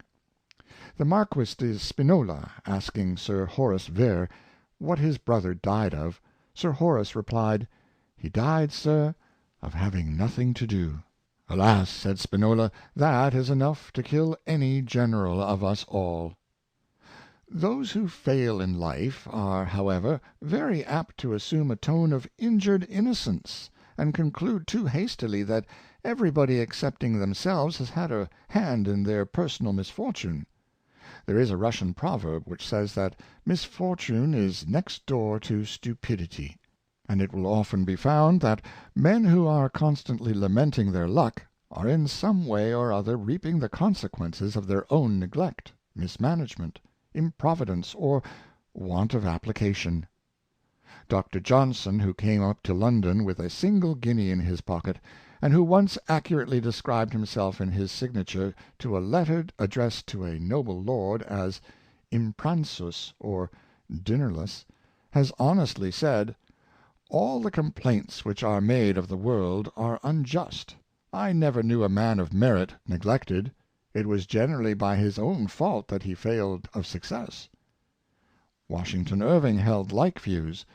"As for the talk," he said, "about modest merit being neglected, it is too often a cant, by which the indolent and irresolute men seek to lay their want of success at the door of the public. Modest merit is, however, too apt to be inactive, or negligent, or uninstructed merit. Well-matured and well-disciplined talent is always sure of a market, provided it exerts itself. But it must not cower at home and expect to be sought for. There is a good deal of cant, too, about the success of forward and impudent men, while men of retiring worth are passed over with neglect. But it usually happens that those forward men have that valuable quality of promptness and activity, without which worth is a mere inoperative property. A barking dog is often more useful than a sleeping lion. Attention, application, accuracy, Method, punctuality, and dispatch are the principal qualities required for the efficient conduct of business of any sort. These, at first sight, may appear to be small matters, and yet they are of essential importance to human happiness, well-being, and usefulness. They are little things, it is true, but human life is made up of comparative trifles. It is the repetition of little acts which constitutes not only the sum of human character, but which determines the character of nations; and where men or nations have broken down, it will almost invariably be found that neglect of little things was the rock on which they split. Every human being has duties to be performed, and therefore has need of cultivating the capacity for doing them, whether the sphere of action be the management of a household, the conduct of a trade or profession, or the government of a nation. The examples we have already given of great workers in various branches of industry, art, and science render it unnecessary further to enforce the importance of persevering application in any department of life. It is the result of everyday experience that steady attention to matters of detail lies at the root of human progress, and that diligence, above all, is the mother of good luck. Accuracy is also of much importance, and an invariable mark of good training in a man. Accuracy in observation, accuracy in speech, accuracy in the transaction of affairs. What is done in business must be well done, for it is better to accomplish perfectly a small amount of work than to half do 10 times as much.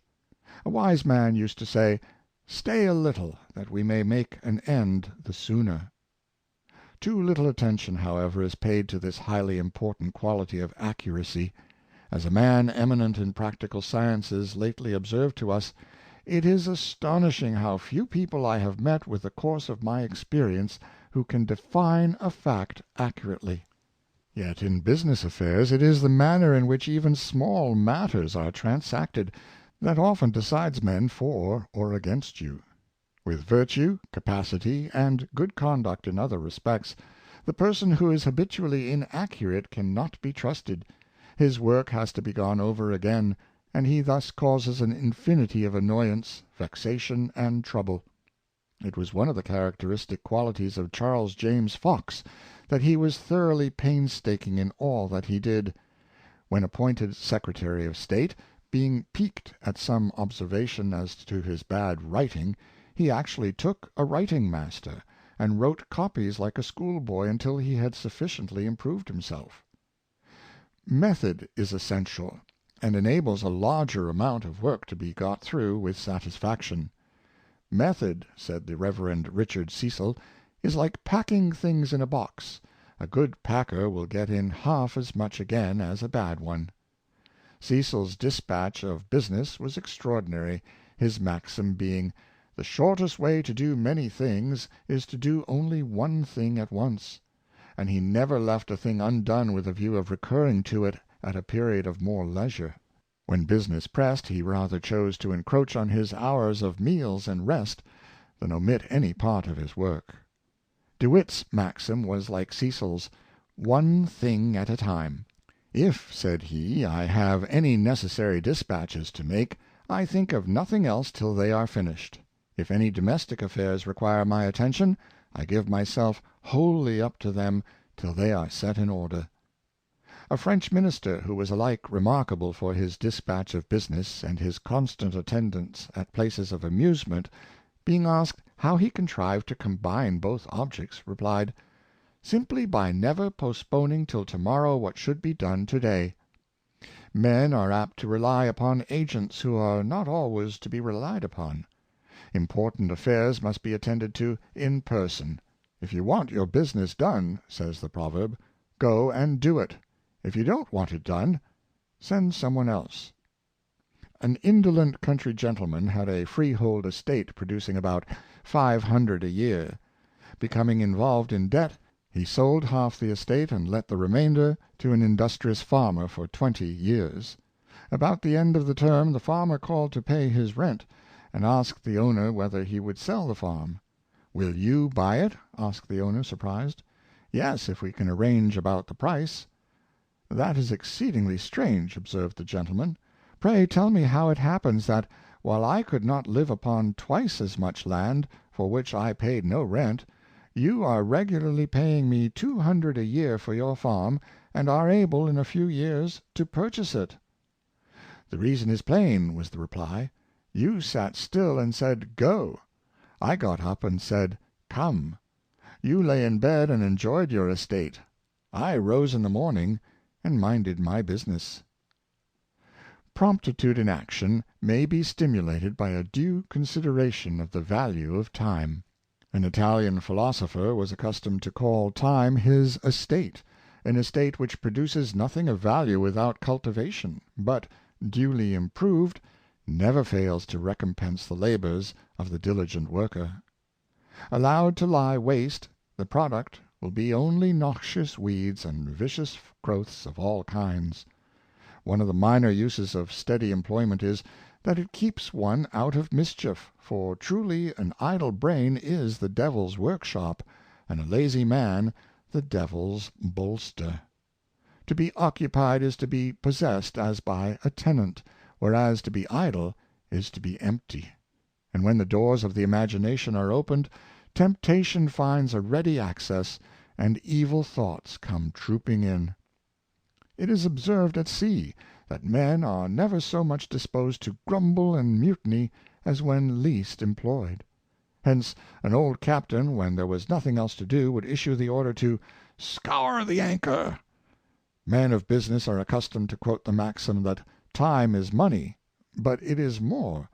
The proper improvement of it is self-culture, self-improvement, and growth of character. An hour wasted daily on trifles or in indolence would, if devoted to self-improvement, make an ignorant man wise in a few years, and employed in good works would make his life fruitful, and death a harvest of worthy deeds. 15 minutes a day devoted to self-improvement will be felt at the end of the year. Good thoughts and carefully gathered experience take up no room, and may be carried about as our companions everywhere, without cost or encumbrance. An economical use of time is the true mode of securing leisure. It enables us to get through business and carry it forward, instead of being driven by it. On the other hand, the miscalculation of time involves us in perpetual hurry, confusion, and difficulties, and life becomes a mere shuffle of expedients, usually followed by disaster. Nelson once said, "I owe all my success in life to having been always a quarter of an hour before my time." Some take no thought of the value of money until they have come to an end of it, and many do the same with their time. The hours are allowed to flow by unemployed, and then, when life is fast waning, they bethink themselves of the duty of making a wiser use of it. But the habit of listlessness and idleness may already have become confirmed, and they are unable to break the bonds with which they have permitted themselves to become bound. Lost wealth may be replaced by industry, lost knowledge by study, lost health by temperance or medicine, but lost time is gone forever. A proper consideration of the value of time will also inspire habits of punctuality. Nothing begets confidence in a man sooner than the practice of this virtue, and nothing shakes confidence sooner than the want of it. He who holds to his appointment and does not keep you waiting for him, shows that he has regard for your time as well as for his own. Thus punctuality is one of the modes by which we testify our personal respect for those whom we are called upon to meet in the business of life. It is also conscientiousness, in a measure, for an appointment is a contract, express or implied, and he who does not keep it breaks faith, as well as dishonestly uses other people's time, and thus inevitably loses character. We naturally come to the conclusion that the person who is careless about time is careless about business, and that he is not the one to be trusted with the transaction of matters of importance. When Washington's secretary excused himself for the lateness of his attendance, and laid the blame upon his watch, his master quietly said, "Then you must get another watch, or I another secretary. The truth of the good old maxim that honesty is the best policy is upheld by the daily experience of life, uprightness and integrity being found as successful in business as in everything else. Integrity of word and deed ought to be the very cornerstone of all business transactions. To the tradesman, the merchant, and manufacturer, it should be what honor is to the soldier, and charity is to the Christian. In the humblest calling there will always be found scope for the exercise of this uprightness of character. Hugh Miller speaks of the mason with whom he served his apprenticeship as one who put his conscience into every stone that he laid. So the true mechanic will pride himself upon the thoroughness and solidity of his work, and the high-minded contractor upon the honesty of performance of his contract in every particular. The upright manufacturer will find not only honor and reputation, but substantial success in the genuineness of the article which he produces, and the merchant in the honesty of what he sells, and that it really is what it seems to be.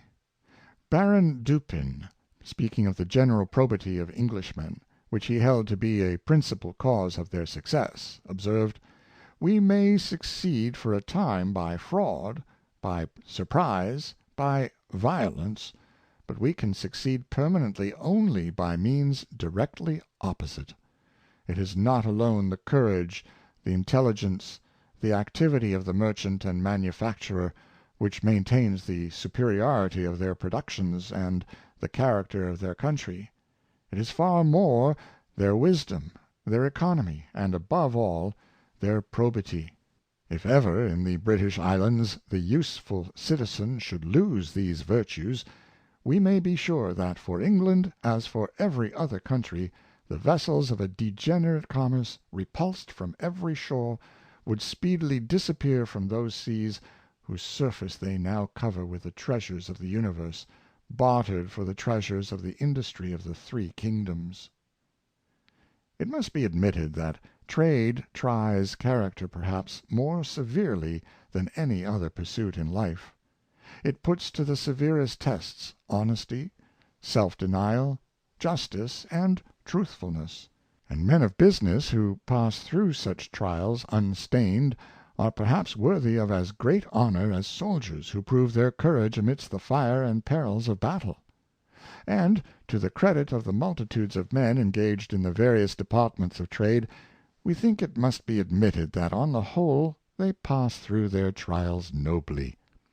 If we reflect but for a moment on the vast amount of wealth daily entrusted even to the subordinate persons who themselves probably earn but a bare competency, the loose cash which is constantly passing through the hands of shopmen, agents, brokers, and clerks in banking-houses, and note how comparatively few are the breaches of trust which occur amidst all this temptation, it will probably be admitted that this steady daily honesty of conduct is more honorable to human nature, if it do not even tempt us to be proud of it. The same trust and confidence reposed by men of business in each other, as implied by the system of credit, which is mainly based upon the principle of honor, would be surprising if it were not so much a matter of ordinary practice in business transactions. Dr. Chalmers has well said that the implicit trust with which merchants are accustomed to confide in distant agents, separated from them perhaps by half the globe, often consigning vast wealth to persons recommended only by their character, whom perhaps they have never seen, is probably the finest act of homage which men can render to one another. The fortunes of the house of Rothschild were based upon the honesty of their founder, Meyer Anselm. He was born in Frankfort on the Main in 1743. His parents were Jews. What a frightful history might be written of the persecutions, tortures, and martyrdoms of the Jews in the Middle Ages, and even down to our own times! At Frankfort, as well as at other towns and cities in Germany, the Jews were compelled to resort to their quarters at a certain hour in the evening, under penalty of death. The Judengasse at Frankfort was shut in by gates, which were locked at night. Napoleon blew them down with cannon, one of the best things he ever did. Yet the persecutions of the Jews continued. Young Anselm lost his parents at 11, and had to fight his way through life alone. After a slight modicum of education, the boy had the good fortune to find a place as clerk to a small banker and money changer at Hanover. He returned to Frankfort in 1772, and established himself as a broker and money lender. Over his shop he hung the sign of the Red Shield, in German Rothschild. He collected ancient and rare coins, and among the amateurs who frequented his shop was the Landgrave William, afterward Elector of Hesse. When Napoleon overran Europe, William of Hesse was driven from his states, and left all the money he could gather together in the hands of Anselm, his agent. It amounted to $1,250,000. How to take care of this money and make it grow in his hands was Anselm's greatest object. Money in those days was very dear. It returned 12 or even 20 per cent on good security. The war went on. Russia was invaded by Napoleon. His army was all but lost in the snow. The Battle of Leipzig was fought, and Napoleon and his army were hurled across the Rhine. The Landgrave of Hesse then returned to his states. A few days after, the eldest son of Meyer Anselm presented himself at court, and handed over to the Landgrave the 3 millions of florins which his father had taken care of. The Landgrave was almost beside himself with joy. He looked upon the restored money as a windfall. In his exultation he knighted the young Rothschild at once. Such honesty, his Highness exclaimed, had never been known in the world. At the Congress of Vienna, where he went shortly after, he could talk of nothing else than the honesty of the Rothschilds. Anselm had a large family. They followed his example, and thus the Rothschilds became the largest money lenders in the world. End of Chapter 14. Men of Business. Read by John Greenman.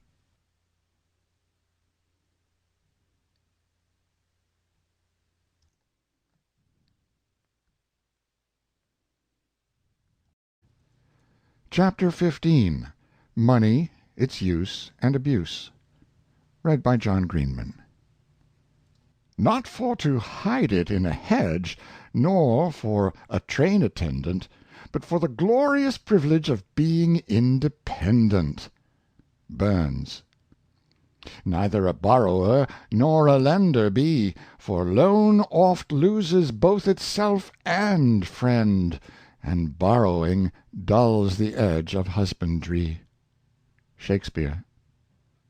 Whoever has a sixpence is sovereign over all men to the extent of that sixpence, commands cooks to feed him, philosophers to teach him, kings to guard over him, to the extent of that sixpence. Carlyle. How a man uses money, makes it, saves it, and spends it, is perhaps one of the best tests of practical wisdom. Although money ought by no means to be regarded as the chief end of man's life, neither is it a trifling matter to be held in philosophic contempt, representing as it does to so large an extent the means of physical comfort and social well-being.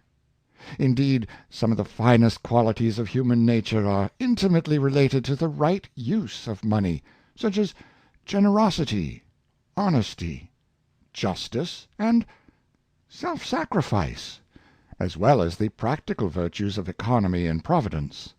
On the other hand, there are their counterparts of avarice, fraud, injustice, and selfishness, as displayed by the inordinate lovers of gain, and the vices of thriftlessness, extravagance, and improvidence on the part of those who misuse and abuse the means entrusted to them.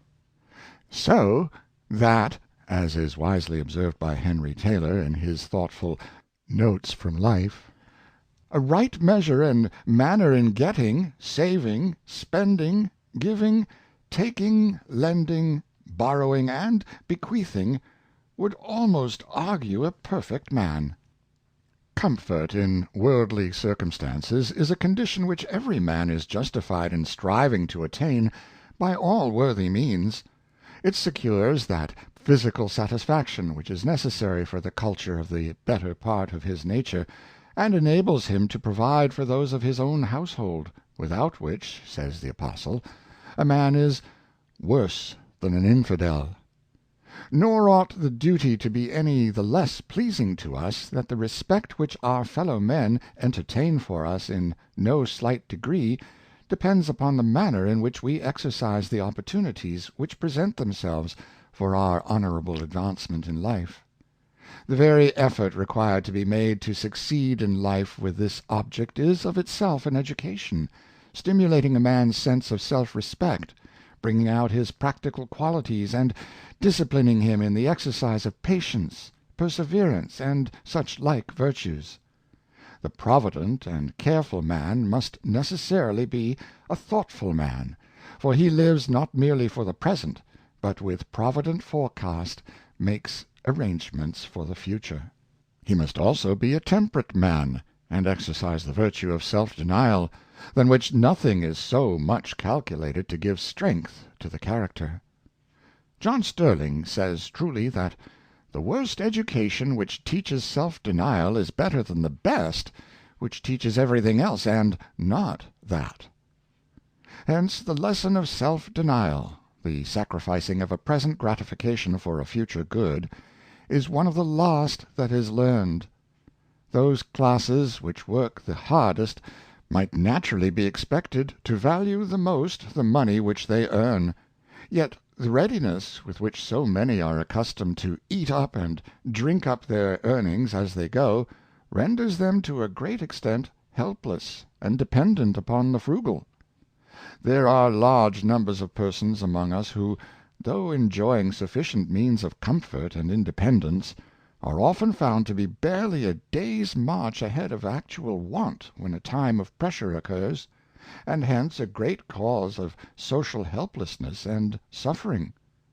On one occasion a deputation waited on Lord John Russell respecting the taxation levied on the working classes of the country, when the noble lord took the opportunity of remarking, "You may rely upon it that the government of this country does not tax the working classes to anything like the extent to which they tax themselves in their expenditure upon intoxicating drinks alone. Providence, frugality, and good management," said Samuel Drew, the philosophical shoemaker, "are excellent artists for mending bad times. They occupy but little room in any dwelling, but would furnish a more effectual remedy for the evils of life than any reform bill that ever passed the Houses of Parliament." Socrates said, "Let him that would move the world move first himself." Any class of men that lives from hand to mouth will ever be an inferior class. They will necessarily remain impotent and helpless, hanging on to the skirts of society, the sport of times and seasons.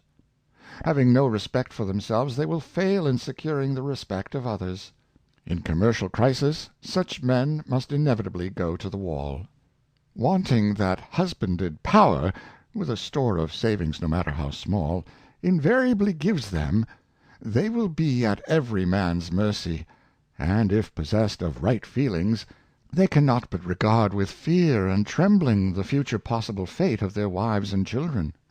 "The world," said Mr. Cobden, "has always been divided into two classes, those who have saved and those who have spent, the thrifty and the extravagant. The building of all the houses, the mills, the bridges, and the ships, and the accomplishment of all other great works which have rendered man civilized and happy, has been done by the savers, the thrifty, and those who have wasted their resources have always been their slaves. It has been the law of nature and of Providence that this should be so, and I were an impostor if I promised any class that they would advance themselves if they were improvident, thoughtless, and idle."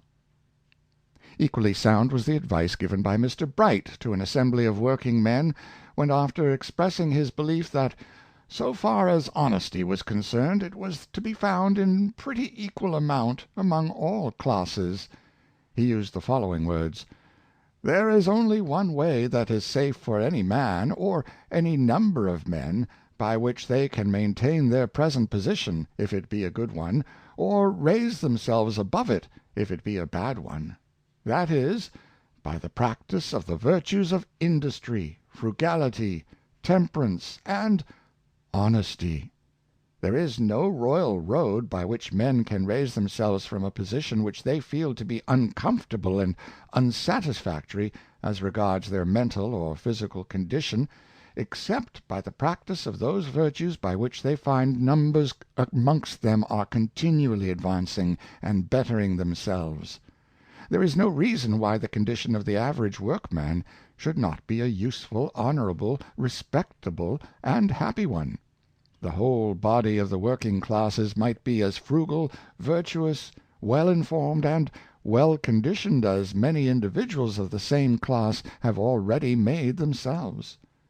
What some men are, all without difficulty might be.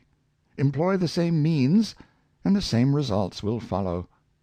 The healthy spirit of self-help created amongst working people would more than any other measure serve to raise them as a class, and this, not by pulling down others, but by leveling them up to a higher and still advancing standard of religion, intelligence, and virtue. "All moral philosophy," says Montaigne, "is as applicable to a common and private life as to the most splendid. Every man carries the entire form of the human condition with him." When a man casts his glance forward, he will find that the three chief temporal contingencies for which he has to provide are want of employment, sickness, and death. The two first he may escape, but the last is inevitable. It is, however, the duty of the prudent man so to live and so to arrange that the pressure of suffering, in the event of either contingencies occurring, shall be mitigated to as great an extent as possible, not only to himself, but also to those who are dependent upon him for their comfort and subsistence.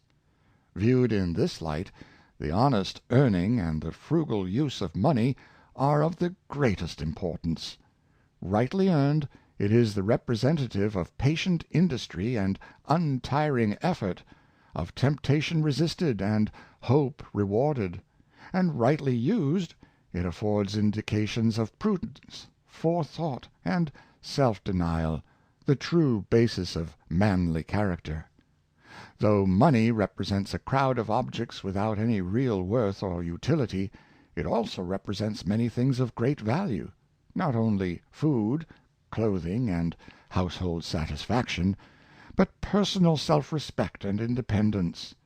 Thus a store of savings is to the working man as a barricade against want. It secures him a footing, and enables him to wait, it may be in cheerfulness and hope, until better days come round. The very endeavor to gain a firmer position in the world has certain dignity in it, and tends to make a man stronger and better. At all events, it gives him greater freedom of action, and enables him to husband his strength for future effort. But the man who is always hovering on the verge of want is in a state not far removed from that of slavery. He is in no sense his own master, but is in constant peril of falling under the bondage of others, and accepting the terms which they dictate to him. He cannot help being in a measure servile, for he dares not look the world boldly in the face, and in adverse times he must look either to alms or the poor's rates. If work fails him altogether, he has not the means of moving to another field of employment. To secure independence, the practice of simple economy is all that is necessary. Economy requires neither superior courage nor eminent virtue. It is satisfied with ordinary energy and the capacity of average minds.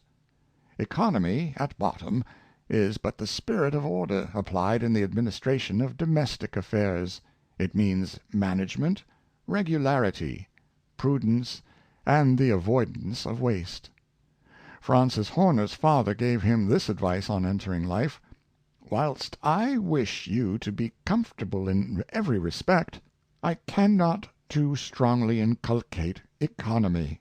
It is a necessary virtue to all, and however the shallow part of mankind may despise it, it certainly leads to independence, which is a grand object to every man of a high spirit.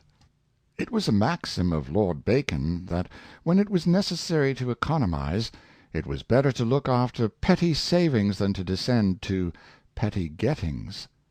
The loose cash which many persons throw away uselessly, and worse, would often form a basis of fortune and independence for life.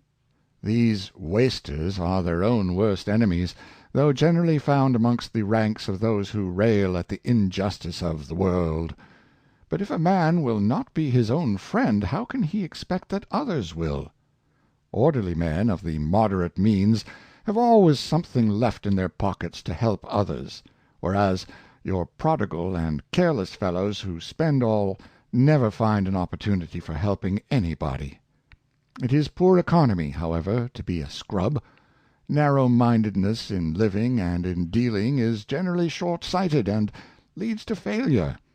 The penny soul, it is said, never came to twopence. Generosity and liberality, like honesty, prove the best policy after all. The proverb says that an empty bag cannot stand upright. Neither can a man who is in debt. It is also difficult for a man who is in debt to be truthful. Hence it is said that lying rides on debt's back. The debtor has to frame excuses to his creditor for postponing payment of the money he owes him, and probably also to contrive falsehoods. It is easy enough for a man who will exercise a healthy resolution to avoid incurring the first obligation, but the facility with which that has been incurred often becomes a temptation to a second, and very soon the unfortunate borrower becomes so entangled that no late exertion of industry can set him free. The first step in debt is like the first step in falsehoods, almost involving the necessity of proceeding in the same course, debt following debt, as lie follows lie. Haydn, the painter, dated his decline from the day on which he first borrowed money. He realized the truth of the proverb, "Who goes a-borrowing, goes a-sorrowing." The significant entry in his diary is, "Here began debt and obligation, out of which I have never been and never shall be extricated as long as I live." His autobiography shows but too painfully how embarrassment in money matters produces poignant distress of mind, utter incapacity for work, and constantly recurring humiliations. The written advice which he gave to a youth when entering the Navy was as follows: "Never purchase any enjoyment if it can not be procured without borrowing of others. Never borrow money; it is degrading. I do not say never lend, but never lend if by lending you render yourself unable to pay what you owe. But under any circumstances never borrow." Fichte, the poor student, refused to accept even presents from his still poorer parents. Dr. Johnson held that early debt is ruin. His words on the subject are weighty, and worthy of being held in remembrance. "Do not," said he, "accustom yourself to consider debt only as an inconvenience. You will find it a calamity. Poverty takes away so many means of doing good, and produces so much inability to resist evil, both natural and moral, that it is by all virtuous means to be avoided. Let it be your first care, then, not to be in any man's debt. Resolve not to be poor. Whatever you have, spend less. Poverty is a great enemy to human happiness. It certainly destroys liberty, and it makes some virtues impracticable and others extremely difficult. Frugality is not only the basis of quiet, but of beneficence. No man can help others that wants help himself. We must have enough before we have to spare. It is the bounden duty of every man to look his affairs in the face, and to keep an account of his incomings and outgoings in money matters. The exercise of a little simple arithmetic in this way will be found of great value. Prudence requires that we shall pitch our scale of living a degree below our means; but this can only be done by carrying out faithfully a plan of living by which both ends may be made to meet.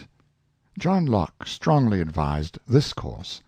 "Nothing," said he, "is likelier to keep a man within compass than having constantly before his eyes the state of his affairs in a regular course of account." The Duke of Wellington kept an accurate detailed account of all the money received and expended by him. Washington was very particular in matters of business detail, and it is a remarkable fact that he did not disdain to scrutinize the smallest outgoings of his household, determined as he was to live honestly within his means, even when holding the high office of President of the American Union. Admiral Jervis has told the story of his early struggles, and amongst other things of his determination to keep out of debt. "My father had a very large family," said he, "with limited means. He gave me £20 at starting, and that was all he ever gave me. After I had been a considerable time at the station I drew for 20 more, but the bill came back protested. I was mortified at this rebuke, and made a promise, which I have ever kept, that I would never draw another bill without a certainty of it being paid.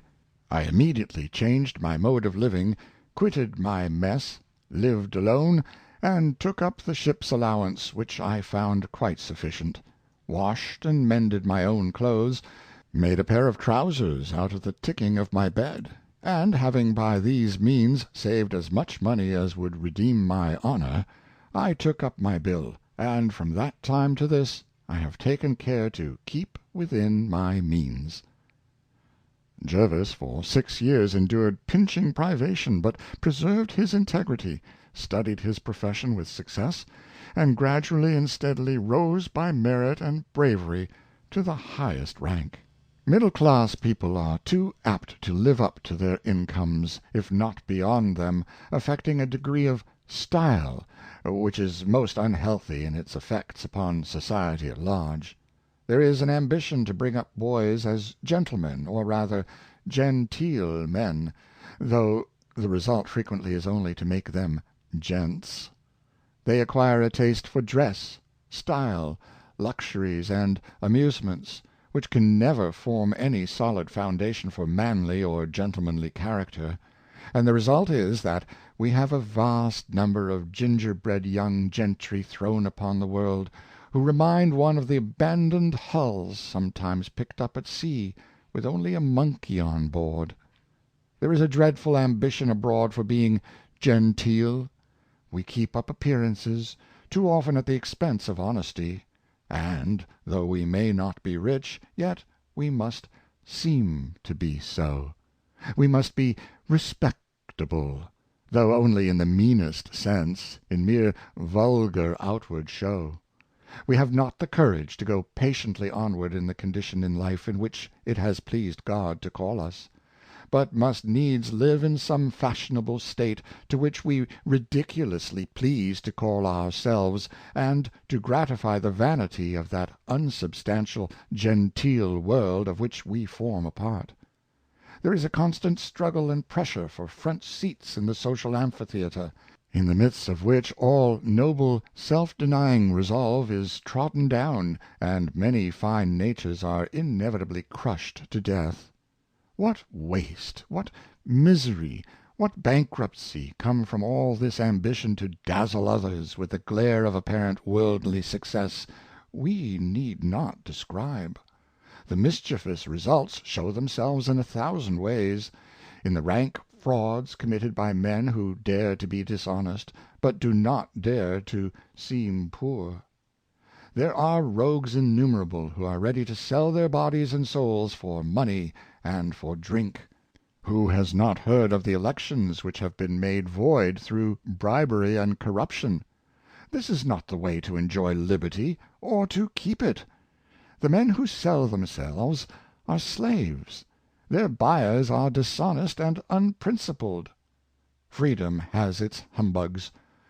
"I'm standing on the soil of liberty," said an orator. "You ain't," replied a bootmaker in the audience. "You are standing on a pair of boots you never paid me for."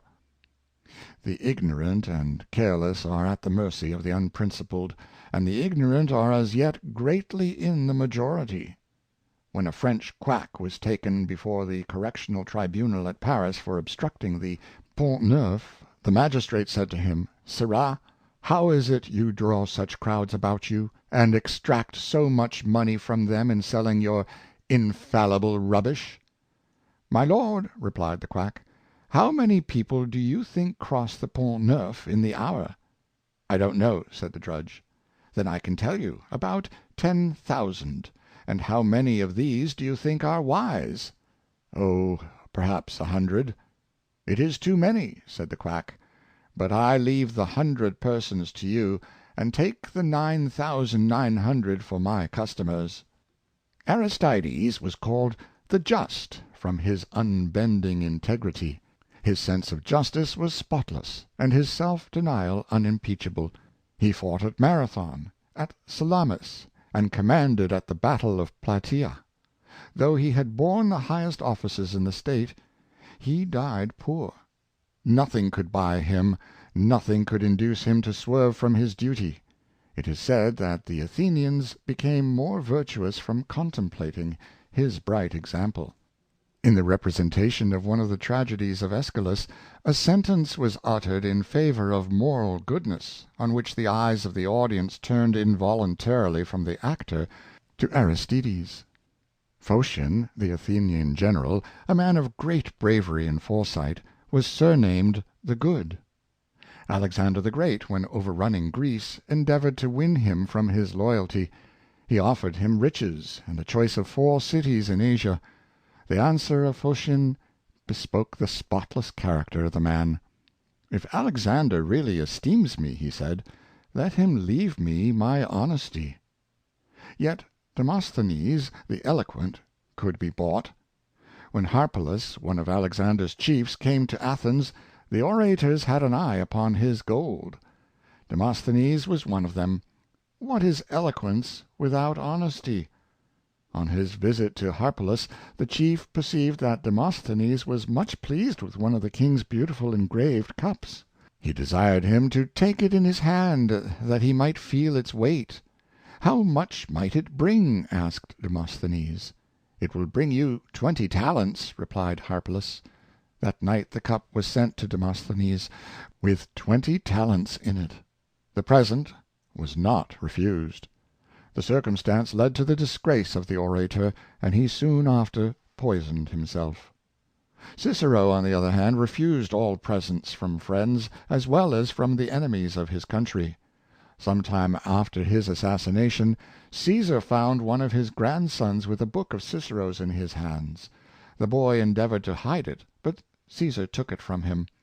After having run over it, he returned it to the boy, saying, "My dear child, this was an eloquent man, and a lover of his country." Goldsmith also was a man who would not be bought. He had known the depths of poverty. He had wandered over Europe paying his way with his flute. He had slept in barns and under the open sky. He tried acting, ushering, doctoring. He starved amid them all. Then he tried authorship, and became a gentleman. But he never quite escaped from the clutches of poverty. He described himself as "in a garret writing for bread, and expecting to be dunned for a milk score." One day Johnson received a message from Goldsmith, stating that he was in great distress. The doctor went to see him, and found that his landlady had arrested him for his rent. The only thing he had to dispose of was a packet of manuscript. Johnson took it up, and found it to be the Vicar of Wakefield. Having ascertained its merit, Johnson took it to a bookseller and sold it for £60. Poor though he was then, and poor though he was at the end of his life, for he died in debt, Goldsmith could not be bought. He refused to do dirty political work. About $250,000 annually was then expended by Sir Robert Walpole in secret service money. Daily scribblers were suborned to write up the acts of the administration, and to write down those of their opponents. In the time of Lord North, Junius was in opposition. It was resolved to hire Goldsmith to baffle his terrible sarcasm. Dr. Scott, chaplain to Lord Sandwich, was deputed to negotiate with him. " I found him," says Dr. Scott, " in a terrible suite of chambers in the Temple. I told him my authority. I told him how I was empowered to pay for his exertions, and, would you believe it, he was so absurd as to say, ' I can earn as much as will supply my wants without writing for any party. The assistance you offer is therefore unnecessary to me,' and so I left him in his garret."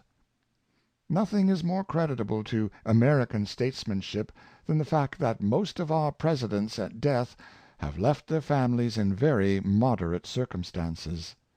Garfield and Lincoln, whose positions would have enabled them, by accepting gifts and bribes, to have accumulated immense wealth, died poor and in debt, although they were rich in the affection of a grateful people. The same is true of our most honored statesmen.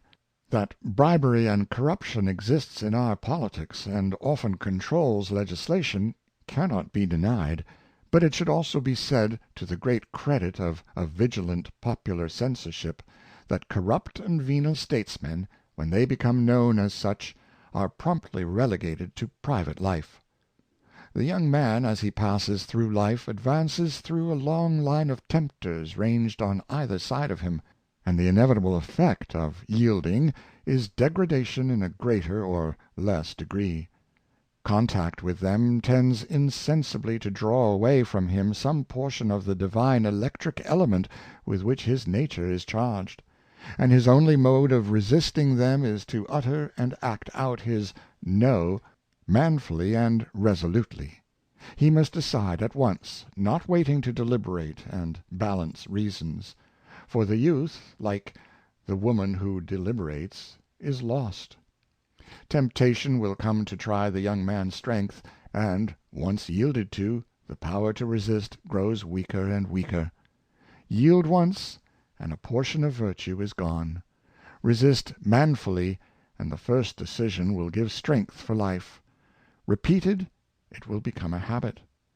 It is in the outworks of the habits formed in early life that the real strength of the defense must lie; for it has been wisely ordained that the machinery of moral existence should be carried on principally through the medium of the habits, so as to save the wear and tear of the great principles within. It is good habits, which insinuate themselves into the thousand inconsiderable acts of life, that really constitute by far the greater part of man's moral conduct. Hugh Miller has told how, by an act of youthful decision, he saved himself from one of the strong temptations so peculiar to a life of toil. When employed as a mason, it was usual for his fellow workmen to have an occasional treat of drink, and one day 2 glasses of whisky fell to his share, which he swallowed. When he reached home he found, on opening his favorite book, Bacon's Essays, that the letters danced before his eyes, and that he could no longer master the sense. "The condition," he says, "into which I had brought myself was, I felt, one of degradation. I had sunk, by my own act, for the time, to a lower level of intelligence than that on which it was my privilege to be placed; and, though the state could have been no very favorable one for forming a resolution, I in that hour determined that I should never again sacrifice my capacity of intellectual enjoyment to a drinking usage; and, with God's help, I was enabled to hold by the determination." It is such decisions as this that often form the turning points in a man's life, and furnish the foundation of his future character. And this rock, on which Hugh Miller might have been wrecked, if he had not at the right moment put forth his moral strength to strike away from it, is one that youth and manhood alike need to be constantly on their guard against. It is about one of the worst and most deadly, as well as extravagant, temptations which lie in the way of youth. Sir Walter Scott used to say that, "Of all vices, drinking is the most incompatible with greatness." Not only so, but it is incompatible with economy, decency, health, and honest living. Dr. Johnson said, referring to his own habits, "Sir, I can abstain, but I can't be moderate." Many popular books have been written for the purpose of communicating to the public the grand secret of making money, but there is no secret whatever about it, as the proverbs of every nation abundantly testify. "Take care of the pennies, and the pounds will take care of themselves." "Diligence is the mother of good luck." "No pains, no gains." "No sweat, no sweet." "Work, and thou shalt have." "The world is his who has patience and industry." "Better go to bed supperless than rise in debt." Such are specimens of the proverbial philosophy, embodying the hoarded experience of many generations, as to the best means of thriving in the world. They were current in people's mouths long before books were invented, and, like other popular proverbs, they were the first popular morals. Moreover, they have stood the test of time, and the experience of every day still bears witness to their accuracy, force, and soundness. The Proverbs of Solomon are full of wisdom as to the force of industry, and the use and abuse of money. "He that is slothful in work is brother to him that is a great waster." "Go to the ant, thou sluggard, consider her ways, and be wise."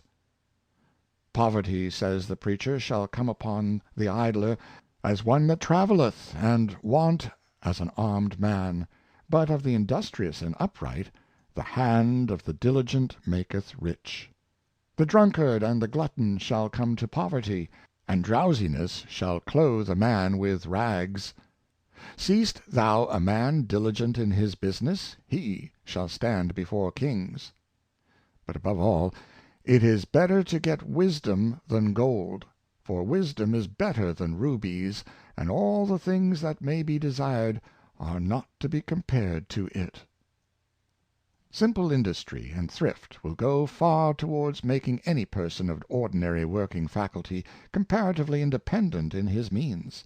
Even a working man may be so, provided he will carefully husband his resources, and watch the little outlets of useless expenditure. A penny is a very small matter, yet the comfort of thousands of families depends upon the proper spending and saving of pennies.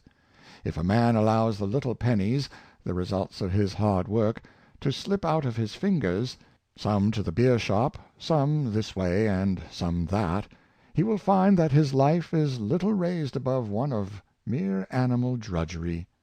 On the other hand, if he takes care of the pennies, putting some weekly into a savings bank, and confiding the rest to his wife to be carefully laid out, with a view to the comfortable maintenance and education of his family, he will soon find that this attention to small matters will abundantly repay him in increasing means, growing comfort at home, and a mind comparatively free from fears as to the future. And if a working man have high ambition and possess richness in spirit, a kind of wealth which far transcends all mere worldly possessions, he may not only help himself, but be a profitable helper of others in his path through life. That this is no impossible thing, even for a common laborer in a workshop, may be illustrated by the remarkable career of Thomas Wright of Manchester, who not only attempted but succeeded in the reclamation of many criminals while working for weekly wages in a foundry. Accident first directed Thomas Wright's attention to the difficulty encountered by liberated convicts in returning to habits of honest industry. His mind was shortly possessed by the subject, and to remedy the evil became the purpose of his life. Though he worked from 6 in the morning till 6 at night, still there were leisure minutes that he could call his own, more especially his Sundays, and these he employed in the service of convicted criminals, a class then far more neglected than they are now. But a few minutes a day, well employed, can effect a great deal, and it will scarcely be credited that in 10 years this working man, by steadfastly holding to his purpose, succeeded in rescuing not fewer than 300 felons from continuance in a life of villainy. He came to be regarded as the moral physician of the Manchester Old Bailey, and where the chaplain and all others failed, Thomas Wright often succeeded. Children he thus restored, reformed, to their parents; sons and daughters, otherwise lost, to their homes; and many a returned convict did he contrive to settle down to honest and industrious pursuits. The task was by no means easy. It required money, time, energy, prudence, and, above all, character, and the confidence which character invariably inspires. The most remarkable circumstance was that Wright relieved many of these poor outcasts out of the comparatively small wages earned by him at foundry work. He did all this on an income which did not average, during his working career, $500 per annum; and yet, while he was able to bestow substantial aid on criminals, to whom he owed no more than the service of kindness which every human being owes to another, he also maintained his family in comfort, and was, by frugality and carefulness, enabled to lay by a store of savings against his approaching old age. Every week he apportioned his income with deliberate care; so much for the indispensable necessaries of food and clothing, so much for the landlord, so much for the schoolmaster, so much for the poor and needy, and the lines of distribution were resolutely observed. By such means did this humble workman pursue his great work, with the results we have so briefly described. Indeed, his career affords one of the most remarkable and striking illustrations of the force of purpose in a man, of the might of small means carefully and sedulously applied, and, above all, of the power which an energetic and upright character invariably exercises upon the lives and conduct of others. There is no discredit, but honor, in every right walk of industry, whether it be in tilling the ground, making tools, weaving fabrics, or selling the products behind a counter. A youth may handle a yardstick or measure a piece of ribbon, and there will be no discredit in doing so, unless he allows his mind to have no higher range than the stick and ribbon, to be as short as the one and as narrow as the other. "Let not those blush who have," said Fuller, "but those who have not a lawful calling." And Bishop Hall said, "Sweet is the destiny of all trades, whether of the brow or of the mind." One of our presidents, when asked what was his coat of arms, remembering that he had been a hewer of wood in his youth, replied, "A pair of shirt sleeves." Nothing is more common than energy in money making, quite independent of any higher object than its accumulation. A man who devotes himself to this pursuit, body and soul, can scarcely fail to become rich. Very little brains will do.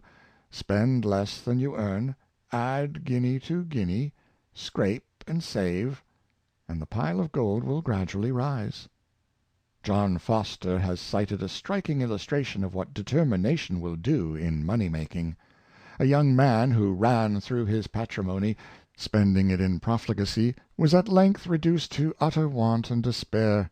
He rushed out of his house intending to put an end to his life, and stopped on arriving at an eminence overlooking what were once his estates.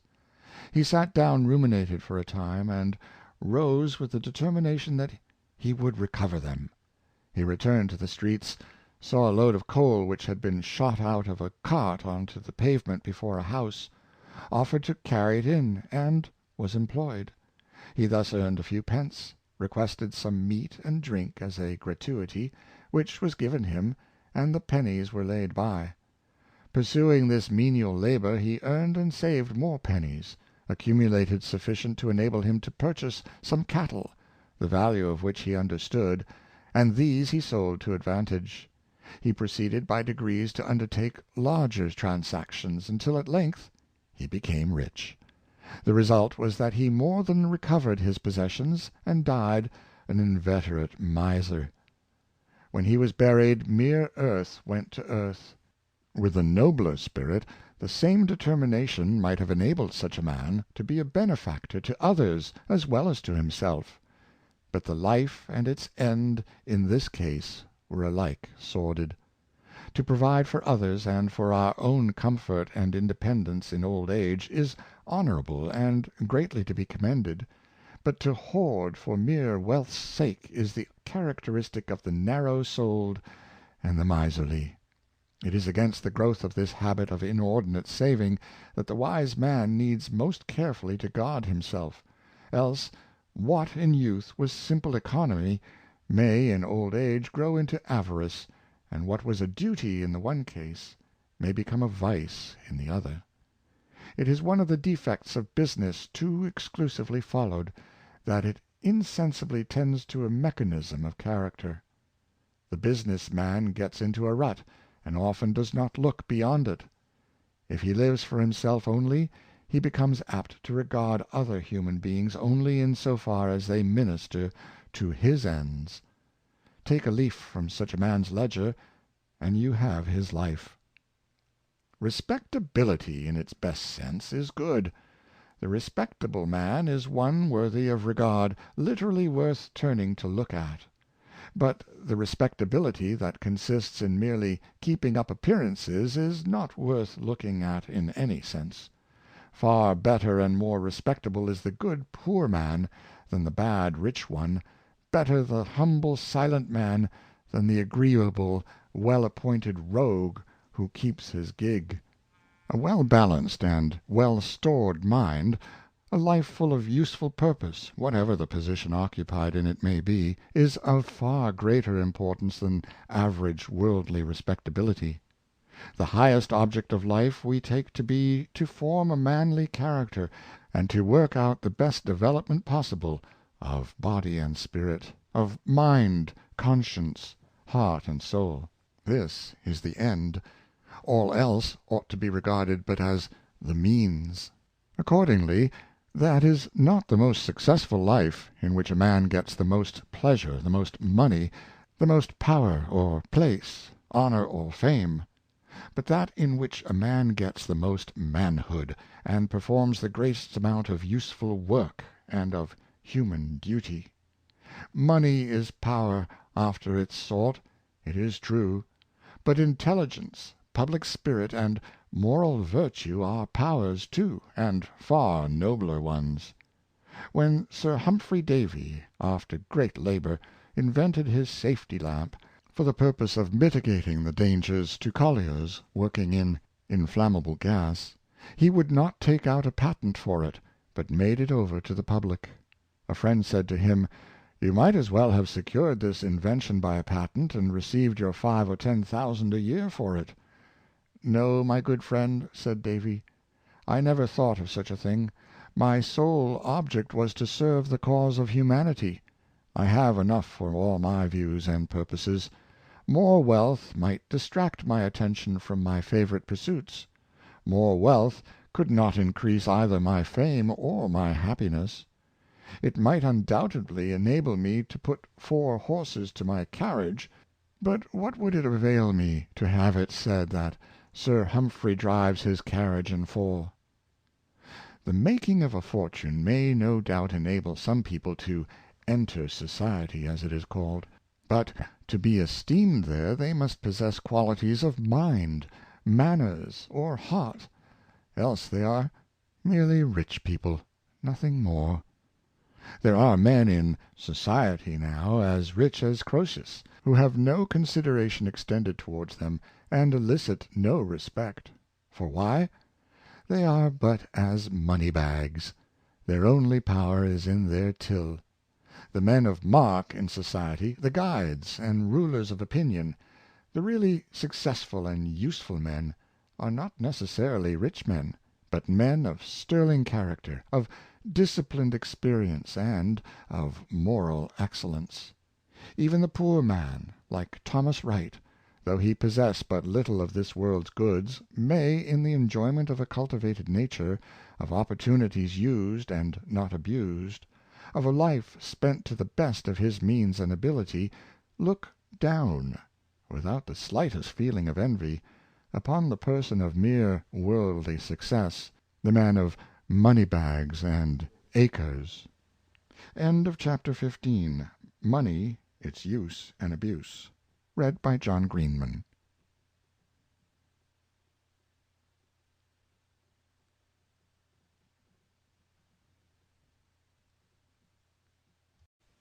Happy Homes and the Hearts That Make Them, by Samuel Smiles. Chapter 16. Habits of Thrift. Read by John Greenman.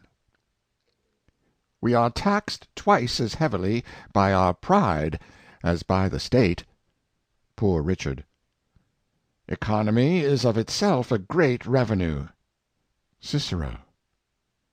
Thrift, or private economy, began with civilization. It began when men found it necessary to provide for tomorrow as well as for today. It began long before money was invented. While it is the object of private economy to create and promote the well-being of individuals, it is the object of political economy to create and increase the wealth of nations. Private and public wealth have the same origin. Wealth is obtained by labor.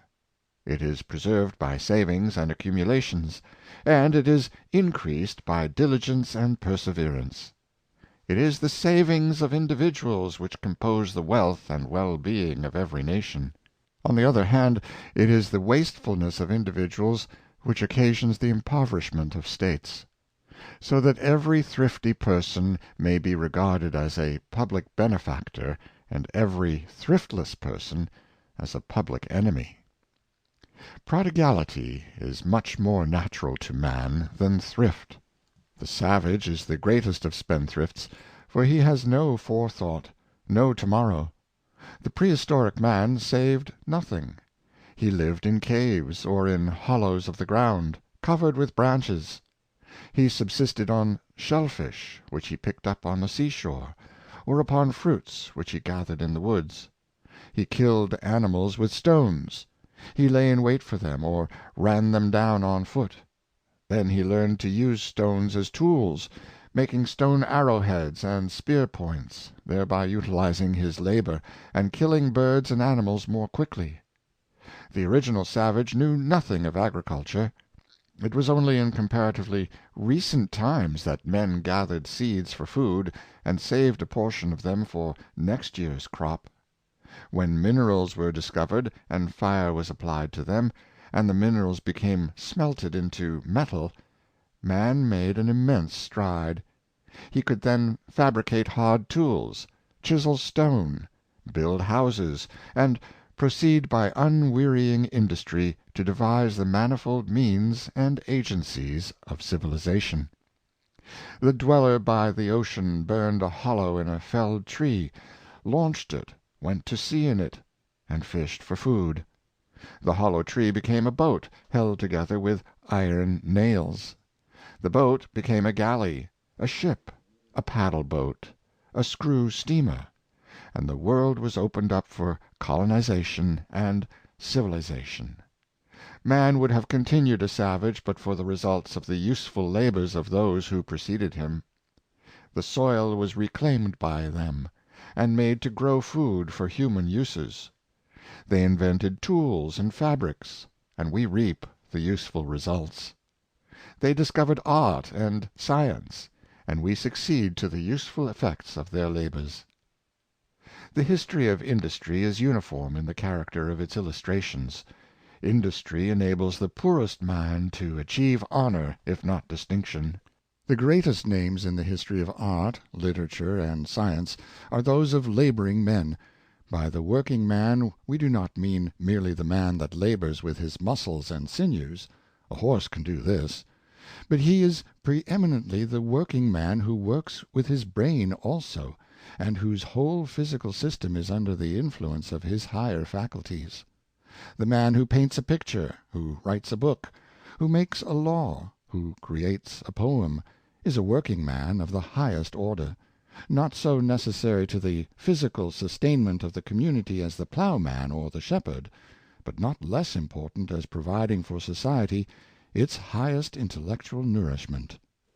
Having said so much of the importance and the necessity of industry, let us see what uses are made of the advantages derivable from it. It is clear that man would have continued a savage but for the accumulations of savings made by our forefathers — the savings of skill, of art, of invention, and of intellectual culture. It is the savings of the world that have made the civilization of the world. Savings are the result of labor, and it is only when laborers begin to save that the results of civilization accumulate. We have said that thrift began with civilization. We might almost have said that thrift produced civilization. Thrift produces capital, and capital is the conserved result of labor. The capitalist is merely a man who does not spend all that is earned by work. But a large proportion of men do not provide for the future. They do not remember the past. They think only of the present. They preserve nothing. They spend all that they earn. They do not provide for themselves, nor for their families. They may make high wages, but eat and drink the whole of what they earn. Such people are constantly poor, and hanging on the verge of destitution. The men who economize by means of labor become the owners of capital which sets other labor in motion.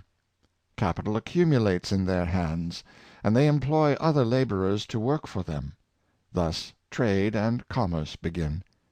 The thrifty build houses, warehouses, and mills. They fit manufactories with tools and machines. They build ships, and send them to various parts of the world. They put their capital together, and build railroads, harbors, and docks.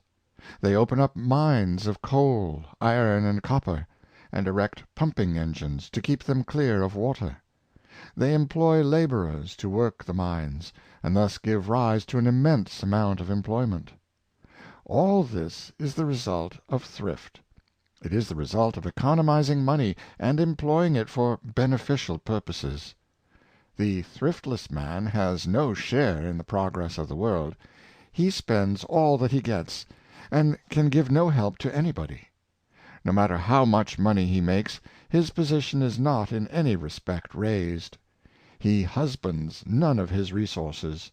He is always calling for help. He is, in fact, the born slave of the thrifty. Competence and comfort lie within the reach of most people, were they to take the adequate means to secure and enjoy them. Men who are paid good wages might also become capitalists, and take their fair share in the improvement and well-being of the world.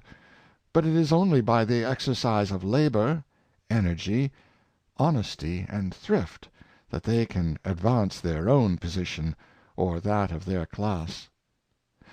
Society at present suffers far more from waste of money than from want of money. It is easier to make money than to know how to spend it.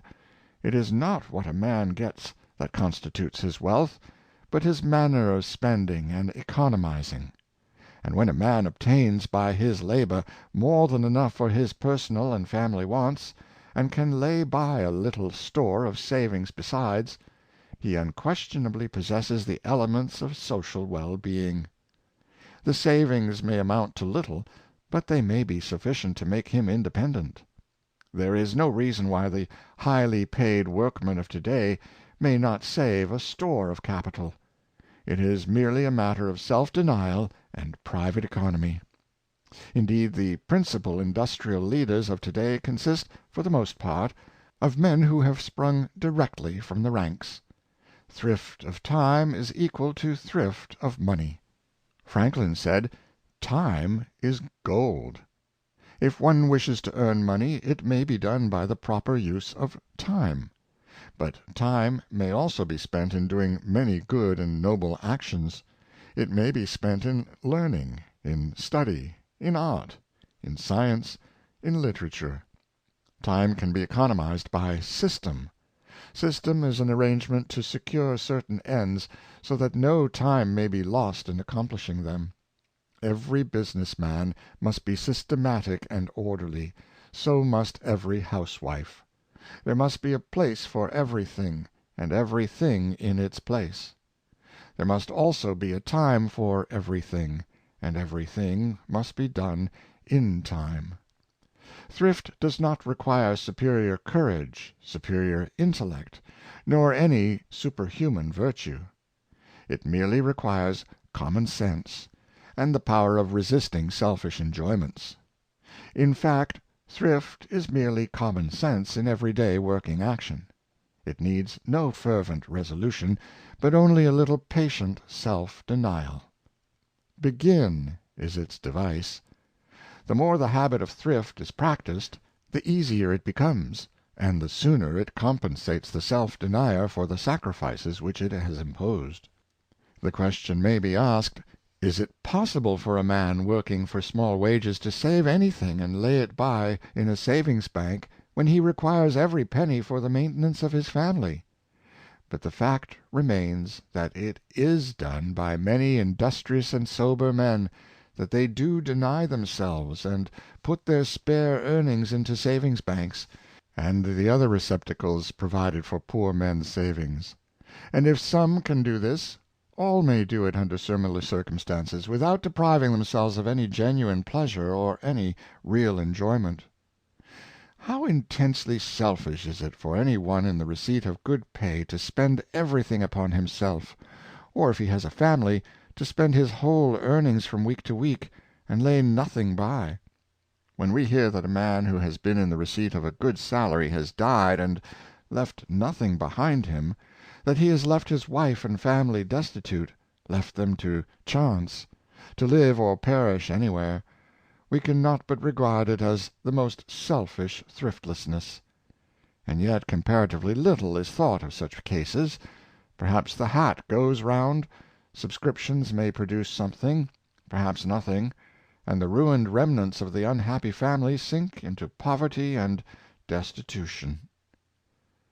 Money represents a multitude of objects without value, or without real utility, but it also represents something much more precious, and that is independence.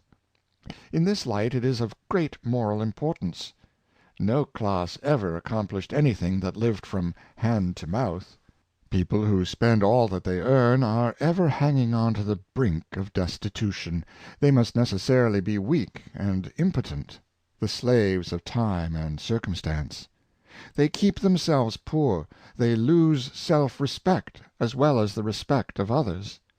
It is impossible that they can be free and independent.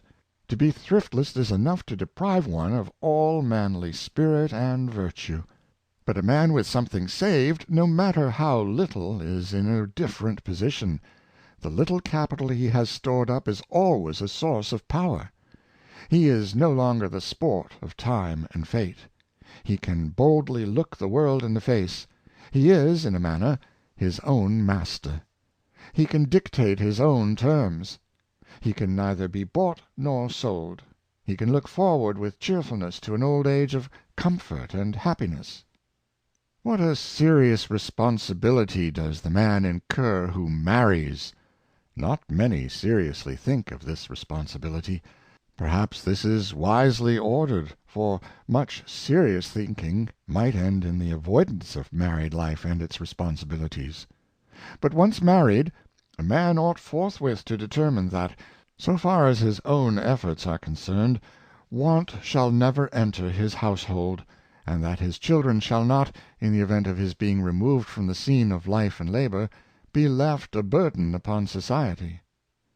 When economy is looked upon as a thing that must be practiced, it will never be felt as a burden, and those who have not before observed it will be astonished to find what a few pence or shillings laid aside weekly will do towards securing moral elevation, mental culture, and personal independence. There is a dignity in every attempt to economize. Its very practice is improving. It indicates self-denial, and imparts strength to the character. It produces a well-regulated mind. It fosters temperance. It is based on forethought. It makes prudence the dominating characteristic. It gives virtue the mastery over self-indulgence. Above all, it secures comfort, drives away care, and dispels many vexations and anxieties which might otherwise prey upon us.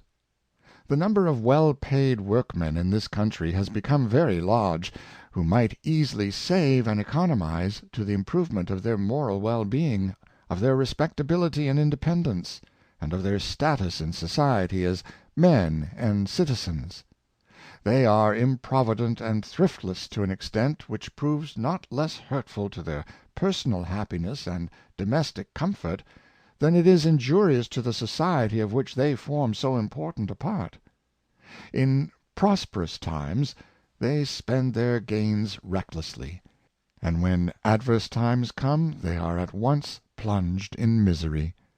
Money is not used, but abused; and when people should be providing against old age, or for the wants of a growing family, they are, in too many cases, feeding folly, dissipation, and vice. Let no one say that this is an exaggerated picture.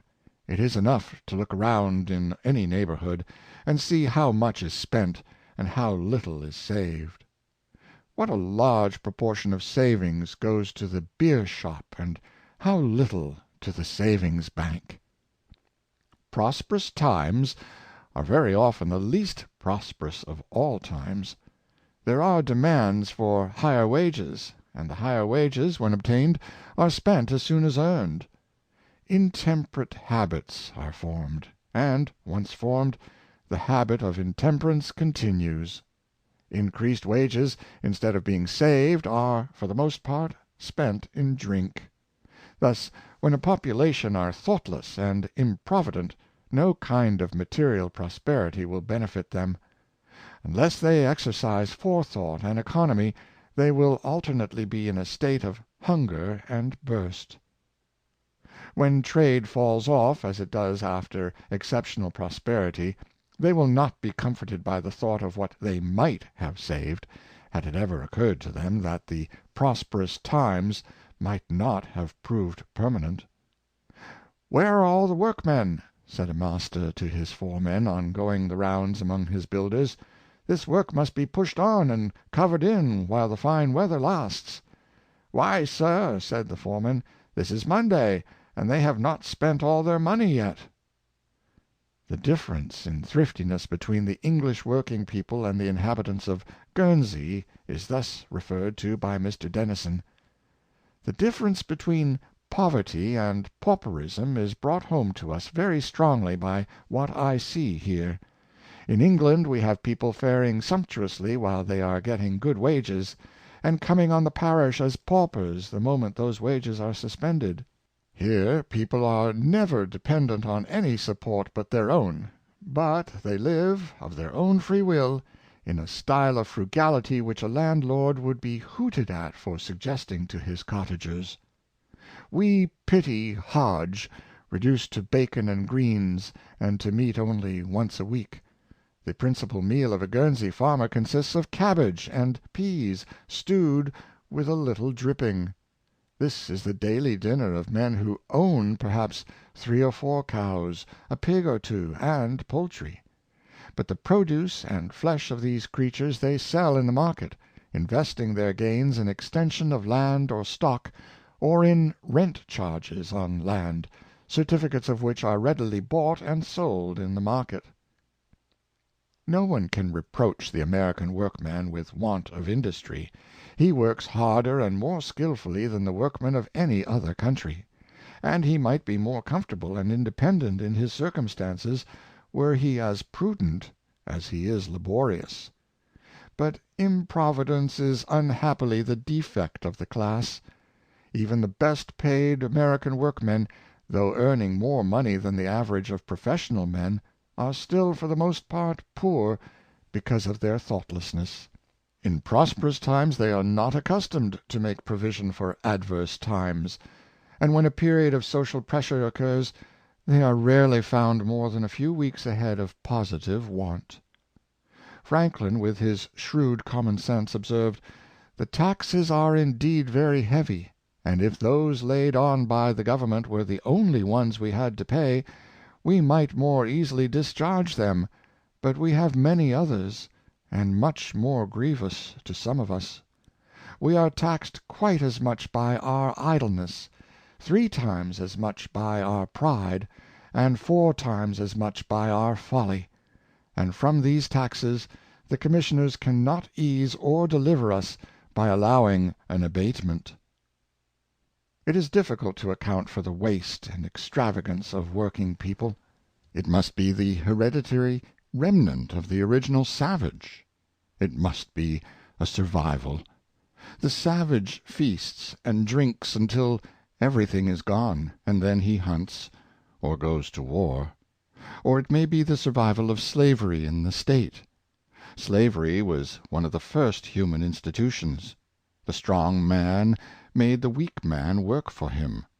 The warlike race subdued the less warlike race, and made them their slaves. Thus slavery existed from the earliest times. In Greece and Rome the fighting was done by freemen, the labor by helots and bondsmen. But slavery also existed in the family. The wife was the slave of her husband, as much as the slave whom he bought in the public market. Matters have now become entirely different. The workman, no matter what his trade, is comparatively free. The worst slavery from which he suffers is his passion for drink. In this respect he still resembles the Eskimo and the North American Indians. Would he be really free? Then he must exercise the powers of a free, responsible man. He must exercise self-control and self-restraint, and sacrifice present personal gratifications for prospective enjoyments of a much higher kind. It is only by self-respect and self-control that the position of the workman can be really elevated. Thrift is the spirit of order applied to domestic management and organization. Its object is to manage frugally the resources of the family, to prevent waste and avoid useless expenditure. Thrift is under the influence of reason and forethought, and never works by chance or by fits. It endeavors to make the most and the best of everything. It does not save money for saving's sake. It makes cheerful sacrifices for the present benefits of others, or it submits to voluntary privation for some future good. Mrs. Inchbald, author of The Simple Story, was, by dint of thrift, able to set apart the half of her small income for the benefit of her infirm sister. There were thus about £2 a week for the maintenance of each.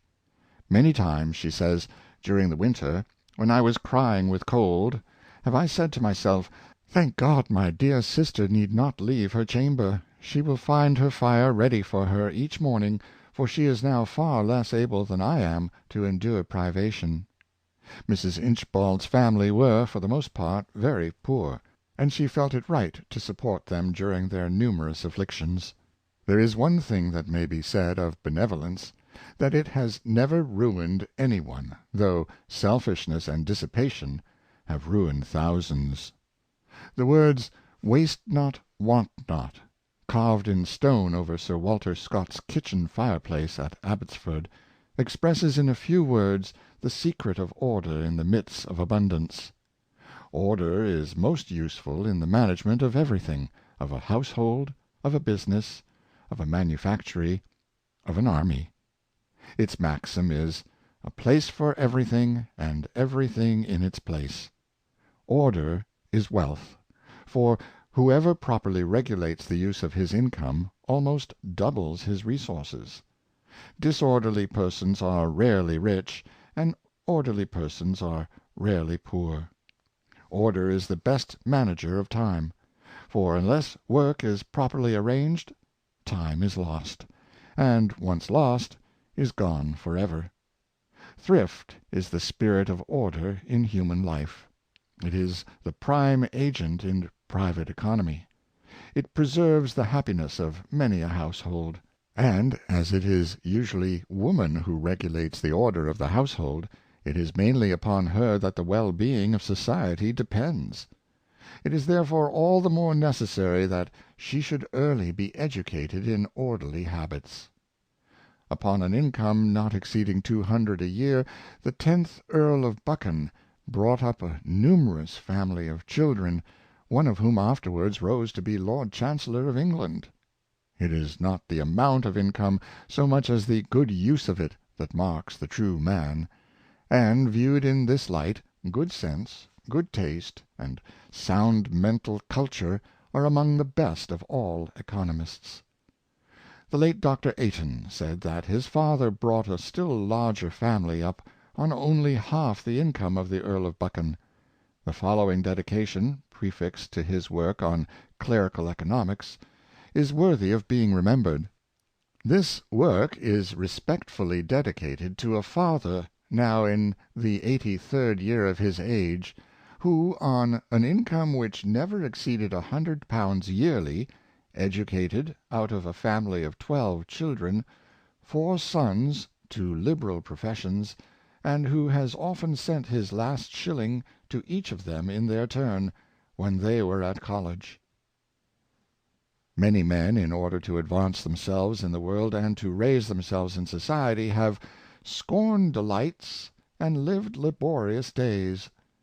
They have lived humbly and frugally, in order to accomplish greater things. They have supported themselves by their hand labor, until they could support themselves by their head labor.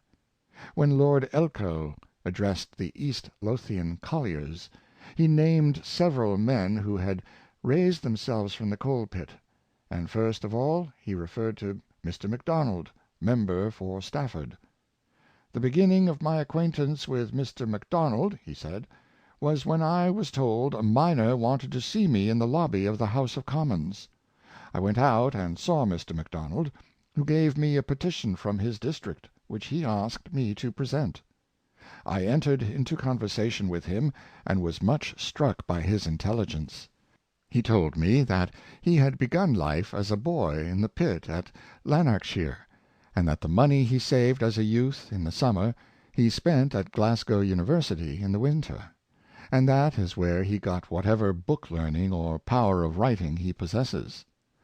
I say that is an instance that does honor to the miners of Scotland. Another instance was that Dr. Hogg, who began as a pitman in this country, worked in the morning, attended school in the afternoon, then went to the University for 4 years, and to the Theological Hall for 5 years, and afterward, in consequence of his health failing, he went abroad, and is now engaged as a missionary in Upper Egypt. Or take the case of Mr. Elliot, member for North Durham, who has represented the miners all the better for having had practical knowledge of their work. He began as a miner in the pit, and he worked his way up till he has in his employment many thousand men. He has risen to his great wealth and station from the humblest position, as every man who now hears me is capable of doing, to a greater or lesser degree, if he will only be thrifty and industrious. George Stephenson worked his way from the pit-head to the highest position as an engineer. George began his life with industry, and when he had saved a little money he spent it in getting a little learning. What a happy man he was when his wages were increased to 12 shillings a week! He declared upon that occasion that he was a made man for life. He was not only enabled to maintain himself upon his earnings, but to help his poor parents, and to pay for his own education.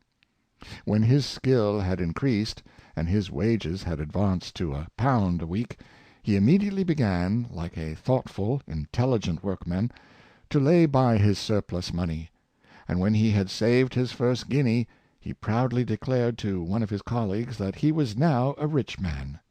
And he was right, for the man who, after satisfying his wants, has something to spare, is no longer a poor man.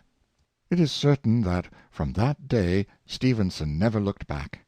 His advance as a self-improving man was as steady as the light of sunrise. A person of large experience has indeed stated that he never knew, among working people, a single instance of a man having out of his small earnings laid by £1, who had in the end become a pauper. When Stephenson proposed to erect his first locomotive, he had not sufficient means to defray its cost. But in the course of his life as a workman he had established a character. He was trusted.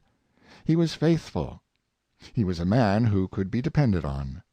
Accordingly, when the Earl of Ravensworth was informed of Stephenson's desire to erect a locomotive, he at once furnished him with the means for enabling him to carry his wishes into effect. Watt, also, when inventing the condensing steam engine, maintained himself by making and selling mathematical instruments. He made flutes, organs, compasses, anything that would maintain him until he had completed his invention.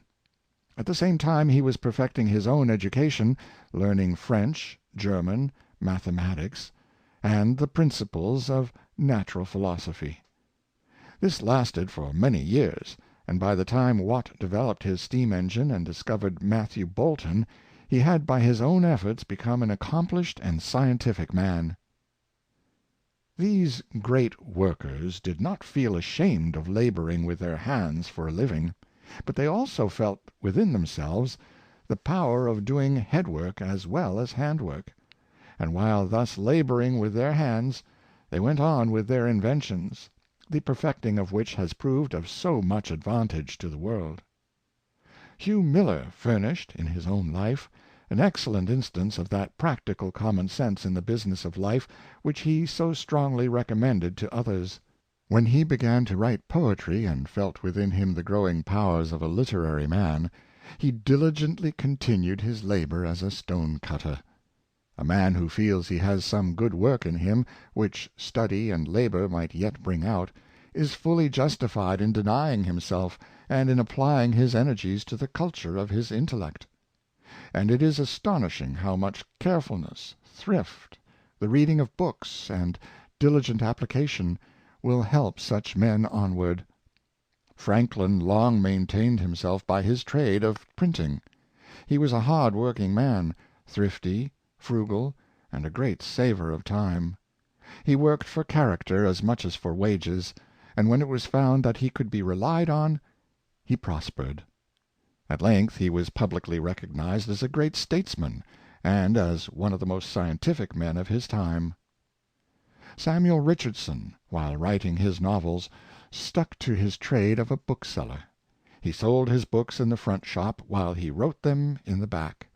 He would not give himself up to authorship, because he loved his independence. "You know," he said to his friend Defreval, "how my business engages me. You know by what snatches of time I write, in order that I may preserve that independence which is the comfort of my life. I never sought out of myself for patrons.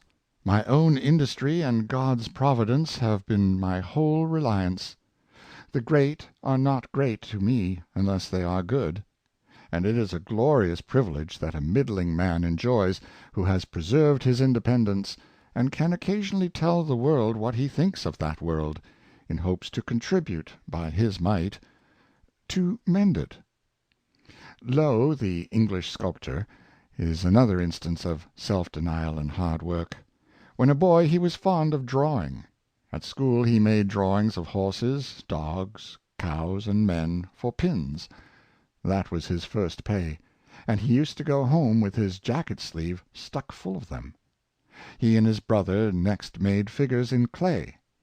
Pope's Homer lay on his father's window. The boys were so delighted with it that they made thousands of models, one taking the Greeks and the other the Trojans. An odd volume of Gibbon gave an account of the Colosseum. After the family were in bed, the brothers made a model of the Colosseum, and filled it with fighting gladiators. As the boys grew up, they were sent to their usual outdoor work, following the plow, and doing the usual agricultural labor, but still adhering to their modeling at leisure hours. At Christmas time Lowe was very much in demand. Everybody wanted him to make models in pastry for Christmas pies. the neighboring farmers especially. It was capital practice, he afterwards said. At length Lowe went from Newcastle to London, to push his way in the world of art. He obtained a passage in a collier, the skipper of which he knew. When he reached London, he slept on board the collier as long as it remained in the Thames.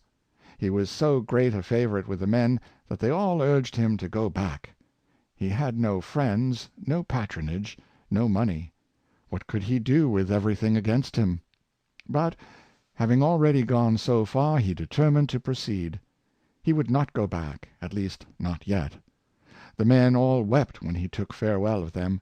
He was alone in London, alone under the shadow of St. Paul's. His next step was to take a lodging in an obscure first floor in Burleigh Street, over a greengrocer's shop, and there he began to model his grand statue of Milo. He had to take the roof off to let Milo's head out. There Haydn found him, and was delighted with his genius. "I went," he says, "to young Lowe, the sculptor, who has just burst out, and has produced great effect. His Milo is really the most extraordinary thing, considering all the circumstances, in modern sculpture. It is another proof of the efficacy of inherent genius." That Lowe must have been poor enough at this time is evident from the fact that, during the execution of his Milo, he did not eat meat for 3 months, and when Peter Cox found him out, he was tearing up his shirt to make wet rags for his figure, to keep the clay moist. He had 1.5 bushels of coal during the whole winter, and he used to lie down by the side of his clay model of the immortal figure, damp as it was, and shiver for hours, till he fell asleep. End of Chapter 16. Habits of Thrift. Read by John Greenman.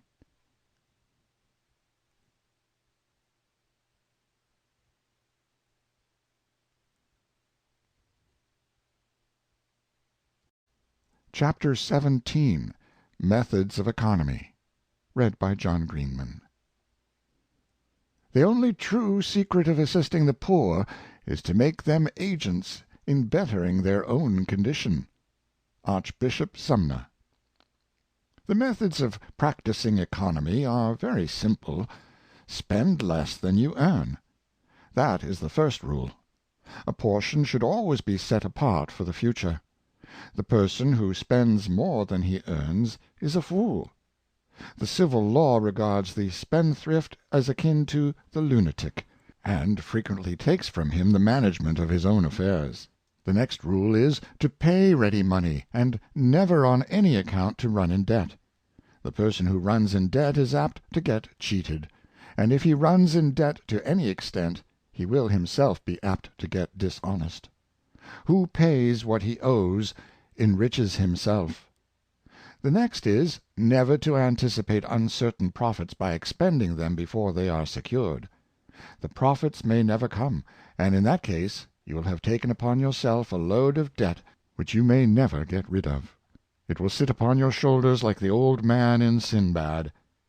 Another method of economy is to keep a regular account of all that you earn and of all that you expend. An orderly man will know beforehand what he requires, and will be provided with the necessary means for obtaining it. Thus his domestic budget will be balanced, and his expenditure kept within his income. John Wesley regularly adopted this course. Although he possessed a small income, he always kept his eyes upon the state of his affairs. A year before his death he wrote, with a trembling hand, in his Journal of Expenses, "For more than 86 years I have kept my accounts exactly. I do not care to continue to do so any longer, having the conviction that I economize all that I obtain, and give all that I can, that is to say, all that I have." It is the duty of all persons to economize their means, of the young as well as of the old. The Duke of Sully mentions in his Memoirs that nothing contributed more to his fortune than the prudent economy which he practiced, even in his youth, of always preserving some ready money in hand for the purpose of meeting circumstances of emergency. Is a man married? Then the duty of economy is still more binding. His wife and children plead to him most eloquently. Are they, in the event of his early death, to be left to buffet with the world unaided? The hand of charity is cold, the gifts of charity are valueless compared with the gains of industry and the honest savings of frugal labor, which carry with them comforts, without inflicting any wound upon the feelings of the helpless and bereaved. Let every man, therefore, who can, endeavor to economize and to save; not to hoard, but to nurse his little savings, for the sake of promoting the welfare and happiness of himself while here, and of others when he has departed. There is a dignity in the very effort to save with a worthy purpose, even though the attempt should not be crowned with eventual success. It produces a well-regulated mind. It gives prudence a triumph over extravagance. It gives virtue the mastery over vice. It puts the passions under control. It drives away care. It secures comfort. Saved money, however little, will serve to dry up many a tear, will ward off many sorrows and heart-burnings, which otherwise might prey upon us. Possessed of a little store of capital, a man walks with a lighter step, his heart beats more cheerily. When interruption of work or adversity happens, he can meet it. He can recline on his capital, which will either break his fall or prevent it altogether. By prudential economy we can realize the dignity of man. Life will be a blessing, and old age an honor. We can ultimately, under a kind of providence, surrender life, conscious that we have been no burden upon society, but rather, perhaps, an acquisition and ornament to it; conscious also that, as we have been independent, our children after us, by following our example and availing themselves of the means we have left behind us, will walk in like manner through the world in happiness and independence. Every man's first duty is to improve, to educate, and elevate himself, helping forward his brethren at the same time by all reasonable methods. Each has within himself the capability of free will and free action to a large extent, and the fact is proved by the multitude of men who have successfully battled with and overcome the adverse circumstances of life in which they have been placed, and who have risen from the lowest depth of poverty and social debasement, as if to prove what energetic man, resolute of purpose, can do for his own elevation, progress, and advancement in the world. Is it not a fact that the greatness of humanity, the glory of communities, the power of nations, are the results of trials and difficulties encountered and overcome? Let a man resolve and determine that he will advance, and the first step of advancement is already made. The first step is half the battle. In the very fact of advancing himself, he is in the most effectual possible way advancing others. He is giving them the most eloquent of all lessons, that of example, which teaches far more emphatically than words can teach. He is doing what others are by imitation incited to do. Beginning with himself, he is in the most emphatic manner teaching the duty of self-reform and of self-improvement; and if the majority of men acted as he did, how much wiser, how much happier, how much more prosperous as a whole would society become! For society, being made up of units, will be happy and prosperous, or the reverse, exactly in the same degree as the respective individuals who compose it. Complaints about the inequality of conditions are as old as the world. In the Economy of Xenophon, Socrates asks, how is it that some men live in abundance and have something to spare, while others can scarcely obtain the necessaries of life, and at the same time run into debt? The reason is, replied Isamachus, because the former occupy themselves with their business, while the latter neglect it. The difference between men consists, for the most part, in intelligence, conduct, and energy. The best character never works by chance, but is under the influence of virtue, prudence, and forethought. There are, of course, many failures in the world. The man who looks to others for help, instead of relying on himself, will fail. The man who is undergoing the process of perpetual waste will fail. The miser, the extravagant, the thriftless, will necessarily fail. Indeed, most people fail because they do not deserve to succeed. They set about their work in the wrong way, and no amount of experience seems to improve them. There is not so much in luck as some people profess to believe. Luck is only another word for good management in practical affairs. Richelieu used to say that he would not continue to employ an unlucky man, in other words, a man wanting in practical qualities, and unable to profit by experience. For failures in the past are very often the auguries of failures in the future. Some of the best and ablest of men are wanting in tact. They will neither make allowance for circumstances nor adapt themselves to circumstances. They will insist on trying to drive the wedge the broad end foremost. They raise walls only to run their own heads against. They make such great preparations and use such great precautions that they defeat their own object, like the Dutchman, mentioned by Washington Irving, who, having to leap a ditch, went so far back to have a good run at it, that when he came up he was completely winded, and had to sit down on the wrong side to recover his breath. No idle or thriftless man ever became great. It is among those who never lost a moment that we find the men who have moved and advanced the world by their learning, their science, or their inventions. Labor of some sort is one of the conditions of existence. The thought has come down to us from pagan times that labor is the price which the gods have set upon all that is excellent. The thought is also worthy of Christian times. Most men have it in their power, by prudent arrangements, to defend themselves against adversity, and to throw up a barrier against destitution. They can do this by their own individual efforts, or by acting on the principle of cooperation, which is capable of an almost indefinite extension. People of the most humble condition, by combining their means and associating together, are enabled in many ways to defend themselves against the pressure of poverty, to promote their physical well-being, and even to advance the progress of the nation. A solitary individual may be able to do very little to advance and improve society, but when he combines his fellows for the purpose, he can do a very great deal. Civilization itself is but the effect of combining. Mr. Mill has said that almost all the advantages which man possesses over the inferior animals arise from his power of acting in combination with his fellows, and of accomplishing, by the united efforts of numbers, what could not be accomplished by the detached efforts of individuals.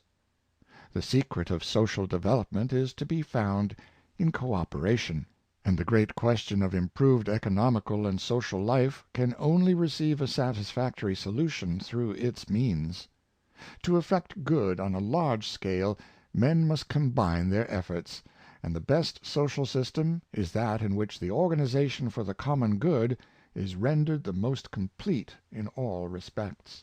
The middle classes have accomplished more by the principle of cooperation than the classes who have so much greater need of it. All the joint stock companies are the result of association. The railways, the telegraphs, the banks, the mines, the manufactories, have for the most part been established, and are carried on by means of the savings of the middle classes. The working classes have only begun to employ the same principle. Yet how much might they accomplish by this means! They might cooperate in saving as well as in producing. They might, by putting their saved earnings together, become, by combination, their own masters. Within a few years past, many millions sterling have been expended in strikes for wages. $500 millions a year are thrown away upon drink and other unnecessary articles. Here is an enormous capital. Men who expend or waste such an amount can easily become capitalists. It requires only will, energy, and self-denial.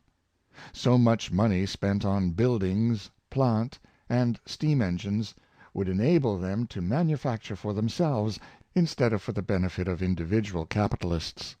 The steam engine is impartial in its services. It is no respecter of persons. It will work for the benefit of the laborer as well as for the benefit of the millionaire. It will work best for those who make the best use of it, and who have the greatest knowledge of its powers.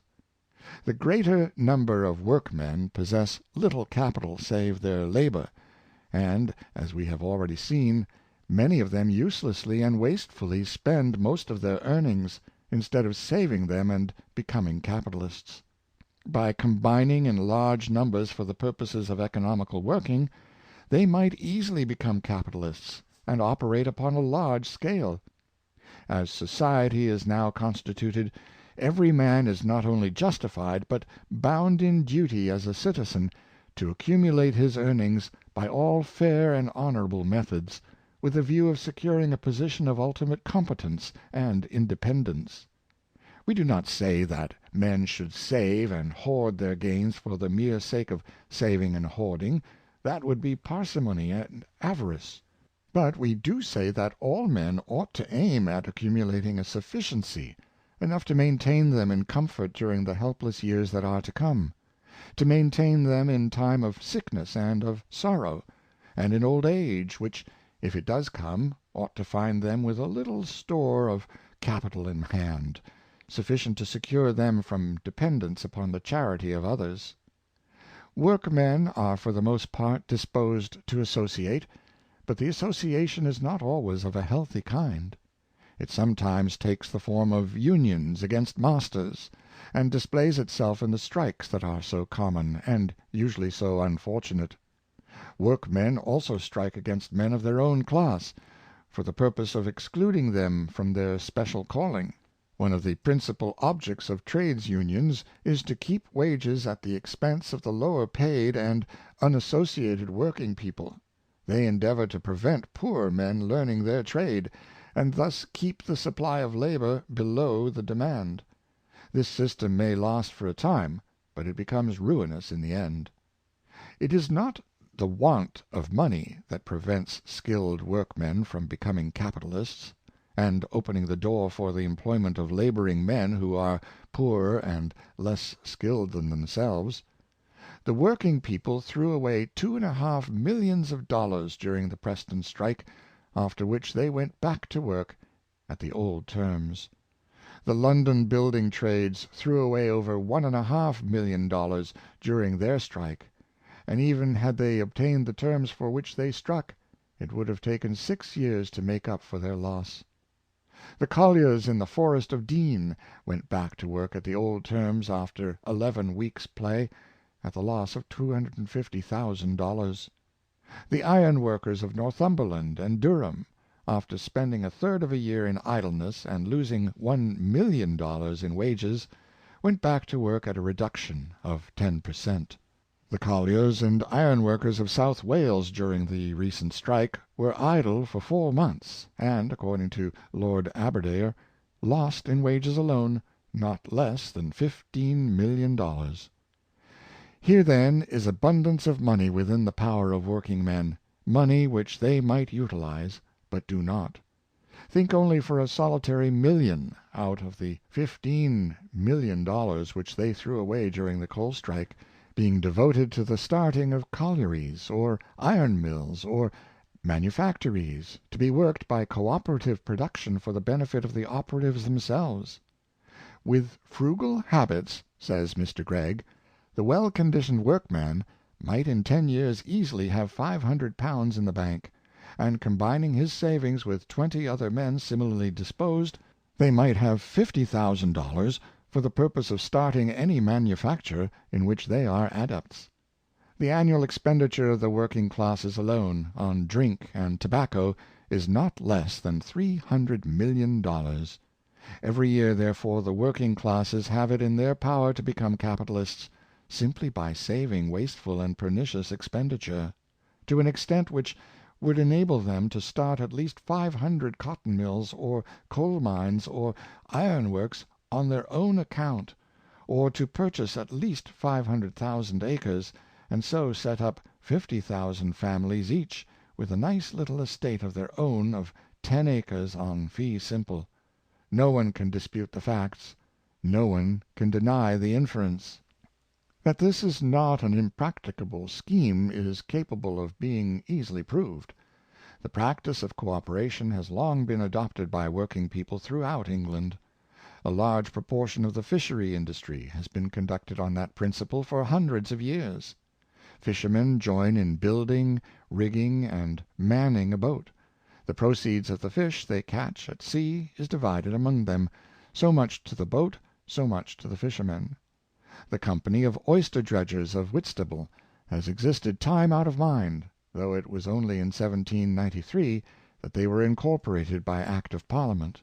The tin miners of Cornwall have also acted on the same principle. They have mined, washed, and sold the tin, dividing the proceeds among themselves in certain proportions, most probably from the time that the Phoenicians carried away the produce to their ports in the Mediterranean. In our own time cooperation has been practiced to a considerable extent. In 1795 the Hull Anti-Mill Industrial Society was founded. The reasons for its association are explained in the petition addressed to the mayor and aldermen of Hull by the first members of the society.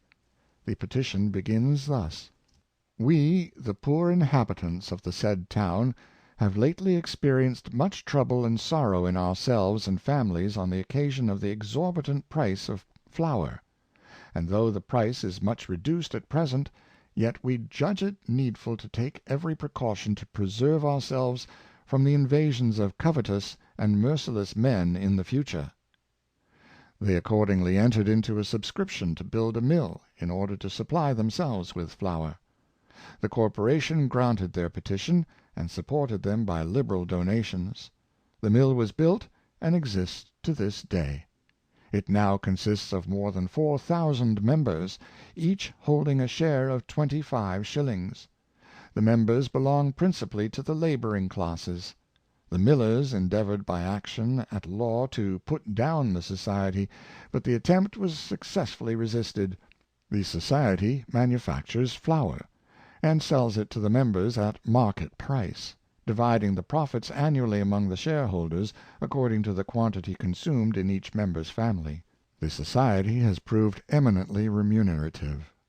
Many years passed before the example of the poor inhabitants of Hull was followed.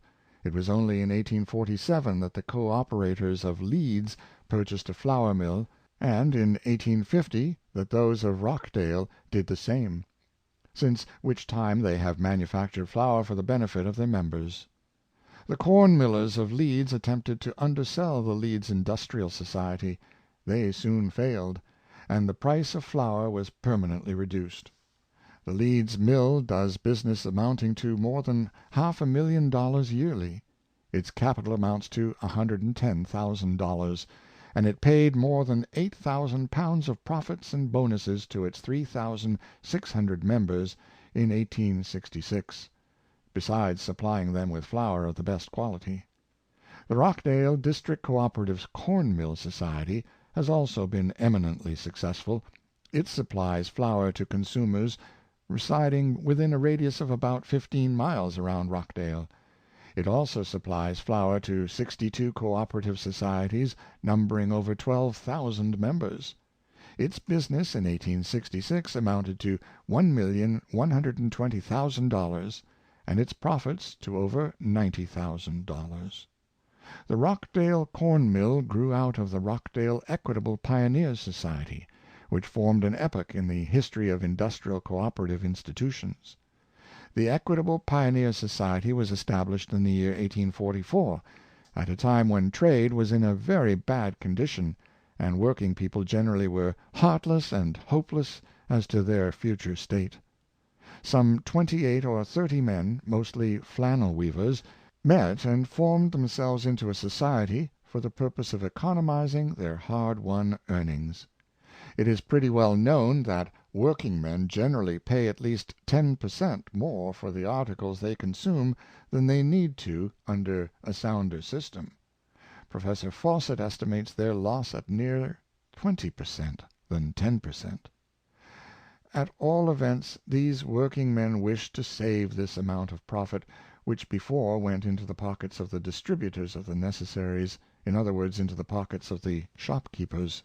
The weekly subscription was 2d. each, and when about 52 calls of 2d. each had been made, they found that they were able to buy a sack of oatmeal, which they distributed at cost price among the members of the society.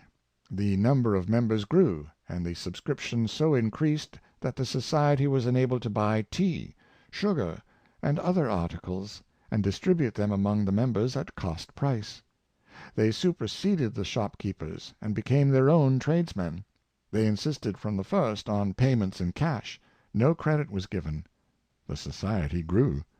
It established a store for the sale of food, firing, clothes, and other necessaries.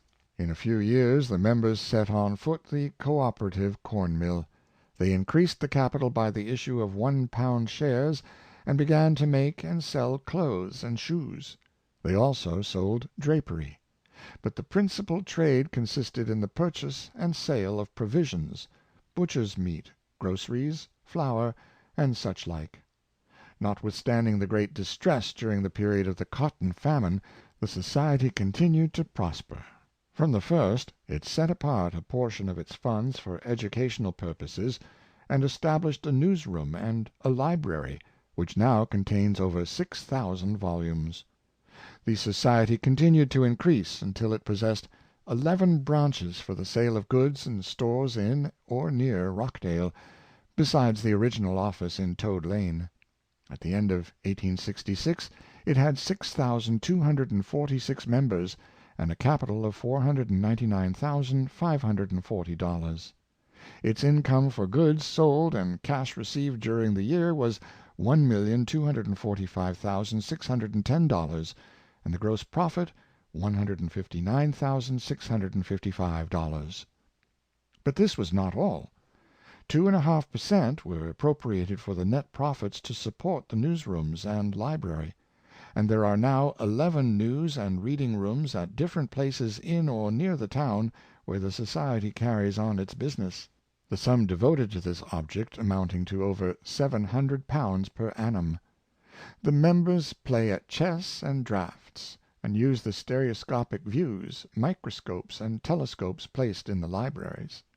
No special arrangements have been made to promote temperance, but the newsroom and library exercise a powerful and beneficial influence in promoting sobriety.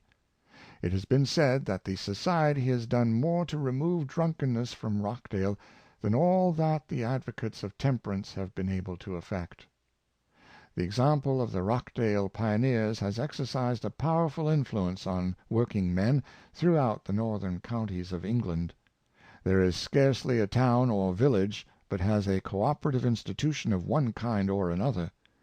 These societies have promoted habits of saving, of thrift, and of temperance.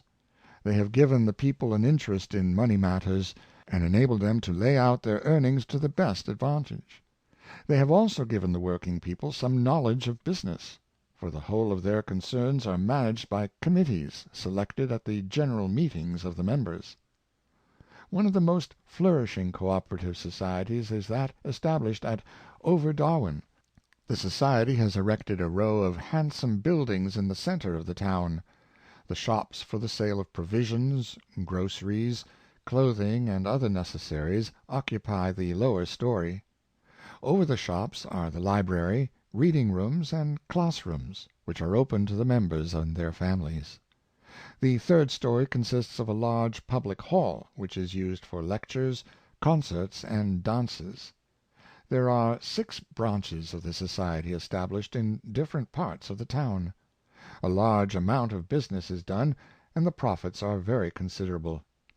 These are divided among the members in proportion to the purchases made by them. The profits are for the most part reinvested in joint stock paper mills, cotton mills, and collieries in the neighborhood of Darwin. One of the most praiseworthy features of the society is the provision made for the free education of the members and their families. 2.5% of the profits are appropriated for the purpose. While inspecting the institution a few months ago, we were informed that the science classes were so efficiently conducted that one of the pupils had just obtained a government scholarship of £50 a year for 3 years, including free instruction at a school of mines, with a free use of the laboratories during that period. There are also 2 other cooperative institutions in the same place, and we were informed that the working people of Darwin are for the most part hard-working, sober, and thrifty.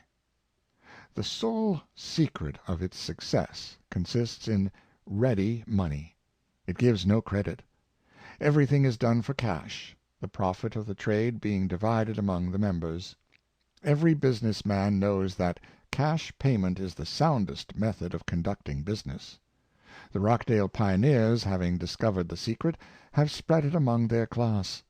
In their advice to members of this and other societies, they say, "Look well after money matters.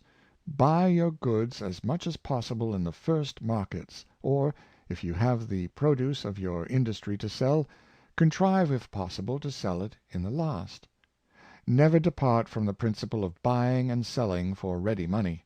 Beware of long reckonings." In short, the cooperative societies became tradesmen on a large scale, and besides the pureness of the food sold, their profit consisted in the discount for cash payments, which was divided among their members. Land and building societies constitute another form of cooperation. By their means portions of land are bought and dwelling houses are built. By means of a building society, a person who desires to possess a house enters the society as a member, and instead of paying his rent to the landlord, pays his subscriptions and interest to a committee of his friends, and in course of time, when his subscriptions are paid up, the house is purchased and conveyed to him by the society. The building society is thus a savings bank, where money accumulates for a certain purpose. But even those who do not purchase a house receive a dividend and bonus on their shares, which sometimes amount to a considerable sum. The accumulation of property has the effect which it always has upon thrifty men. It makes them steady, sober, and diligent. It weans them from revolutionary notions, and makes them conservative. When workmen, by their industry and frugality, have secured their own independence, they will cease to regard the sight of others' well-being as a wrong inflicted on themselves, and it will no longer be possible to make political capital out of their imaginary woes. It is said that there is a skeleton in every household. The skeleton is locked up, put away in a cupboard, and rarely seen. Only the people inside the house know of its existence, but the skeleton, nevertheless, cannot long be concealed. It comes to light in some way or another. The most common skeleton is poverty. Poverty, says Douglas Jerrold, is the great secret, kept at any pains by one half of the world from the other half. When there is nothing laid by, nothing saved to relieve sickness when it comes, nothing to alleviate the wants of old age, then is the skeleton hidden away in many a cupboard. In a country such as this, where business is often brought to a standstill by over-trading and over-speculation, many masters, clerks, and work-people are thrown out of employment. They must wait until better times come round. But in the meantime, how are they to live? If they have accumulated no savings, and have nothing laid by, they are comparatively destitute. It often happens that workmen lose their employment in bad times. Mercantile concerns become bankrupt. Clerks are paid off, and servants are dismissed when their masters can no longer employ them. If the disemployed people have been in the habit of regularly consuming all their salaries and wages, without laying anything by, their case is the most pitiable that can be imagined. But if they have saved something, at home or in the savings bank, they will be enabled to break their fall. They will obtain some breathing time before they again fall into employment. Suppose they have as much as $50 saved. It may seem a very little sum, yet in distress it amounts to much. It may even prove a man's passport to future independence. We do not value money for its own sake, and we should be the last to encourage a miserly desire to hoard among any class. But we cannot help recognizing in money the means of life, the means of comfort, the means of maintaining an honest independence. We would, therefore, recommend every young man and every young woman to begin life by learning to save, to lay up for the future a certain portion of every week's earnings, be it little or much, to avoid consuming every week or every year the earnings of that week or year. And we counsel them to do this as they would avoid the horrors of dependence, destitution, or beggary. We would have men and women of every class able to help themselves, relying upon their own resources, upon their own savings. For it is a true saying that a penny in the purse is better than a friend at court. The first penny saved is a step in the world. The fact of its being saved and laid by indicates self-denial, forethought, prudence, wisdom. It may be the germ of future happiness. It may be the beginning of independence. It is not the highly paid class of working men and women who invest money in the savings banks, but those who earn comparatively moderate incomes. Thus the most numerous class of depositors in the Manchester and Salford Savings Bank is that of domestic servants. After them rank clerks, shopmen, porters, and miners.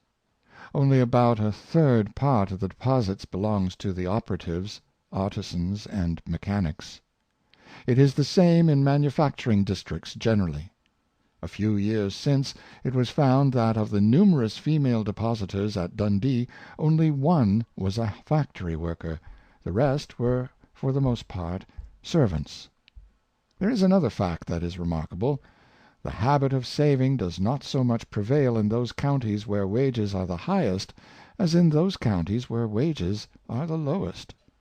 Previous to the era of post-office savings banks, the inhabitants of Wilts and Dorset, where wages are about the lowest in England, deposited more money in the savings banks per head of the population than they did in Lancashire and Yorkshire, where wages are about the highest in England.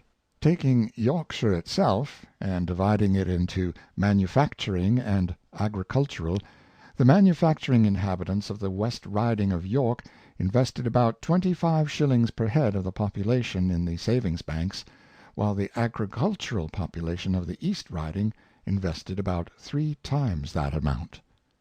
A magistrate at Bilston, not connected with the employment of workmen, has mentioned the following case.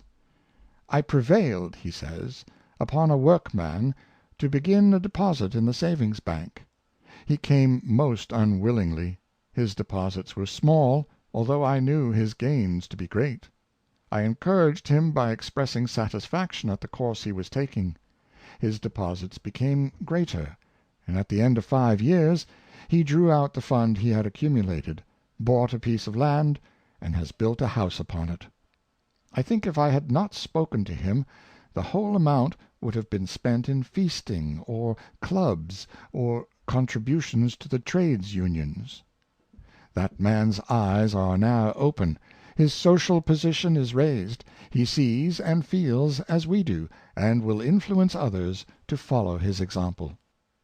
From what we have said, it will be obvious that there can be no doubt as to the ability of a large proportion of the better paid classes of working-men to lay by a store of savings. When they set their minds upon any subject, they have no difficulty in finding the requisite money. A single town in Lancashire contributed $150,000 to support their fellow workmen when on a strike in an adjoining town. At a time when there are no strikes, why should they not save as much money on their own account for their own permanent comfort? Many workmen already save with this object, and what they do, all might do. We know of one large mechanical establishment situated in an agricultural district, where the temptations to useless expenditure are few, in which nearly all the men are habitual economists, and have saved sums varying from $1,000 to $2,500 each.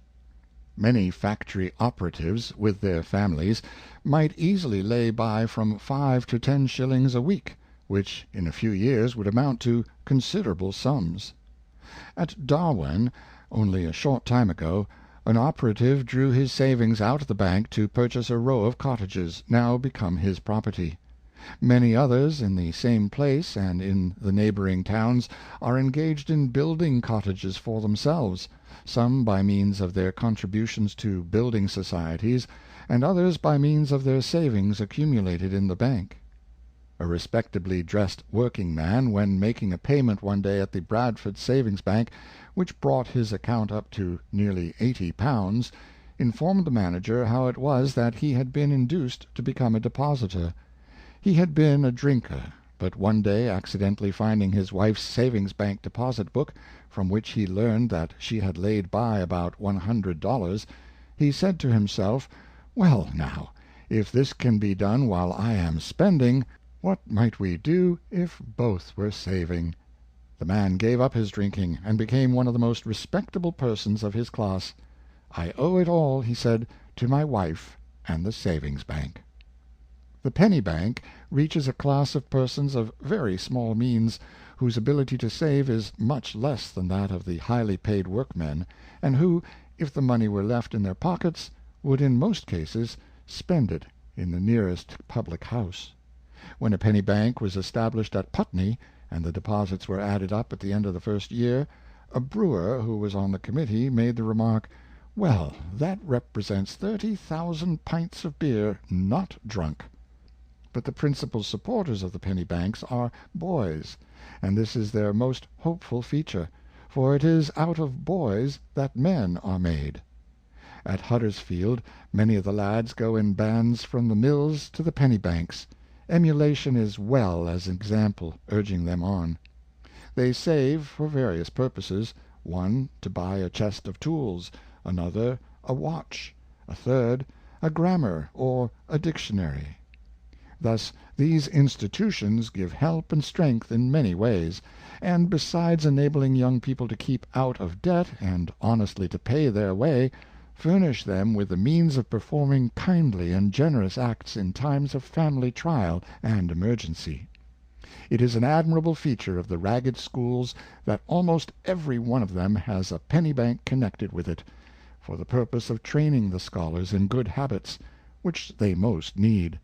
And it is a remarkable fact that in one year not less than $44,000 was deposited in 25,637 sums by the scholars connected with the Ragged School Union.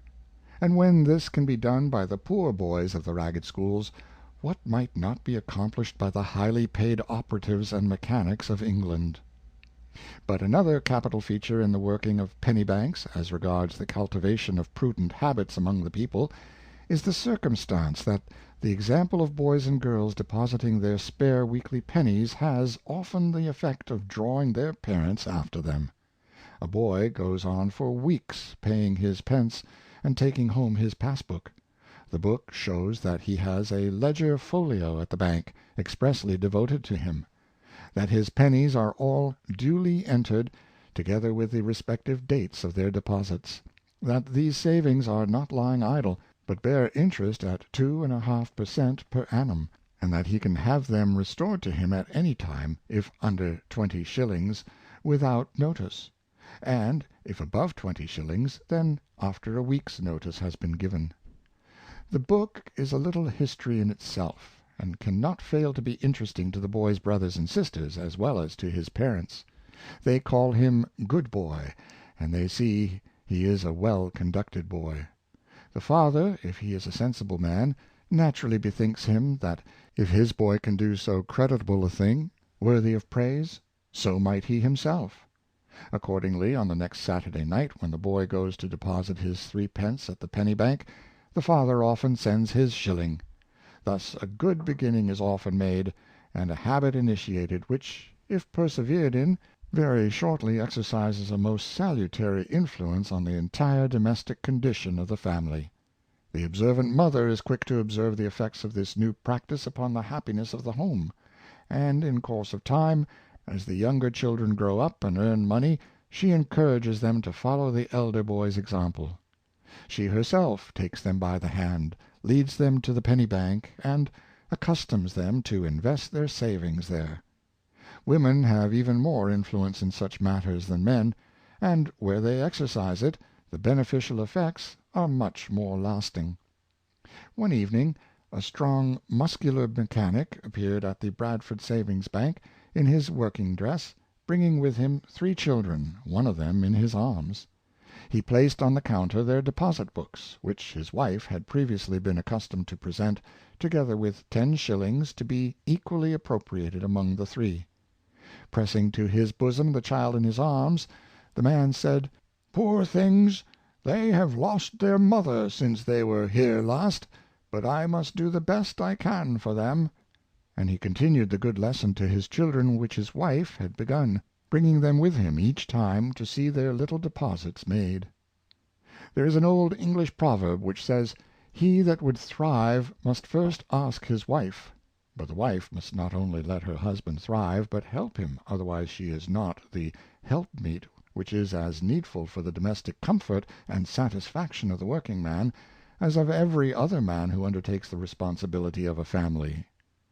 Women form the moral atmosphere in which we grow when children, and they have a great deal to do with the life when we become men. It is true that the men may hold the reins, but it is generally the women who tell them which way to drive. What Rousseau said is very near the truth: men will always be what women make them. Neglect of small things is the rock on which the great majority of the human race have split. Human life consists of a succession of small events, each of which is comparatively unimportant, and yet the happiness and success of every man depend upon the manner in which these small events are dealt with. Character is built up on little things well and honorably transacted. The success of a man in business depends on his attention to little things. The comfort of a household is the result of small things well arranged and duly provided for. Good government can only be accomplished in the same way, by well-regulated provision for the doing of little things. Accumulations of knowledge and experience of the most valuable kind are the result of little bits of knowledge and experience carefully treasured up. Those who learn nothing or accumulate nothing in life are set down as failures, because they have neglected little things. They may themselves consider that the world has gone against them, but in fact they have been their own enemies. There has long been a popular belief in good luck, but, like many other popular notions, it is gradually giving way. The conviction is extending that diligence is the mother of good luck; in other words, that a man's success in life will be proportionate to his efforts, to his industry, to his attention to small things. Your negligent, shiftless, loose fellows never meet with luck, because the results of industry are denied to those who will not use the proper efforts to secure them. It is not luck, but labor, that makes men. Luck is ever waiting for something to turn up. Labor, with keen eye and strong will, always turns up something. Luck lies in bed, and wishes the postman would bring him news of a legacy. Labor turns out at 6, and with busy pen or ringing hammer lays the foundation of a competence. Luck whines. Labor whistles. Luck relies on chance. Labor on character. Luck slips downward to self-indulgence. Labor strides upward, and aspires to independence. There are many little things in the household, attention to which is indispensable to health and happiness. Cleanliness consists in attention to a number of apparent trifles: the scrubbing of a floor, the dusting of a chair, the cleansing of a teacup. But the general result of the whole is an atmosphere of moral and physical well-being, a condition favorable to the highest growth of human character. The kind of air which circulates in a house may seem a small matter, for we can not see the air, and few people know anything about it. Yet if we do not provide a regular supply of pure air within our houses, we shall inevitably suffer for our neglect. A few specks of dirt may seem unimportant, and a closed door or window would appear to make little difference; but it may make the difference of a life destroyed by fever, and therefore the little dirt and the little bad air are really very serious matters. The whole of the household regulations are, taken by themselves, trifles, but trifles tending to important results. A man may work hard and earn high wages, but if he allow the pennies, which are the result of hard work, to slip out of his fingers, some going to the beer shop, some this way and some that, he will find that his life of hard work is little raised above a life of animal drudgery. On the other hand, if he take care of the pennies, putting some weekly into a benefit society or an insurance fund, others into a savings bank, and confide the rest to his wife to be carefully laid out, with a view to the comfortable maintenance and culture of his family, he will soon find that his attention to small matters will abundantly repay him in increasing means, in comfort at home, and in a mind comparatively free from fears as to the future. If a man does not know how to save his pennies or his pounds, his nose will always be kept to the grindstone. Want may come upon him any day like an armed man. Careful saving acts like magic. Once begun, it grows into a habit. It gives a man a feeling of satisfaction, of strength, of security. The pennies he has put aside in his savings box or in the savings bank give him an assurance of comfort in sickness, or of rest in old age. The man who saves has something to weather-fend him against want, while the man who saves not has nothing between him and bitter, biting poverty. A man may be disposed to save money, and lay it by for sickness or for other purposes, but he can not do this unless his wife lets him, or helps him. A prudent, frugal, thrifty woman is a crown of glory to her husband. She helps him in all his good resolutions. She may, by quiet and gentle encouragement, bring out his better qualities; and by her example she may implant in him noble principles, which are the seeds of the highest practical virtues. A man's daily life is the best test of his moral and social state. Take two men, for instance, both working at the same trade and earning the same money. Yet how different they may be as respects their actual condition. The one looks a free man, the other a slave. The one lives in a snug cottage, the other in a mud hovel. The one has always a decent coat to his back, the other is in rags. The children of the one are clean, well dressed, and at school. The children of the other are dirty, filthy, and often in the gutter. The one possesses the ordinary comforts of life, as well as many of its pleasures and conveniences, perhaps a well-chosen library. The other has few of the comforts of life, certainly no pleasures, enjoyments, nor books. And yet these two men earn the same wages. What is the cause of the difference between them? It is this: the one man is intelligent and prudent, the other is the reverse. The one denies himself for the benefit of his wife, his family, and his home. The other denies himself nothing, but lives under the tyranny of evil habits. The one is a sober man, and takes pleasure in making his home attractive and his family comfortable. The other cares nothing for his home and family, but spends the greater part of his earnings in the gin shop or the public house. The one man looks up, the other looks down. The standard of enjoyment of the one is high, and of the other low. The one man likes books, which instruct and elevate his mind.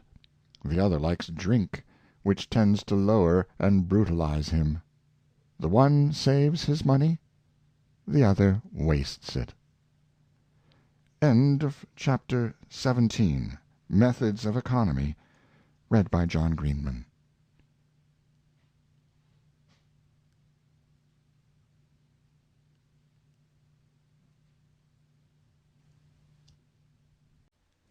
Chapter 18. Courage. John Greenman. If thou canst plan a noble deed, And never flag till it succeed, Though in the strife thy heart should bleed, Whatever obstacles control, Thine hour will come. Go on, true soul! Thou'lt win the prize, thou'lt reach the goal. C. Mackey. The heroic example of other days is in great part the source of the courage of each generation, and men walk up composedly to the most perilous enterprises, beckoned onward by the shades of the braves that were. Helps. The world owes much to its men and women of courage. We do not mean physical courage, in which man is at least equaled by the bulldog, nor is the bulldog considered the wisest of his species.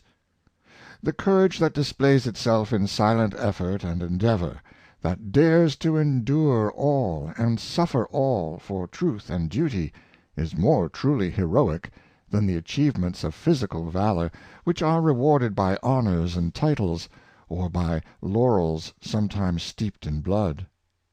It is moral courage that characterizes the highest order of manhood and womanhood, the courage to seek and to speak the truth, the courage to be just, the courage to be honest, the courage to resist temptation, the courage to do one's duty. If men and women do not possess this virtue, they have no security whatever for the preservation of any other. Every step of progress in the history of our race has been made in the face of opposition and difficulty, and been achieved and secured by men of intrepidity and valor, by leaders in the van of thought, by great discoverers, great patriots, and great workers in all walks of life. There is scarcely a great truth or doctrine but has had to fight its way to public recognition in the face of detraction, calumny, and persecution. Everywhere, says Heine, that a great soul gives utterance to its thoughts, there also is Golgotha. Socrates was condemned to drink the hemlock at Athens in his 72nd year, because his lofty teaching ran counter to the prejudices and party spirit of his age.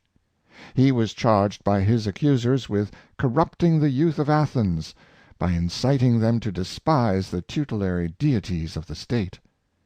He had the moral courage to brave not only the tyranny of the judges who condemned him, but of the mob who could not understand him. He died discoursing of the doctrine of the immortality of the soul, his last words to his judges being, "It is now time that we depart, I to die, you to live, but which has the better destiny is unknown to all except to God." How many great men and thinkers have been persecuted in the name of religion! Bruno was burnt alive at Rome because of his exposure of the fashionable but false philosophy of his time. When the judges of the Inquisition condemned him to die, Bruno said proudly, "You are more afraid to pronounce my sentence than I am to receive it." There was scarcely a great discovery in astronomy, in natural history, or in physical science, which was not once denounced as leading to infidelity. The followers of Copernicus were branded as unbelievers. After Lippershey had invented the telescope, Galileo took up the idea, and constructed a telescope of his own, with which he ascended the tower of St. Mark at Venice to view the heavenly bodies. He directed it to the planets and fixed stars, which he observed with incredible delight. He discovered the satellites and rings of Jupiter, the phases of Venus, and the spots on the sun. He faithfully recorded the revelations that came down to him direct from the skies. But all this was at variance with the received ideas of the time. The Inquisition undertook to regulate the astronomical science. Galileo was called to Rome, and summoned before the inquisitors to answer for the heretical doctrines he had published. He was compelled to renounce his opinions. He declared that he abandoned the doctrine of the earth's motion around the sun. The inquisitors inserted in the prohibited index the works of Galileo, Kepler, and Copernicus. Galileo plucked up heart again, and published a new work in the form of a dialogue, defending his doctrines. He was summoned before the Inquisition, and compelled, on bended knees, to renounce and abjure his glorious discovery.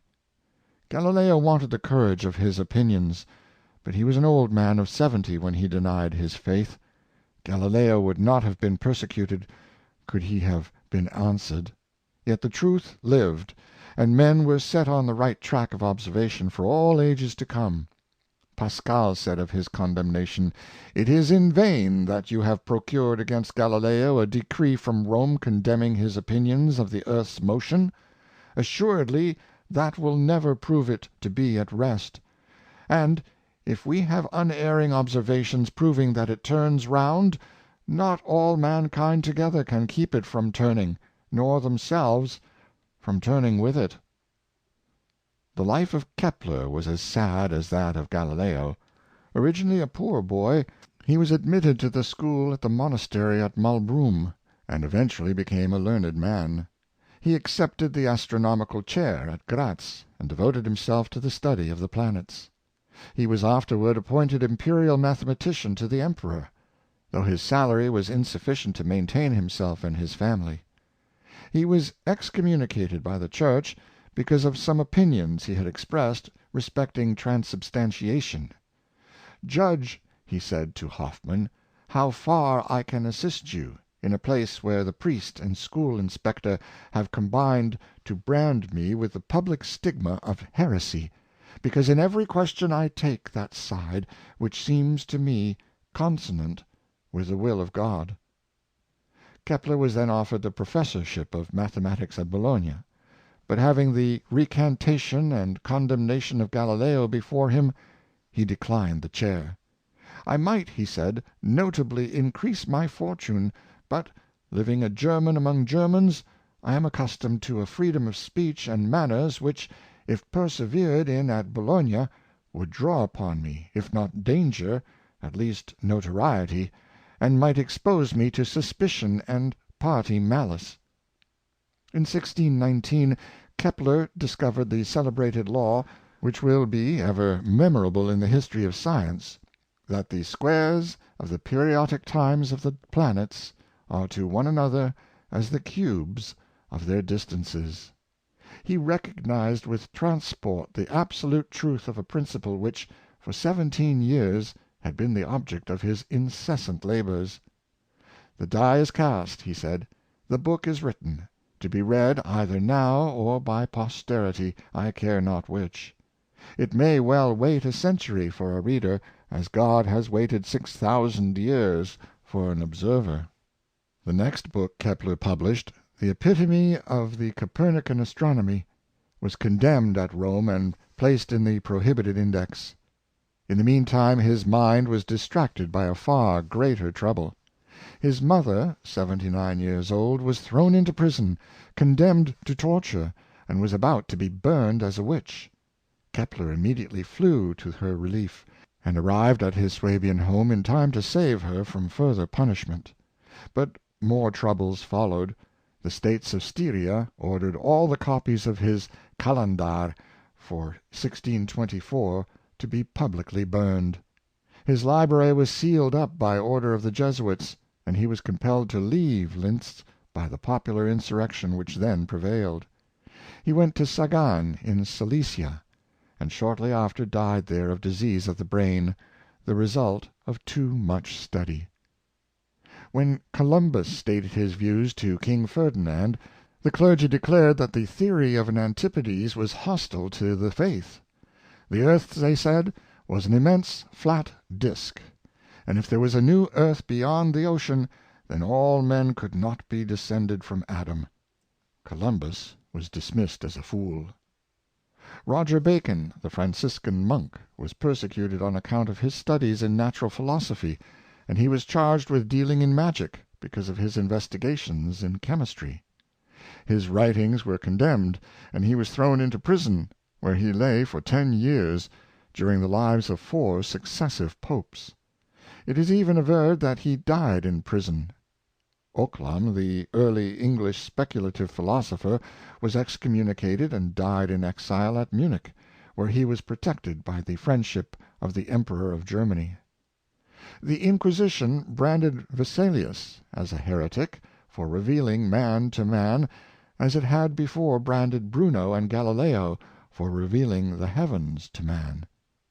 Vesalius had the boldness to study the structure of the human body by actual dissection, a practice until then almost entirely forbidden.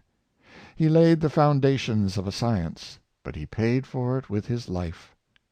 Condemned by the Inquisition, his penalty was commuted, by the intercession of the Spanish king, into a pilgrimage to the Holy Land, and when on his way back, while still in the prime of life, he died miserably at Zante of fever and want, a martyr to his love of science. When the Novum Organon appeared, a hue and cry was raised against it, because of its alleged tendency to produce dangerous revolutions, to subvert governments, and to overturn the authority of religion; and one Dr. Henry Stubb wrote a book against the new philosophy, denouncing the whole tribe of experimentalists as a bacon-faced generation. Even the establishment of the Royal Society was opposed, on the ground that experimental philosophy is subversive of the Christian faith.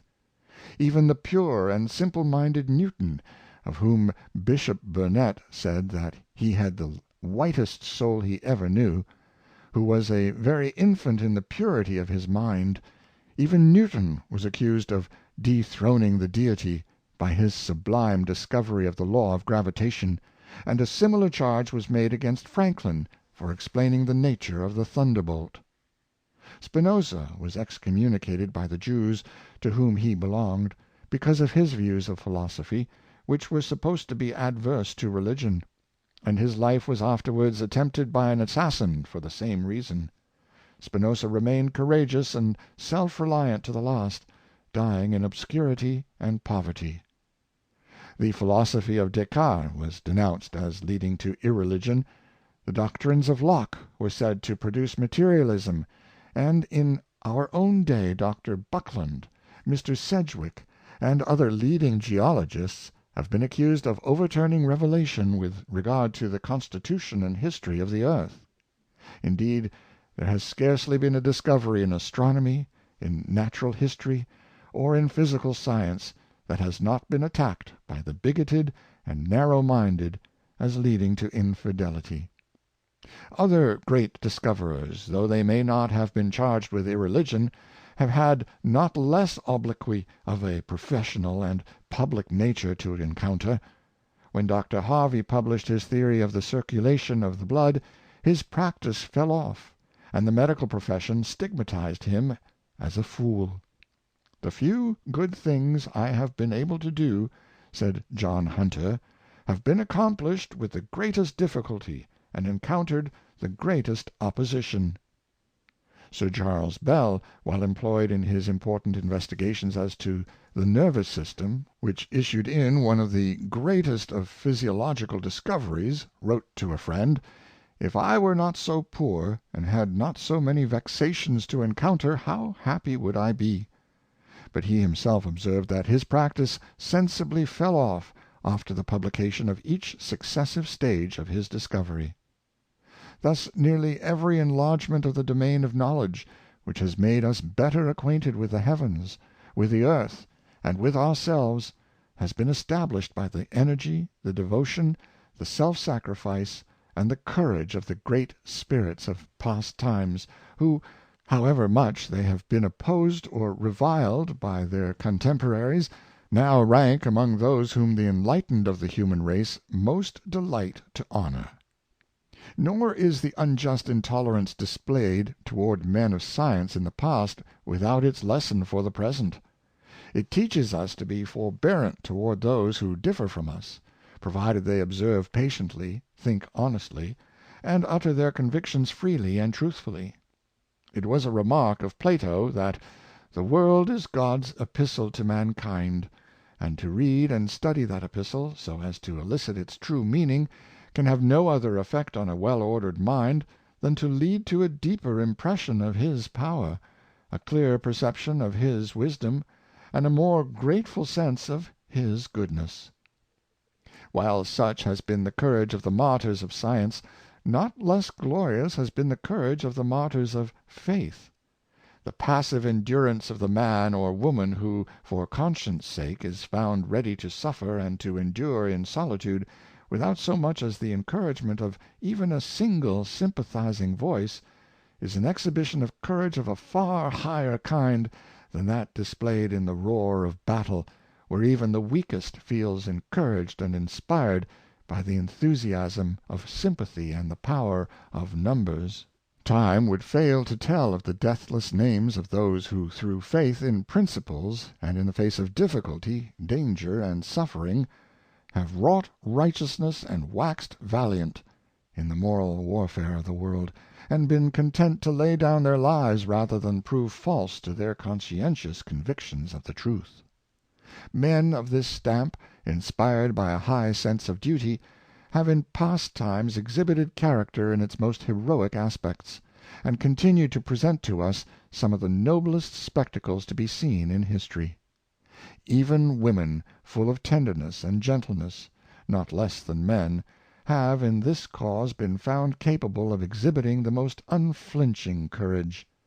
Such, for instance, as that of Anne Askew, who, when racked until her bones were dislocated, uttered no cry, moved no muscle, but looked her tormentors calmly in the face, and refused either to confess or to recant. Or such as that of Latimer and Ridley, who, instead of bewailing their hard fate and beating their breasts, went as cheerfully to their death as a bridegroom to the altar, the one bidding the other to be of good comfort, for that we shall this day light such a candle in England by God's grace as shall never be put out.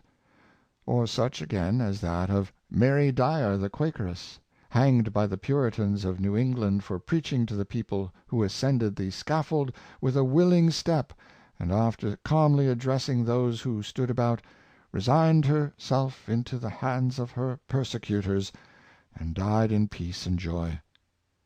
Not less courageous was the behavior of the good Sir Thomas More, who marched willingly to the scaffold, and died cheerfully there, rather than prove false to his conscience. When More had made his final decision to stand upon his principles, he felt as if he had won a victory, and said to his son-in-law Roper, "Son Roper, I thank our Lord, the field is won."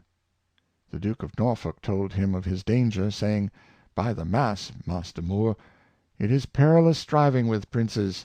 The anger of a prince brings death." "Is that all, my lord?" said More. "Then the difference between you and me is this, that I shall die today, and you tomorrow."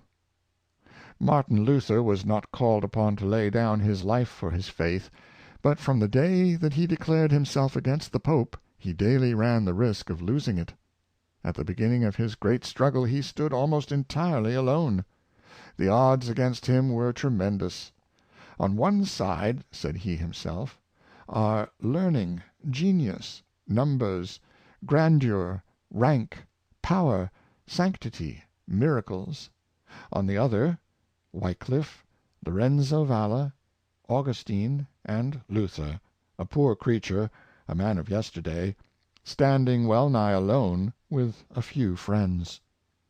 Summoned by the emperor to appear at Worms to answer the charge made against him for heresy, he determined to answer in person. Those about him told him he would lose his life if he went, and they urged him to fly. "No," said he, "I will repair thither, though I should find there twice as many devils as there are tiles upon the housetops." Warned against the bitter enmity of a certain Duke George, he said, "I will go there, though for 9 whole days running it rained Duke Georges." Luther was as good as his word, and he set forth upon his perilous journey. When he came in sight of the old bell towers of Worms, he stood up in his chariot and sang, "Ein feste Burg ist unser Gott," the Marseillaise of the Reformation, the words and music of which he is said to have improvised only 2 days before. Shortly before the meeting of the Diet, An old soldier, George Freudensburg, put his hand upon Luther's shoulder, and said to him, "Good monk, take heed what thou doest. Thou art going into a harder fight than any of us have ever yet been in." But Luther's only answer to the veteran was, that he had "determined to stand upon the Bible and his conscience." Luther's courageous defense before the Diet is on record, and forms one of the most glorious pages in history. When finally urged by the emperor to retract, he said firmly, "Sire, unless I am convinced of my error by the testimony of Scripture, or by manifest evidence, I can not and will not retract, for we must never act contrary to our conscience. Such is my profession of faith, and you must expect none other from me. Here I stand, I cannot do otherwise. God help me." He had to do his duty, to obey the orders of a power higher than that of kings, and he did it at all hazards. Afterwards, when hard pressed by his enemies at Augsburg, Luther said that, if he had 500 heads, he would lose them all rather than recant his articles concerning faith. Like all courageous men, his strength only seemed to grow in proportion to the difficulties he had to encounter and overcome.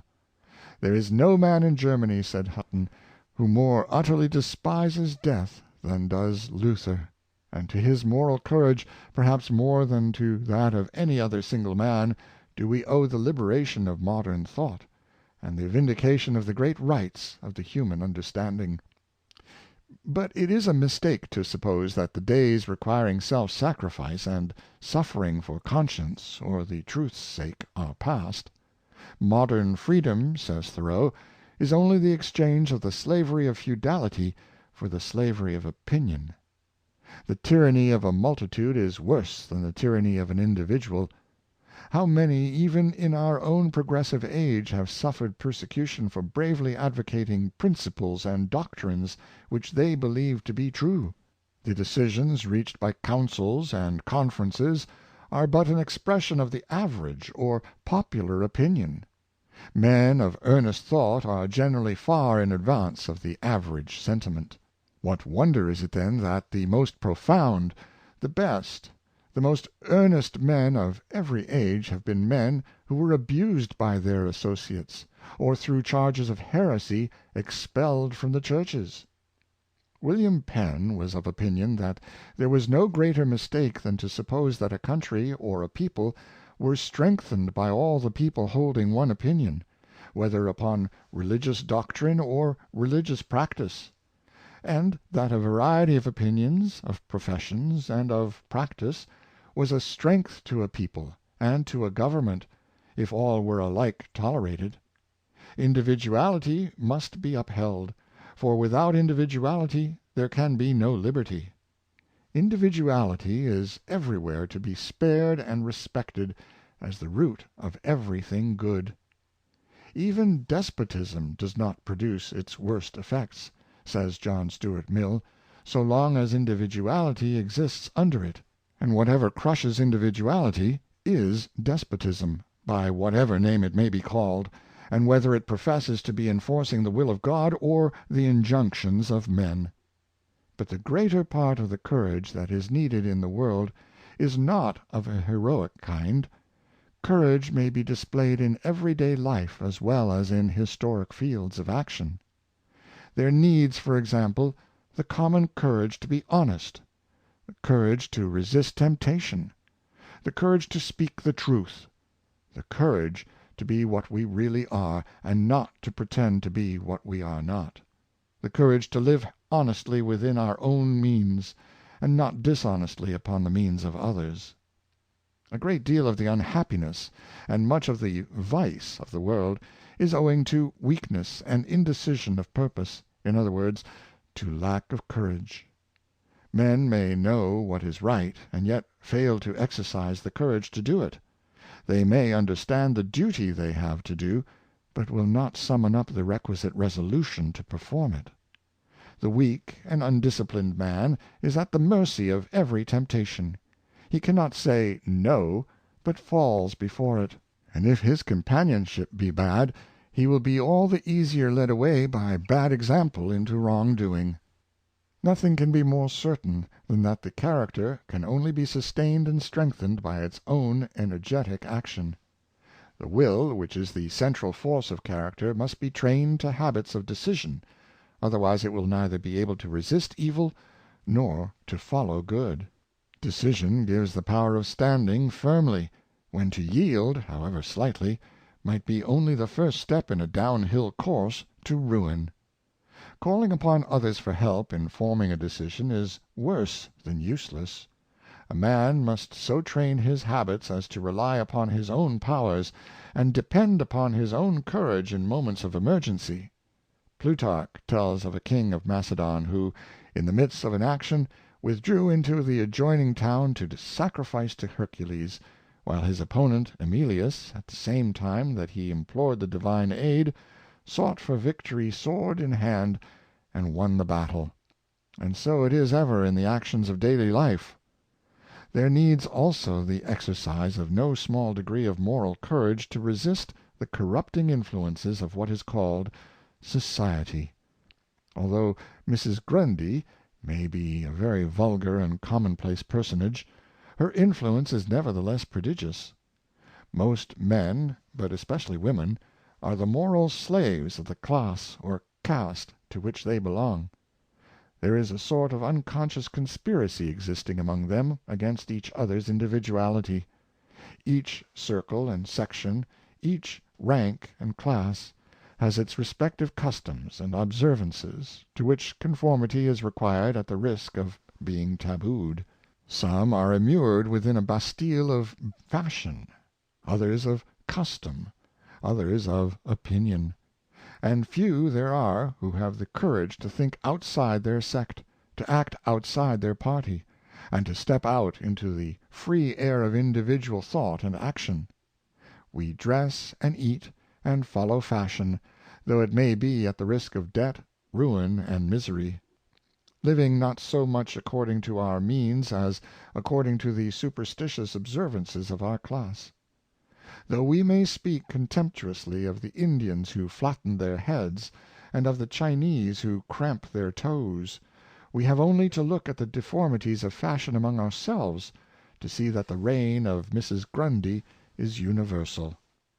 It is the strong and courageous men who lead and guide and rule the world. The weak and timid leave no trace behind them, while the life of a single upright and energetic man is like a track of light. His example is remembered and appealed to, and his thoughts, his spirit, and his courage continue to be the inspiration of succeeding generations. Men often conquer difficulties because they feel they can. Their confidence in themselves inspires the confidence of others. When Caesar was at sea, and a storm began to rage, the captain of the ship which carried him became unmanned by fear. "What art thou afraid of?" cried the great captain. "Thy vessel carries Caesar." The courage of the brave man is contagious, and carries others along with it. His stronger nature awes weaker natures into silence, or inspires them with his own will and purpose. The persistent man will not be baffled or repulsed by opposition. Diogenes, desirous of becoming the disciple of Antisthenes, went and offered himself to the cynic. He was refused. Diogenes still persisting, the cynic raised his knotty staff and threatened to strike him if he did not depart. "Strike," said Diogenes; "you will not find a stick hard enough to conquer my perseverance." Antisthenes, overcome, had not another word to say, but forthwith accepted him as his pupil. Inspired by energy of purpose, men of comparatively mediocre powers have often been enabled to accomplish extraordinary results. The men who have most powerfully influenced the world have not been so much men of genius as men of strong convictions and enduring capacity for work, impelled by irresistible energy and invincible determination. Such men, for example, as were Mohammed, Luther, Knox, Calvin, Loyola, and Wesley. Courage, combined with energy and perseverance, will overcome difficulties apparently insurmountable. It gives force and impulse to effort, and does not permit it to retreat. Tyndall said of Faraday that in his warm moments he formed a resolution, and in his cool ones he made that resolution good. Perseverance, working in the right direction, grows with time, and when steadily practiced, even by the most humble, will rarely fail of its reward. Trusting in the help of others is of comparatively little use. When one of Michael Angelo's principal patrons died, he said, "I begin to understand that the promises of the world are for the most part vain phantoms, and that to confide in one's self and become something of worth and value is the best and safest course." It is the courageous man who can best afford to be generous, or rather it is his nature to be so. When Fairfax, at the battle of Naseby, seized the colors from an ensign whom he had struck down in the fight, he handed them to a common soldier to take care of. The soldier, unable to resist the temptation, boasted to his comrades that he himself seized the colors, and the boast was repeated to Fairfax. "Let him retain the honor," said the commander. "I have enough beside." So when Douglas, at the battle of Bannockburn, saw Randolph, his rival, outnumbered and apparently overpowered by the enemy, he prepared to hasten to his assistance. But seeing that Randolph was already driving them back, he cried out, "Hold and halt! We are come too late to aid them. Let us not lessen the victory they have won by affecting to claim a share in it." It is related of Charles V. that, after the siege and capture of Wittenberg by the imperialist army, the monarch went to see the tomb of Luther. While reading the inscription on it, one of the servile courtiers who accompanied him proposed to open the grave and give the ashes of the heretic to the winds. The monarch's cheek flushed with honest indignation. "I war not with the dead," said he. "Let this place be respected." The portrait which the great Aristotle drew of the magnanimous man, in other words, the true gentleman, more than 2,000 years ago, is as faithful now as it was then. "The magnanimous man," he said, "will behave with moderation under both good fortune and bad. He will know how to be exalted and how to be abased. He will neither be delighted with success nor grieved by failure. He will neither shun danger nor seek it, for there are few things which he cares for. He is reticent and somewhat slow of speech, but speaks his mind openly and boldly when occasion calls for it. He overlooks injuries. He is not given to talk about himself or about others, for he does not care that he himself should be praised, or that other people should be blamed. He does not cry out about trifles, and craves help from none. On the other hand, mean men admire meanly. They have neither modesty, generosity, nor magnanimity. They are ready to take advantage of the weakness or defenselessness of others, especially where they have themselves succeeded, by unscrupulous methods, in climbing to positions of authority. Snobs in high places are always much less tolerable than snobs of low degree, because they have more frequent opportunities of making their want of manliness felt. They assume greater airs, and are pretentious in all that they do.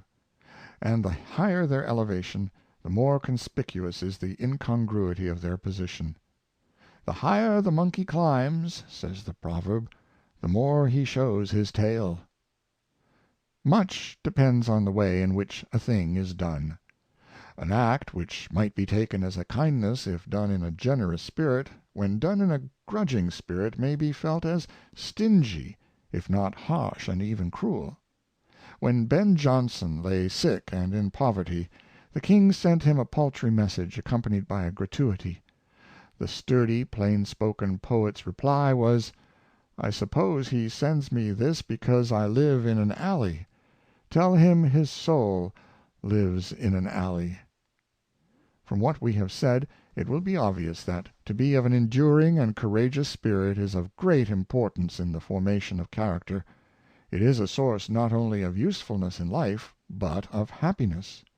On the other hand, To be of a timid, and still more of a cowardly nature, is one of the greatest misfortunes. A wise man was accustomed to say that one of the principal objects he aimed at in the education of his sons and daughters was to train them in the habit of fearing nothing so much as fear. And the habit of avoiding fear is, doubtless, capable of being trained like any other habit, such as the habit of attention, of diligence, of study, or of cheerfulness. Much of the fear that exists is the offspring of imagination, which creates the images of evils which may happen, but perhaps rarely do. And thus many persons who are capable of summoning up courage enough to grapple with and overcome real dangers are paralyzed or thrown into consternation by those which are imaginary. Hence, unless the imagination be held under strict discipline, we are prone to meet evils more than half-way, to suffer them by forestallment, and to assume the burdens which we ourselves create. Education in courage is not usually included among the branches of female training, and yet it is really of much greater importance than either music, French, or the use of the globes. Contrary to the view of Sir Richard Steele, that women should be characterized by a tender fear and inferiority which makes her lovely, we would have women educated in resolution and courage, as a means of rendering them more helpful, more self-reliant, and vastly more useful and happy. There is, indeed, nothing attractive in timidity, nothing lovable in fear. All weakness, whether of mind or body, is equivalent to deformity, and the reverse of interesting. Courage is graceful and dignified, while fear in any form is mean and repulsive. Yet the utmost tenderness and gentleness are consistent with courage. Ari Scheffer, the artist, once wrote to his daughter, "Dear daughter, strive to be of good courage, to be gentle-hearted. These are the true qualities for woman. Troubles everybody must expect. There is but one way of looking at fate, whatever that be, whether blessings or afflictions, to behave with dignity under both. We must not lose heart, or it will be the worst both for ourselves and for those whom we love. To struggle, and again to renew the conflict, this is life's inheritance." In sickness and sorrow none are braver and less complaining sufferers than women. Their courage, where their hearts are concerned, is indeed proverbial. Experience has proved that women can be as enduring as men under the heaviest trials and calamities, but too little pains are taken to teach them to endure petty terrors and frivolous vexations with fortitude. Such little miseries, if petted and indulged, quickly run into sickly sensibility, and become the bane of their life, keeping themselves and those about them in a state of chronic discomfort. The best corrective of this condition of mind is wholesome moral and mental discipline. Mental strength is as necessary for the development of woman's character as of man's. It gives her capacity to deal with the affairs of life, and presence of mind, which enable her to enact with vigor and effect in moments of emergency. Character in a woman, as in a man, will always be found the best safeguard of virtue, the best nurse of religion, the best corrective of time. Personal beauty soon passes, but beauty of mind and character increases in attractiveness the older it grows. Women have not only distinguished themselves for their passive courage, but, impelled by affection or the sense of duty, they have become heroic. When the band of conspirators who sought the life of James II. Of Scotland burst into his lodgings at Perth, the king called to the ladies, who were in the chamber outside his room, to keep the door as well as they could, and give him time to escape. The conspirators had previously destroyed the locks of the doors, so that the keys could not be turned, and when they reached the ladies' apartment, it was found that the bar also had been removed. But on hearing them approach, the brave Catherine Douglas, with the hereditary courage of her family, boldly thrust her arm across the door instead of the bar, and held it there until, her arm being broken, the conspirators burst into the room with drawn swords and daggers, overthrowing the ladies, who, though unarmed, still endeavored to resist them. The defense of Latham House by Charlotte de Tremouille, the worthy descendant of William of Nassau and Admiral Coligny, was another striking instance of heroic bravery on the part of a noble woman. When summoned by the parliamentary forces to surrender, she declared that she had been entrusted by her husband with the defense of the house, and that she could not give it up without her dear lord's order, but trusted in God for protection and deliverance. In her arrangements for the defense she described as having left nothing with her eye to be excused afterwards by fortune or negligence, and added to her former patience a most resolved fortitude. The brave lady held her house and home against the enemy for a whole year, during 3 months of which the place was strictly besieged and bombarded, until at length the siege was raised, after a most gallant defense, by the advance of the royalist army. Nor can we forget the courage of Lady Franklin, who persevered to the last, when the hopes of all others had died out, in prosecuting the search after the Franklin expedition. On the occasion of the Royal Geographical Society determining to award the Founder's Medal to Lady Franklin, Sir Roderick Murchison observed that, in the course of a long friendship with her, he had abundant opportunity of observing and testing the sterling qualities of a woman who had proved herself worthy of the admiration of mankind.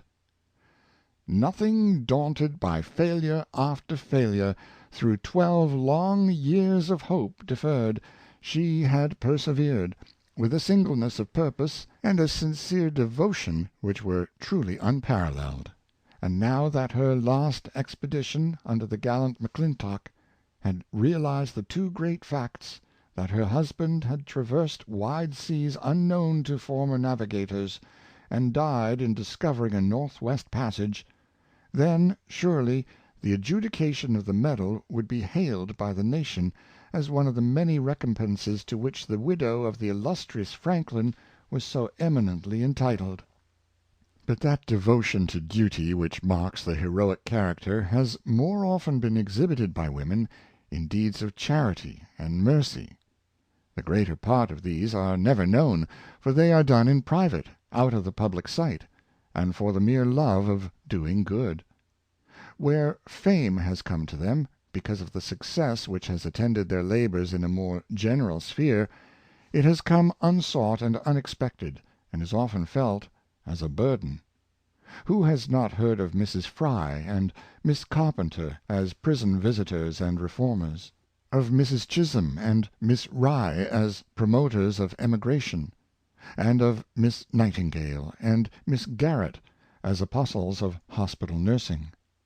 That these women should have emerged from the sphere of private and domestic life to become leaders in philanthropy indicates no small degree of moral courage on their part; for to women, above all others, quiet and ease and retirement are most natural and welcome.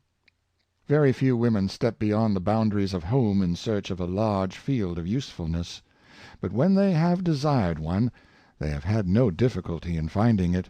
The ways in which men and women can help their neighbors are innumerable. It needs but the willing heart and ready hand. Most of the philanthropic workers we have named, however, have scarcely been influenced by choice. The duty lay in their way; it seemed to be the nearest to them, and they set about doing it without desire for fame, or any other reward but the approval of their own conscience. Among prison visitors the name of Sarah Martin is much less known than that of Mrs. Fry, although she preceded her in the work. How she was led to undertake it furnishes at the same time an illustration of womanly true-heartedness and earnest womanly courage. Sarah Martin was the daughter of poor parents, and was left an orphan at an early age. She was brought up by her grandmother, and earned her living by going out to families as assistant dressmaker, at a shilling a day.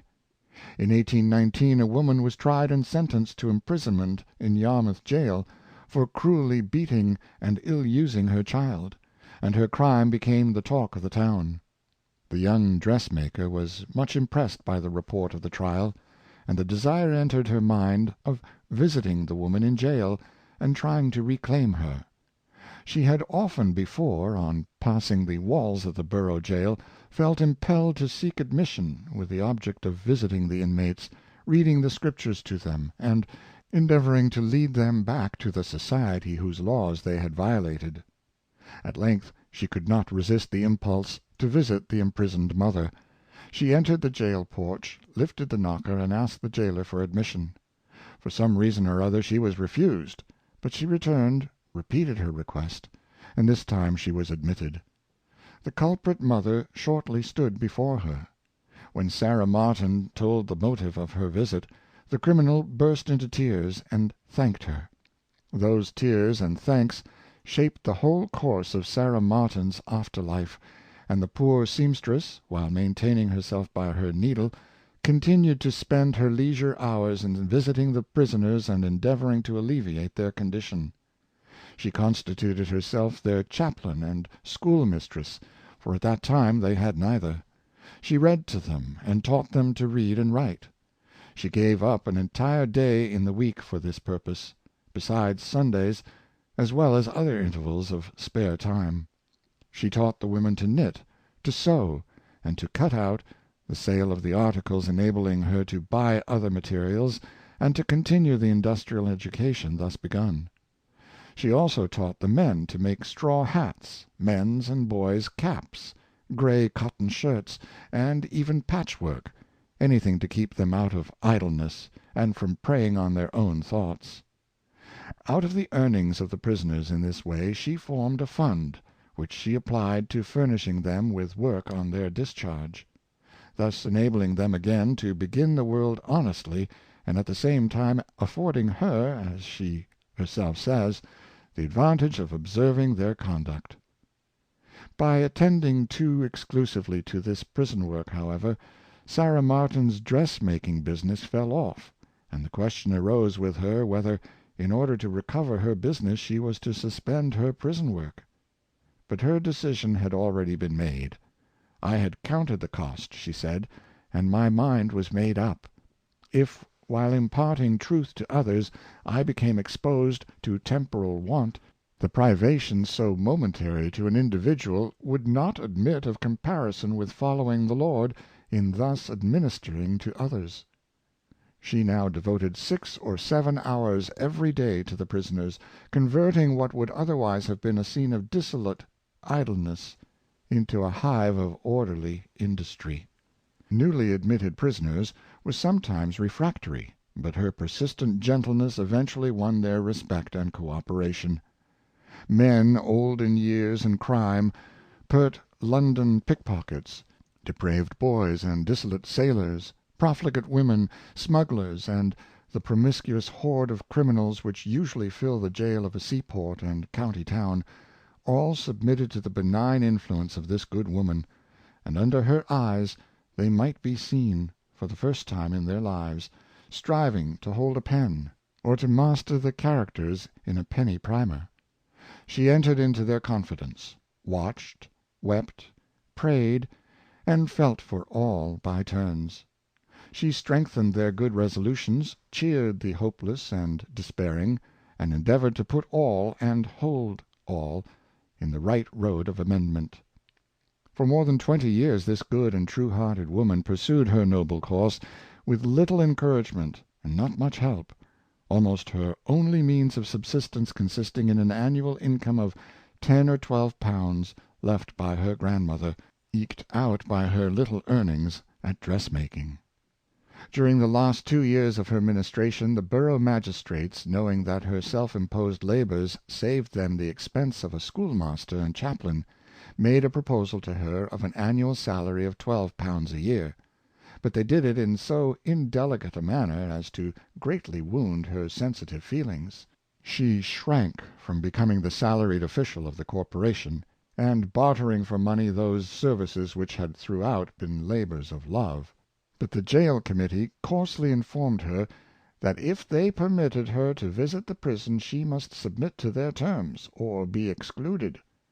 For 2 years, therefore, she received the salary of £12 a year, the acknowledgment of the Yarmouth Corporation for her services as jail chaplain and schoolmistress. She was now, however, becoming old and infirm, and the unhealthy atmosphere of the jail did much toward finally disabling her. While she lay on her death-bed, she resumed the exercise of a talent she had occasionally practiced before in her moments of leisure — the composition of sacred poetry. As works of art they may not excite admiration, yet never were verses written truer in spirit or fuller of Christian love. But her own life was a nobler poem than any she ever wrote, full of true courage, perseverance, charity, and wisdom. It was, indeed, a commentary upon her own words: "The high desire that others may be blessed savors of heaven." End of Chapter 18. Courage. Read by John Greenman.